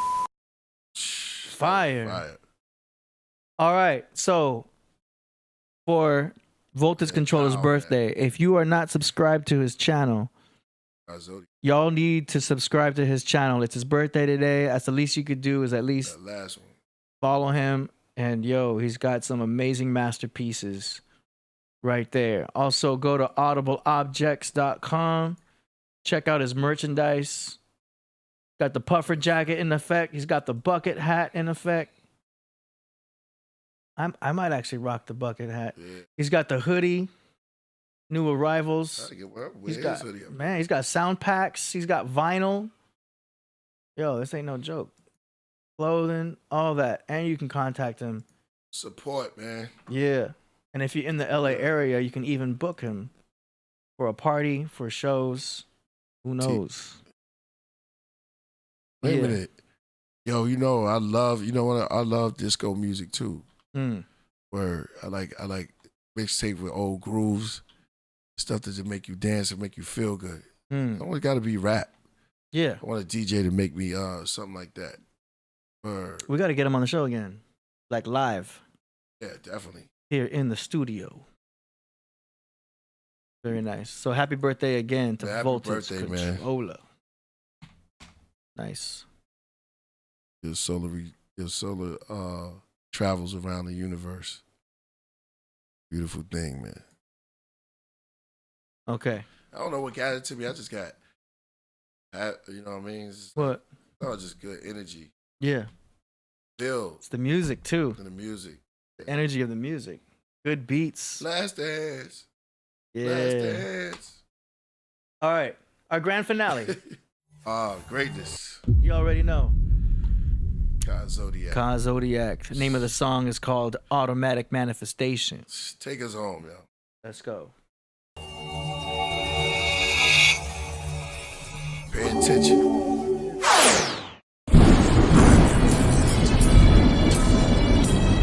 Whatever the mind can conceive, how bad we really want it. Whatever the mind can conceive, how bad we really want it. Whatever the mind can conceive is possible. Love ain't easy, baby. Love ain't easy. Yo, medicine and cock-a-doodle with king off the pins, magician shine, wizard clock, the rooster yell, we'll call it in. Future in my orbit spin, double win, pillar tops to be an ox and walk with men. Teasing me, kilowatts, pantomime, hands of time, juggling the cinder blocks, ambidextrous wicked watch, linguistic magic hat, pentagram the interlocks, circle round the plus sign, cargo heart, limb timber, stick 'em up, drum line, fire log, psychic monologue in the ology, genealogies, I'm a prodigy. If you add a G to Apollo, that's apology. I just sacrificial lamb, fin phenomenally. Finish him, nails in your hands and feet. God is me. If you add a G to a law, then it makes a log recorded in the fingers. Ancient singers of a Saint Bernard. Triple goddess, Gemini, and serpent aristocratic oath. Serpent twist, snake style. Animals inside the spokes. Zodiac replicated circus where the lion spoke. Sun Tzu is a zoo for the sun. The art of war, Skinderella is confusion to some. Command armies in my arms with unusual guns. Twin Siamese fighting fish, shooting out the fish tank. Pillar spiral spinning cycles, luminary glyph bank. Beautiful but Buddhist conducive is Confucius.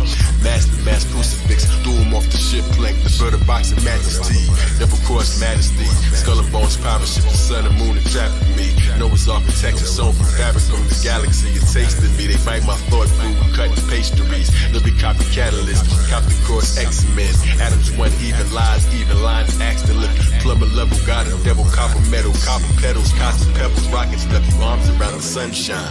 Love ain't easy.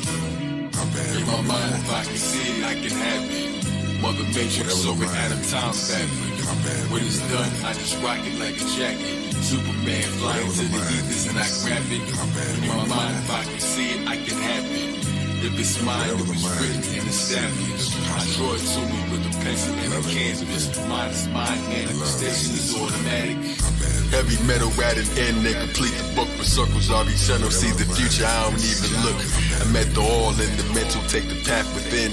It's ironic, but the mental doesn't happen then. After me, before it all, genies in my packaging, competing like a packaging. Secrets in the ashes, ring, Gemini, quickest in the chimney. Lungs inhale a dozen tail, fence inside infinity. I tales create the stories in the building to the nth degree. I'm the chalice, empty me. Magically the cup is full, too much inside the horns and ghosts upon the cliff. Huxtable, dollar bill, the cosmic collie compass, body Taurus, there, oxen, buffalo, oxygen, magic carpet, matching garments, blue and red, it blew my head. Matic sperm, human beings talking, I knew what they said. Beanstalk, phone jack, Illuminati phone tap. I punch lines like I'm fighting the descendants. Ka Zodiac, I knew before the psychics in attendance. Astrologers, translators, speaking sign language, rapping vines, and that's the divine language. Escape the sand race of man, Thomas and Thomas plan. See, become the giant man, Jack and Jill. Scotty beat me up, that's ejaculated. Stolen like I jack you with a jacket bladed, fascinated. Wrote this while the dragons made it came. With an L, with a camel straight from Camelot. See me in the Camelot. Turn them into dust like the Camelot. Spirit gel, ducking every camera shot. I smoke a lot, cause words become worlds. If you add an L, Avatar ain't become an angel. When you add an L or two, that's burning bushes like the president. That's an L, even twin tower, pillar Gemini, collapse spell. Double L's, cool joint. Cannabis, holy osmosis, solar viewpoint. Mathematic compass souls told us how my shoes point. Follow the direction. Aquarius, double gang, toggle the connection. Making up the bandwidth, picking up a stand, step 11 in the ladder, climb the top in my direction. Bring 4 L's together, you can make a box. L's and limbs, see the squares when you arrange the block. Proves you wasn't trained to spot, moving with an angel flock. H is the house, the spirit's trapped in hell. H is age, perpendicular and parallel. Ancient sages stated winning doesn't have a smell. That's 2 L's if you cross your legs and make an X. Add it to the E and you make a hex, the angels flex. There's 6 points in man's anatomy where it connects. Love ain't easy, baby. Love ain't easy. In my mind, if I can see it, I can have it. Mother Matrix, so we had a time fabric. When it's done, I just rock it like a jacket. Superman flying to the ethers and I grab it. In my mind, if I can see it, I can have it. If it's mine, it was written and established. I draw it to me with a pencil and a canvas. Mine is mine, manifestation is automatic. How bad we really want it. Whatever the mind can conceive, how bad we really want it. Whatever the mind can conceive, how bad we really want it. Ooh. I like that thunder. Fire. Straight fire. Yo. Magnificent. As always. Don't play with that dude, yo. He's not to be played. Listen, you can't be sitting up here asking the MC, yo. If y'all want to know what an MC is? That's an MC all the way, yo. Don't play with him, yo. Yo, magic. The words is everything is, yo. Damn. Absolutely. Superman, the great Ka Zodiac, yo. Listen, he uploaded that 3 hours ago. Yeah, because he's there. And he's not traveling there. He's there. It's a difference when you try to. He's there. Damn. All the craft, everything you put down is, yo. Listen, you put in work. The universe start talking to you. It's a different feeling. Yeah. Y'all make sure you follow Ka Zodiac on YouTube. Also on the top, you'll notice he has his website, linked to his website. Y'all make sure you do that. voiceoftheuniverse.org. Yo, he's got a dope website. It's a chakra. Yo, I like how he did that. He's got a university, yo. Awesome. The Great Awakening. Subscribe, yo. Yep. And check out the website. All of his masterpieces are up there. Nice. All right. If you guys are interested in submitting tracks for the next show on Wednesday, go to killerpriest.tv/song promo. The link is in the description. Yeah. Indeed. I had a word for it. Yeah. Merkaba Cube, that's the MC. That's the type of MCs with. MC. All right. Yo, gotta get up out of here. I know it was fun today. It was great. It was educational. We even had a beautiful friendly battle. A little bit. That was super. But at the end of the day, remember, love is the strongest emotion. Knowledge is the strongest. What this game? Shout out to everybody out there. And remember, we'll be on the road. I'll be in Atlanta on the 29th with Inky, Dr. Inky. Shout out to Knowledge Born. Shout out to Seth. What's up, my man? Shout out to everybody out there, man. With that, I'm going to say, travel safe, move fast, and rebel. Still. That's it. All right. Rebel. See y'all on Wednesday. It's time, son. Yeah. Hold it back, yeah. Let's go get him, Priest. Yes. It's amazing how I just won't stop. The heathens come with their pots, mixtapes I drop, then another one. Yeah, y'all. I give it away for free, cause it comes from me. Fuck it, we got more in stock as space expands. Heaven and hell expands. The more souls, the more it grows.